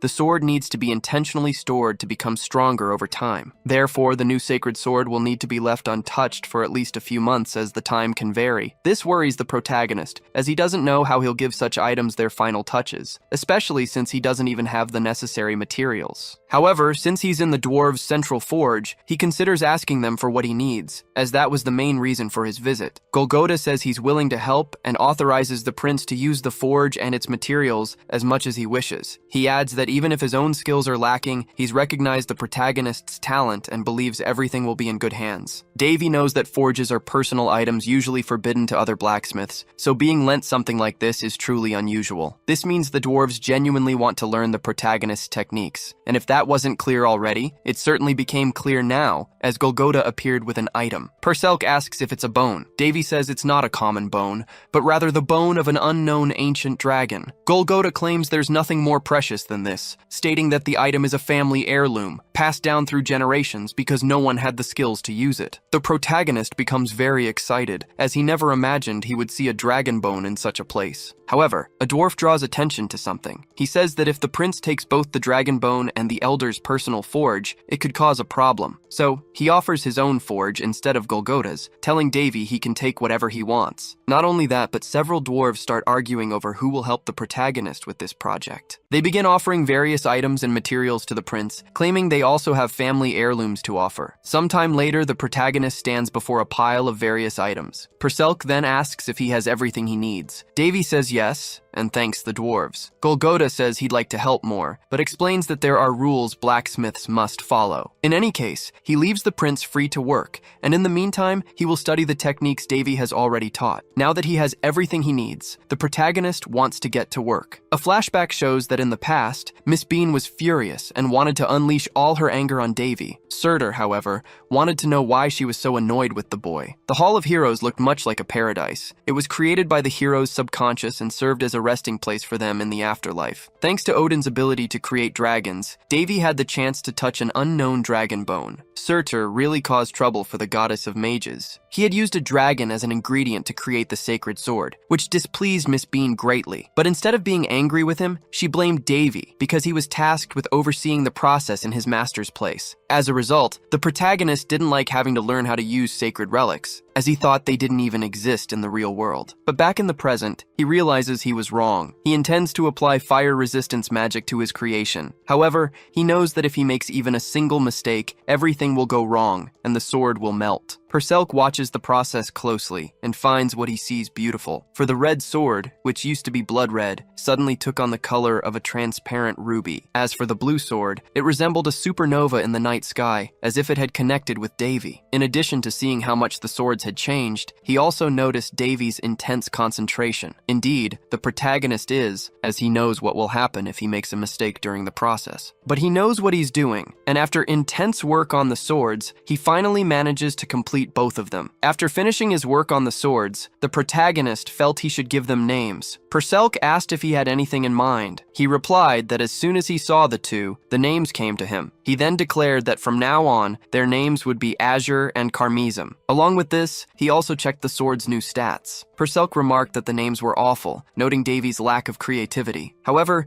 he was more interested in their attributes than such minor details. So, he decided to test the Carmesum sword. Perselk asked what he was doing. Davy said he was just testing the cut. Immediately, a wet stone in front of him began to melt. Perselk observed that Davy hadn't even used force to strike the target, yet the stone was cut in half. Next, Davy decided to test Azure, but this time, he didn't strike any target. However, Perselk noticed it wasn't for nothing. The sword had cut mana in the air. The protagonist confirmed that everything was as it should be, as Azure was designed to cut things that don't exist in the physical realm. He was therefore amazed by the sword's final quality. Now that everything was ready, he could finally leave. Outside, some dwarves were waiting. Davy asked what they wanted. The dwarves explained they had secured the area so no one would bother him while he worked. They mentioned the prince had been inside for 4 days straight, and they were worried since he hadn't come out even to eat, nor had he responded when they knocked on the door. Perselk commented that Davy had become obsessive about finishing the swords, but found it very interesting to observe him at work. Davy asked why, but Perselk preferred not to say. Anyway, the dwarves asked to see the finished swords. As they looked at them, some even cried with emotion, appearing like devotees before a sacred artifact. This wasn't strange, given their passion for crafting items as blacksmiths. Witnessing a masterpiece being created was truly moving. A few weeks passed, and the protagonist offered to teach the dwarves. He shared everything he had learned from Surtur about crafting weapons. Not only that, but he also taught the dwarves how to combine metal and mana for better results. Davy, however, had to be patient, as the dwarves were quite rough, and the technique he wanted to impart required a certain delicacy to master. However, the moment the dwarves set aside their pride, they became even more passionate about their work. Some looked as if they were holding a hammer for the first time, so full of enthusiasm they were. To take a break from the forges, the protagonist went to enjoy some fresh air. Golgotha accompanied him and invited the prince for a drink. He explained that this drink was more suitable for humans than the liquor dwarves usually drank. Despite that, Golgotha wanted to talk about something else. The protagonist already guessed what it was about and apologized for what happened to the whetstone, but the elder wasn't interested in discussing it. Golgotha knew the prince had come there not only to complete the swords, but also to secure the dwarves' strength in building his territory, and he asserted that dwarves never forget a favor. Although not as skilled as the prince, Golgotha stated he would help him with anything he wished. He felt they were indebted to the prince, and with that, everyone from the Yellow Rock tribe would assist him. Therefore, Golgotha swore by the Iron God that he would stand by Davy for whatever he needed. Thus, the protagonist felt his mission there was accomplished. Soon after, one of the dwarves appeared looking for the elder. He said an intruder was hidden in the village, and they needed to deal with the problem. Golgotha was surprised by this information, but in the middle of their conversation, an object was thrown in his direction. However, the protagonist managed to intervene in time, preventing the elder from being hit. He noticed it was a red knife that had been thrown, finding it very strange. Meanwhile, in the queen's chambers, her son Carlos was furious with Davy. After all, thanks to the protagonist, he had gone bald and couldn't stop involuntarily imitating animals. Every time he opened his mouth, Carlos would emit an unpleasant sound. Unable to control it, he took out his anger on the people and objects around him. Although he didn't know how, he was certain Davy had caused all of this, as everything had happened right after their last encounter. Carlos's maids ended up suffering at his hands. Believing everyone was laughing at him behind his back, he mercilessly attacked the women, claiming even they were underestimating him. His excessive rage caused Carlos to overreact, and innocent bystanders ended up getting hurt. However, someone watched what he was doing and seemed to enjoy the situation. Carlos demanded to know who was observing him. The mysterious man said he hadn't introduced himself yet. As he approached, he startled the maids but introduced himself as Pass, asking the prince to remember his name. He knew Carlos had been quite disappointed lately, but he had something that might be of interest. With that, Pace revealed himself to be a vampire. Not only that, but he showed that he had captured Shirley and had kept her prisoner all this time. Startled, Carlos asked what he wanted. Pace explained that someone had apparently played a trick on Carlos, but he would fix it right now. Immediately, the prince stopped making the strange sounds, and Pace told him to consider it a favor. Carlos said he still didn't know who he was dealing with, but Pace assured him he shouldn't worry about that. He only told the prince that he needed to form a contract with him, because that way he could deal with the human he hated so much. As tempting as the offer was, Carlos stated that his half-brother possessed a stigma, and moreover, someone was protecting him. Despite this, Pace declared that Davy was still just a human. Carlos asked if Pace wasn't human either. Pace replied that Carlos would find out sooner or later. He also mentioned that he had already sent one of his vassals after Davy, and most likely, he should have already eliminated the prince. Back with the protagonist, he dodged enemy attacks and realized that the thrown knives were not ordinary. Even Perselk came to the same conclusion. Davy noted that this was a blood knife, and he knew there was only one race with that ability. From afar, he spotted a creature and thought this monster had the power to use various different blood-based abilities. This power came from vampires who absorbed blood energy and used it to their advantage. The dwarves were frightened to see the monster. Unlike them, the protagonist was excited that a high-level creature had come so far to find him, and now he wanted to discover more about it. Amidst this, the creature used its power, which further scared the dwarves. The monster charged an ability and unleashed an energy blast that caused tremendous damage to the ground, sending the dwarves flying. But the protagonist used his abilities to create a shield around them. The creature approached immediately afterward, standing face to face with Davy. He, however, didn't understand this behavior. Even so, he was extremely curious and realized he would have to fight to discover more about the enemy. After being attacked, the dwarves are sidelined. Meanwhile, the protagonist faces off against the enemy. Not only that, but the monster stares back at him. Right away, Davy comments that his opponent seems pretty animated. And sarcastically, he asks if it thinks it's a real predator or something. Immediately, the protagonist notices an aura of blood. He knows that even among vampires, only high-level ones can use this ability. So, this enemy is, at the very least, at an expert level. Perselk tells Davy to be careful, as they've realized this enemy is much stronger than normal magical beasts. However, the protagonist isn't worried about it, saying that even if that's the case, the monster is still just an animal that moves by instinct. The beast roars as it sees the protagonist approach, but Davy hits it, sending the enemy flying into the air. The monster itself didn't even try to react. At this, the protagonist thinks the opportunity is perfect. With the enemy still airborne, he prepares to use magic and pulls the crimson sword from a magic portal. Davy says you have to saddle a horse to test its speed,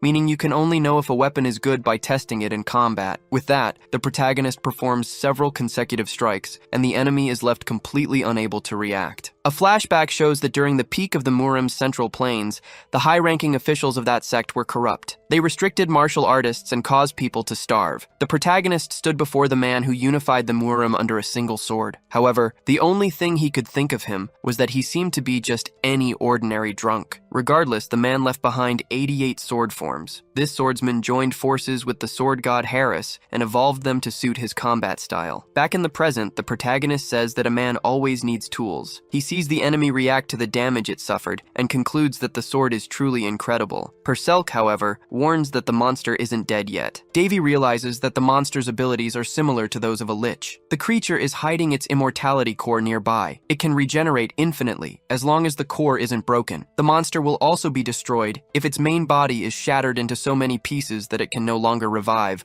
or if it's exposed to a large amount of sacred power. But that's not something easy to do. Davy asks if Perselk knows anything about how a magical beast could gain immortality at the level of a high-tier vampire. They say that the fact the monster managed to use blood energy isn't natural. With that, Davy realizes he won't get answers easily. The creature survived, and since it has the ability to revive, the core must have been given by a vampire lord. But the protagonist wonders why such a vampire lord would choose a demonic beast. Since finding out the truth will be quite difficult, the protagonist decides to just finish off the opponent quickly. He uses the Azure Sword to try and destroy the monster's core. But Perselk says that won't work, because apparently the creature can even break the system's balance. Davy doesn't understand why. After all, you can even kill a deity with these swords. Plus, they've aged for a long time and become very strong, so there shouldn't be an enemy so powerful that it can't be defeated by them. Anyway, he wants to think about that later, because right now he has to solve the problem. Seeing movement, the protagonist knows the enemy is on the move, but he launches a preemptive attack and tells his opponent to hide better next time. Amidst this, a vampire manifests. It immediately lunges towards the protagonist, surprising him. However, it doesn't take long for the enemy to regret that decision,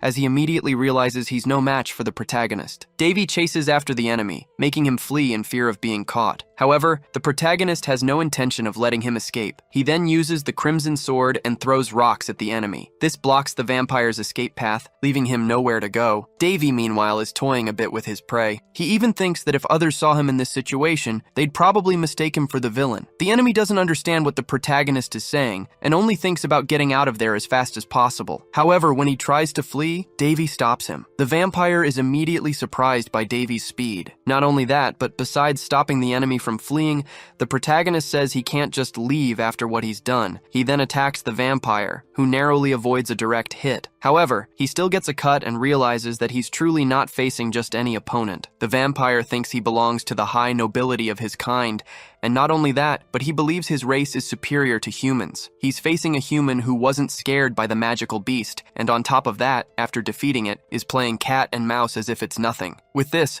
the vampire realizes that Pace misjudged the prince, and now that he's become easy prey, his master isn't there to help him. The vampire can only think that he's not facing a normal human. Plus, he can't even counterattack his opponent. Sometime later, the protagonist subdues the vampire and tells him to behave and not try to resist. The vampire calls the protagonist an inferior human and asks, "What do you think you're doing?" Davy says he needs to know a few things, but the vampire claims his species doesn't give confidential information to humans. The protagonist, in turn, claims he never intended to make the vampire talk, as he has a perfect magic for that and can see through others' minds. He knows about the resilience of vampires. However, he believes there's nothing he can't uncover. At this, the protagonist uses his interrogation flame magic to get all the information he needs, and in the process, the vampire feels the flames burning his body. Immediately after, he begs the protagonist to put out the fire. Perselk says that even though he's an enemy, she finds this excessive, but Davy claims the vampire won't die. His friend says she isn't worried about the vampire, but Davy says he usually doesn't show mercy to someone who tries to take his life. Perselk knows this well, yet she still feels uncomfortable, so Davy says she's too kind-hearted. Next, he says he doesn't need to uncover much about the vampire,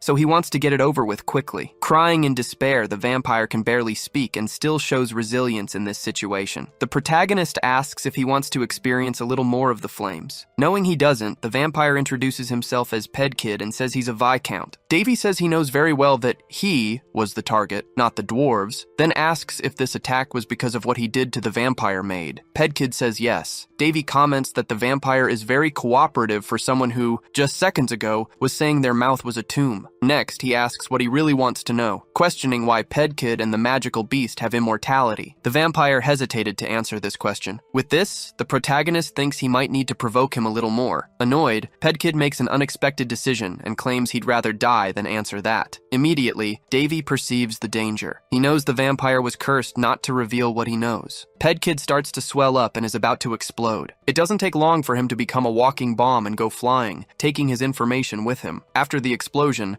the protagonist explains that the vampire didn't act willingly, but rather due to a curse, adding that he hadn't expected to uncover much anyway. Purcell apologizes, feeling guilty about the situation, but Davy assures her it's not her fault. He explains that when a curse is broken, the person who cast it can sense it. So, essentially, the defeated vampire's master now knows their subordinate has died. Not only that, but Davy also realizes that the curse he placed on Carlos has been lifted. The curse he used was deliberately difficult to remove, but someone apparently managed it, leading Davy to believe that all these events must be interconnected. Therefore, he expects the person behind it all to be powerful. Back in the dwarf village, they are rebuilding some of the destroyed parts. Purcell notes that the beast passed through here before going after Davy, which is why the area was devastated. The protagonist realizes the dwarves have become much busier because of this, mobilizing their forces to repair the damage. So he goes to meet the dwarf elder. Golgotha, in turn, apologizes for what happened. Davy asks if the elder was injured during the attack. Golgotha replies that he wasn't, but dozens of buildings were destroyed, and a few people suffered minor injuries. However, the protagonist notices something different. He senses the elder wants to tell him something, but is hesitant. At that, Golgotha invites them inside to talk. Inside the chambers, Davy mentions seeing several sentinels around the city and asks if anything happened. The elder says it's nothing major, just a child who disappeared from the orphanage. The sentinels are looking for them, but haven't found them yet. Furthermore, Golgotha fears that this place is no longer safe for the prince. Davy, however, says he also has something to reveal. He hands an item to the brothers, explaining that the notebook contains all the necessary information to restore the sacred item,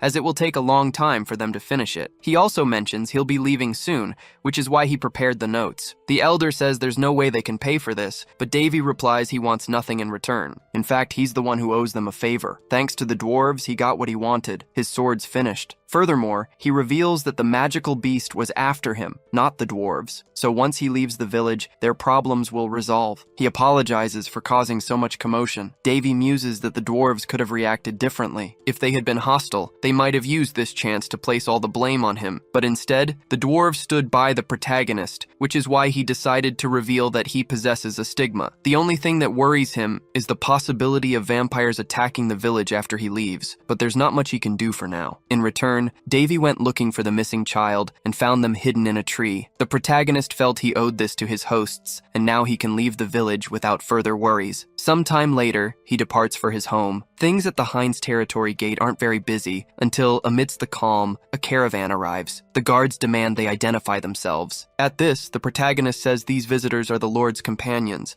The guards quickly recognize him as the territory's saint, even though Davy claims he isn't one. Anyway, he's happy to be back home. After returning to Heinz, he became quite busy, as much had happened in his absence. Its population had grown significantly. Normally, this would be a problem, but not with him there. After all, the protagonist hadn't returned without reinforcements. He had previously explained the whole situation to Golda. The elder says the situation there is precarious, including the Lord's mansion, but this is his chance to repay him, so he promises to transform this place into a worthy home for the world's best blacksmith. Golda states that no one will follow a leader who can't take care of himself, so he'll start with Davy's residence before moving on to other renovations. Davy says he has a few things in mind he'd like to request, and he thinks the other dwarves will like them too. do. Seeing the Lord accompanied by dwarves, who are known for never leaving their lands, Manhwa wonders what the territory's leader did to convince them. Despite so many questions, the protagonist thinks the territory's reconstruction is going very well. Sometime later, he goes to rest in his new chambers. He comments that he'd rather be fighting a magical beast than managing so much. Now he understands why the kings of the Joseon dynasty died so young. Perselk says being a leader isn't easy,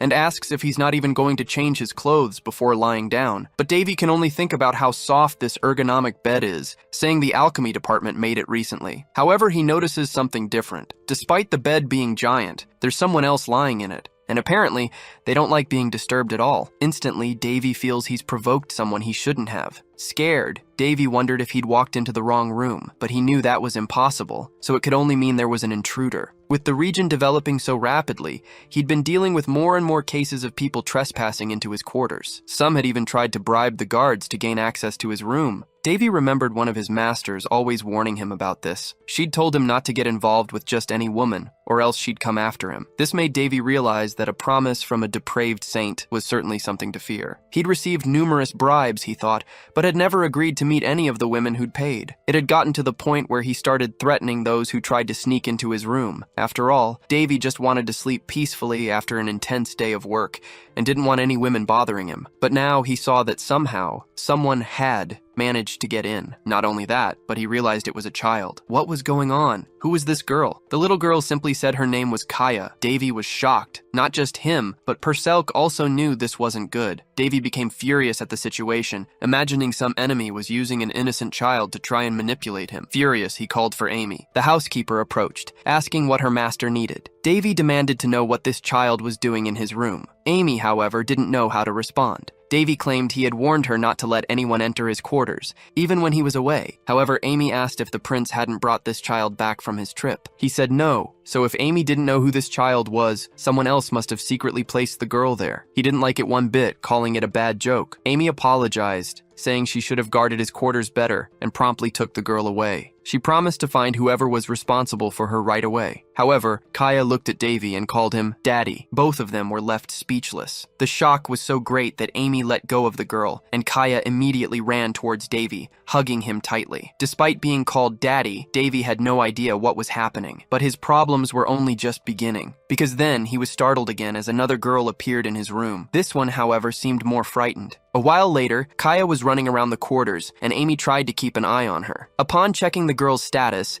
Davy realized that this was actually the human form of the Crimson Sword, and the other girl was the Azure Sword. He just couldn't understand why both had taken on human, childlike forms. Perselk remarked that Davy's sense of morality must be wounded, given the terrible names he'd chosen for them. Davy, however, retorted that it was too late for that now. Davy definitely hadn't expected this, but he discovered the swords had become self-aware and called him father because he had created them. He insisted, though, that this had happened against his will. Meanwhile, Amy offered Kaya a biscuit. Seeing this, Davy wondered if swords even needed to eat. As if one wasn't enough, the other girl approached Davy. She hadn't made up a nickname for herself, so Davy continued to call her Azure. The girl in turn called him Daddy. Davy felt his heart couldn't handle so much cuteness. A while later, he gathered the two of them. He asked if they could return to their original form. Azure and Crimson understood the command. They manifested their power together and transformed back into swords. Perselk noted that they didn't even hesitate to return to their original form. Davy commented that their transformation seemed instinctive. What's more,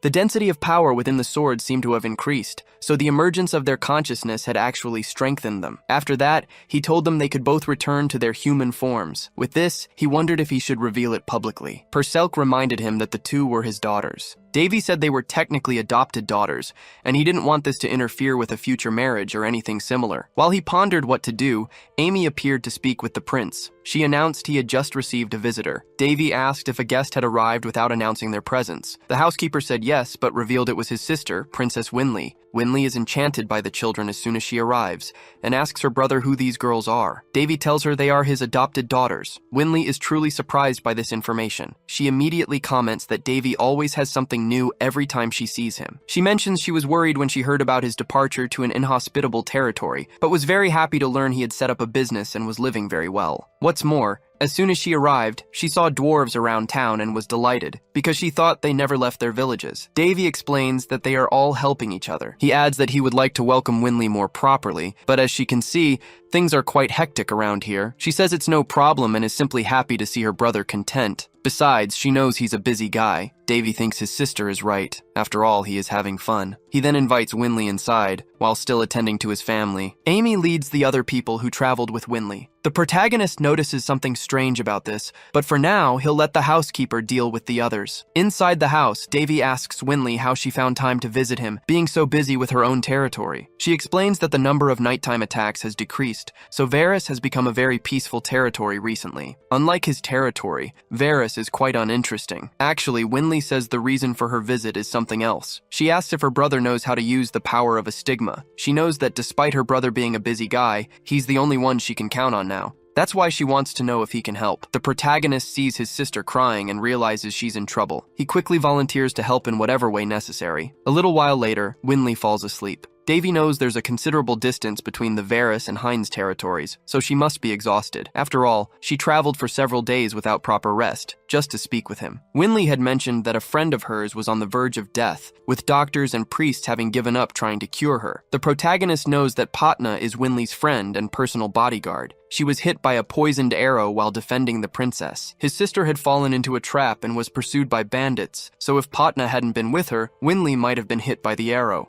Winley said a priest removed the poison from Patna's body, but after that, marks began to appear all over her body. Additionally, abnormal symptoms started manifesting in the bodyguard. Because of this, she has been suffering greatly and is basically dying slowly. Desperate for help, Winley decided that a priest wouldn't solve her friend's problem, so she tried to appeal to someone with greater authority. That's why she came to her brother, because he has a stigma, and she believes only he can help. Davy promised he would do everything he could, and after crying for a long time, Winley fell asleep. The protagonist hasn't left his sister's side since then. The children approach, and Kaya asks if Winley is sick. Davy says no, affirming that Winley just needs some rest, so now he wants to let her sleep. Kaya, however, doesn't want to leave Winley because she's grown attached to her. Purcell finds the affection of the two children for someone they barely know very sweet. Not only her, but the protagonist too. And without realizing it, he's getting used to this idea of being a father. He thinks that normally he would stop the children, but since they are full of energy, having them by Winley's side might even help his sister's recovery. A while later, the protagonist reconsiders the symptoms his sister described. Purcell asks what the problem is. He says these symptoms are familiar and he has a hunch that something is about to happen, but he doesn't know what it is. After this, he asks the butler to find the best and most trustworthy guilds in his territory. Davy states that things are about to get complicated, and he wants to be prepared. Purcell says this doesn't seem like a big problem. After all, he's used to seeing Davy turn any danger into an opportunity. Davy knows that well, but his concern is having a larger number of patients because based on the symptoms, only one illness comes to his mind. Purcell asks if there really is a disease that makes someone cough blood and causes blue marks all over the body. The protagonist says yes, but not on this continent. That's why he's worried and confused, not knowing its origin. The next day, Winley was playing with the children. Watching this from a distance, Davy thought that every action generates a reaction. The patient had received healing magic right after being hit with a poisoned arrow, but then started showing abnormal symptoms of a disease unknown to doctors. Purcell mentioned that Davy wasn't looking well. Davy replied that he'd been thinking a lot lately. His friend then asked where savages who pillaged the kingdom's borders could have gotten such a powerful poison. Davy had suspicions, but said it was too early to draw conclusions, so he needed to investigate further. Purcell asked if that's why he'd called the Intelligence Guild. Davy confirmed, explaining that he believed the cure for every illness lay in its cause. That was the first thing he'd learned in his medical studies. Then he noticed a presence and remarked that the timing couldn't be more perfect. He told the person not to be shy and to reveal themselves. Purcell asked who he was talking to. Davy pointed to a disguised person in front of him and told them not to waste time. The mysterious person said they'd heard the prince needed help. Davy confirmed, thanking them for the visit. But realizing his guest was cautious, he went straight to the point. He said he wanted to buy information and could pay a good price for it, knowing very well that nothing in this world came for free. The mysterious person replied that with appropriate payment, they could even provide information from neighboring kingdoms, no matter if the information was intimate or not. Davy asked if the guest had any information about the princess of the Farron Empire. Purcell interjected, saying he didn't need to play the merchant's game. Regardless, the guests stated they'd give their life to collect whatever was needed, so the answer was yes. Davy said he would be direct. He then placed the payment on the table and stated that there was a knight named Patna who protected his younger sister, Winley. He wanted to know everything about her and where she had been recently. Meanwhile, he saw in the merchant's status that their name was Ina Helishana, a dark elf. In turn, the elf asked if all they needed to do was investigate that woman's past. Davy asked if he had requested too difficult a task. Ina said they wouldn't accept the money. Davy asked, why not? Ina replied that they would be paid after completing the service. Davy then asked what would happen if he decided not to pay. The elf, knowing Davy was quite sarcastic, also knew he didn't usually break agreements, which was why she knew he'd pay. Davy realized that even though she was discreet, Ina wanted to form a connection, and he found that good. He then asked if her guild had proposed such an arrangement. She said she'd made the decision on her own. In that case, Davy agreed to the arrangement. Immediately, Ina vanished from the spot with a smoke bomb. Davy, however, remarked that they could have just left like a normal person. He then realized that Ina Helishana had tried to hide the fact that she was a woman. Not only that, but her nickname was Echo, someone famous across the continent for always completing her tasks. Perselk asked what he knew about the name Helishana, as it was Ina's surname, and it had caught his attention. Davy said it probably wasn't anything significant and told her to forget about it. 2 days later, as Davy prepared to leave, his sister insisted on coming along. He explained that Winley's friend was in a serious condition, so he needed his sister to stay there while the matter was resolved. He also told Winley not to be stubborn. After all, the journey was long and bringing more people would only delay them. Besides, there was no time to lose, so he needed her to stay and rest, as such horse travels were very tiring. Davy thought his intuition told him something bad would happen if Winley came along. Perselk, however, commented that it had nothing to do with intuition. Despite all this, his sister insisted on going with him, until, amidst their discussion, someone appeared. It was one of Winley's companions who asked what was happening. Winley said her brother didn't want to let her travel with him. Perselk, in turn, said that this was the very problem Davy had mentioned. Ulysses introduces himself as a rank 5 mage. He mentions he's associated with the Red Tower, even though that affiliation seems a bit unusual for someone of his status. Davy introduces himself in return, stating he's heard about Ulysses. Despite Ulysses' friendly demeanor, Davy wasn't thrilled about meeting the mage this way and felt there was no reason to continue their conversation. After all, no matter how famous Ulysses might be across the continent, he was still from the Central Magic Tower, and Davy found no interest in associating with him. Ulysses, for his part, comments that this region is far from humble. In fact, it's the most brilliant territory in the eastern continent. He also adds that Princess Winley spoke highly of the place, which sparked his interest in visiting. Winley quickly tells Ulysses he shouldn't be saying such things in front of her brother. Even Perselk notices that Davy's jealousy only grew after hearing this, and advises him not to be hostile toward Ulysses. However, Davy's intentions are precisely the opposite of that advice. As far as Davy knew, Ulysses was known as the prodigy of the Red Tower, and there was no denying he was highly skilled despite his youth. On top of that, his background was one of wealth, competence, and good looks, basically the ideal guy with no apparent flaws. The real problem was his closeness to Winley, so Davy immediately asks how they met. Ulysses explains that he met the princess while on his way to the Heinz region and accompanied her all the way here. Davy thanks him for his kindness, but internally, he felt like killing the guy. The mage then clarifies that Winley actually helped him. When he was fleeing from mountain bandits, the princess used her magic to defend him. Because of that, he feels he owes her a favor. He then states that he's very skilled with spatial magic and can create a small mana portal that transports items anywhere he wishes. Winley is quite surprised by this, unlike her brother. She explains that such portals are smaller, unlike those that need to be installed, and only a truly skilled mage would possess such an artifact. Ulysses, however, says it's just a coincidence he's carrying the item, explaining he had to safeguard it to ensure it wasn't damaged. Winley finds it incredible that he can use 2 different types of magic, little knowing that her brother does the same thing. Regardless, Perselk points out that this could be beneficial for Davy, as teleporting things over long distances is difficult for him. Even though he didn't like the idea, Davy agreed. Reluctantly, he accepted the mage's help. Sometime later, the teleportation magic was used. The 3 of them appeared at their final destination, the kingdom of Varus. But upon arrival, the place seemed rather unsettling. Perselk noted a smell of burnt protein in the air. Davy realized the smell was very similar to burnt bodies. Winley wondered if there had been another invasion, but couldn't understand why, as it hadn't been long since they'd driven out all the bandits. Amidst this, someone recognized Princess Winley. The man introduced himself as Count Lington from the Corporation for Disease Treatment treatment,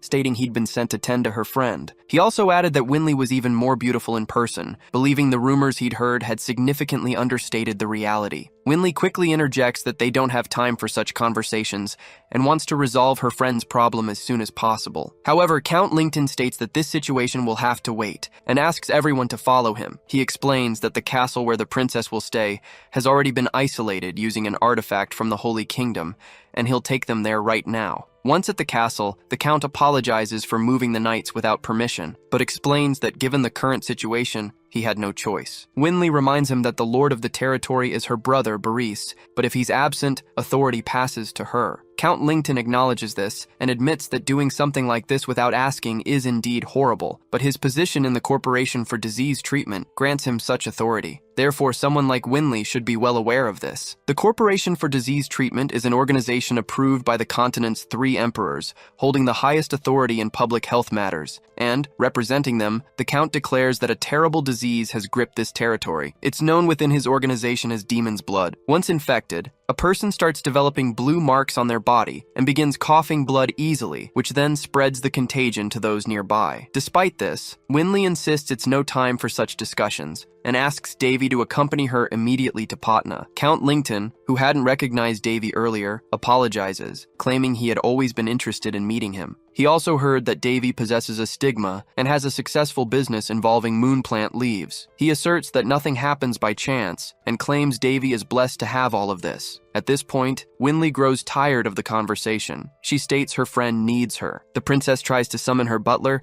but Count Lincoln informs her that all staff on the premises are in quarantine. Since the disease is highly contagious, he couldn't risk it spreading, so everyone who had contact with the patient is under surveillance. Contrary to what the princess might think, Count Lincoln asserts that he has the Queen's direct authorization to carry out his duties in this territory. He further claims that in times like these, his authority supersedes that of the local lord, as this isn't the first time such a situation has occurred. Not only that, but he states this disease is incurable. Not even divine power will solve the problem. However, that's precisely why he and his team are here. He asks the princess to leave the rest to him, because he'll soon return with good news. A treatment room was set up on site. The protagonist went to check the situation and noticed many sick people. He realized this quarantine was more about preventing the worst than actually curing patients, though it was still a plausible way to handle things. Purcell said he'd never seen anything so horrific in his life, and the smell of the place was unbearable. Meanwhile, the protagonist looked for his sister's friend. It didn't take long to find patient number 1, and she was in a terrible state. Upon seeing her, Davy said it was all caused by a flower. As far as he remembered, it was called a tostas flower, a rare plant that grows in extreme environments and contains a lethal poison. Davy checked Patna's temperature and said her brain cells would fry if this continued. Her body was in a very unstable condition. Her skin was cold like a corpse, but her organs were extremely hot. He had suspected this might be the case, but seeing the patient now, he concluded it would be more complicated than he'd imagined. However, the most intriguing thing was how this disease had reached this continent. Davy claimed the disease was lethal, caused by a virus called melting acceleration. Not only that, but he said the disease had prevailed in another world and was created with a specific goal, to be unlike any other known illness. Besides being highly contagious, it could kill millions through a single person. Last time, it took 10 years for a cure to be developed, and even though many people were saved, countless others had already died by then. With that, Davy said he needed to make antibiotics before it was too late. He picked up a scalpel from the nearby table and prepared to perform a removal, but before he could, he was stopped.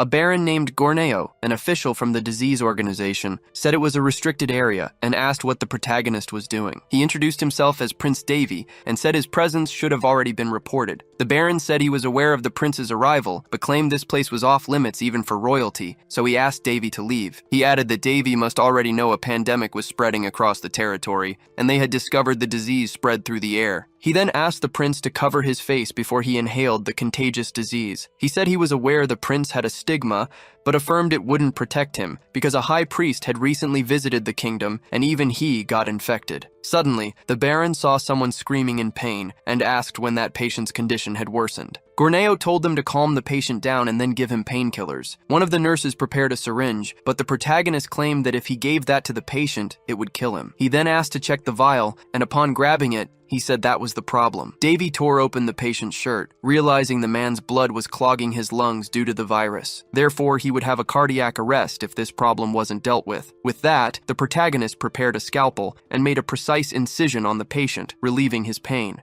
Not only that, but he continued with the medical procedures, leaving even the other nurses impressed. Davy was hyper-focused on the task until Gorneo interrupted him and asked why he had taken that person's life. He also said someone's life wasn't a toy, so he couldn't just do whatever he wanted. But then, the Baron noticed something. One of the nurses said the patient's pulse had returned to normal. Gorneo was surprised by this information and realized the prince hadn't killed the man, but helped him. After being released, Davy asked to borrow something. He took one of the vials from the area and told the nurses they just needed to stop the bleeding and stitch the wound, but warned them not to use painkillers on patients with these symptoms, as it would kill them. With that, he said his work there was done. But before leaving, he addressed Baron Gorneo, saying that people blessed with the stigma were immune to diseases. Therefore, he couldn't be compared to someone like the High Priest. A while later, the protagonist returns to Winley, but he doesn't like seeing her alone with Ulysses. Anyway, he wants to know if she has any news about Boris, but Winley replies that the situation where her twin isn't looking good. Davy says the situation at the treatment center isn't much different, but he believes people are doing their best. Ulysses mentions he's gathered some information. He says that currently, 2 officials from the disease treatment center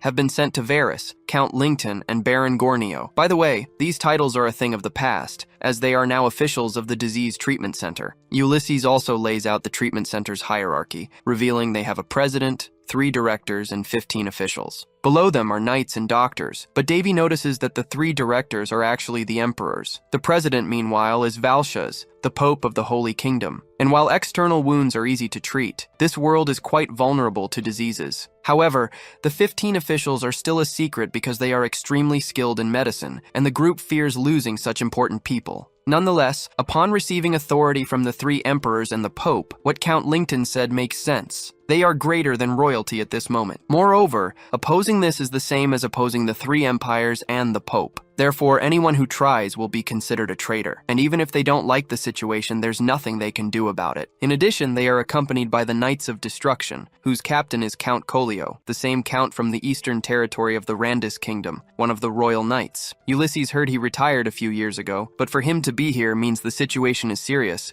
so he doesn't want to interfere in these matters. Winley says if she had known the gravity of the situation, she wouldn't have involved them both in this. The protagonist tells his sister not to worry, assuring her everything will be fine. However, he then asks if this is bothering Ulysses in any way. Ulysses says no, explaining that Patna is actually a mage affiliated with the Red Tower, so he also has an interest in helping her, as he's an elder of the tower himself. Davy thinks this guy gives off the impression of being diligent, yet he senses Ulysses has other motives for being there, which he's hiding. Besides that, the protagonist thinks staying at the treatment center won't be useful because he already has what he needs. He says the treatment center is preventing the disease from spreading, and his role is to create a cure while there's still time. Purcell asks how Davy intends to do that. The protagonist says the medical treatment center must have tried the same procedure, but because they used traditional methods, they weren't successful. Purcell then understands he will use the patient's blood, but still doesn't know how that will work. Davy says he has a method and asks if the elf is here. Ina Helishana reveals herself, saying the protagonist has found her again. However, she doesn't like that her stealth never seems to work on him. Anyway,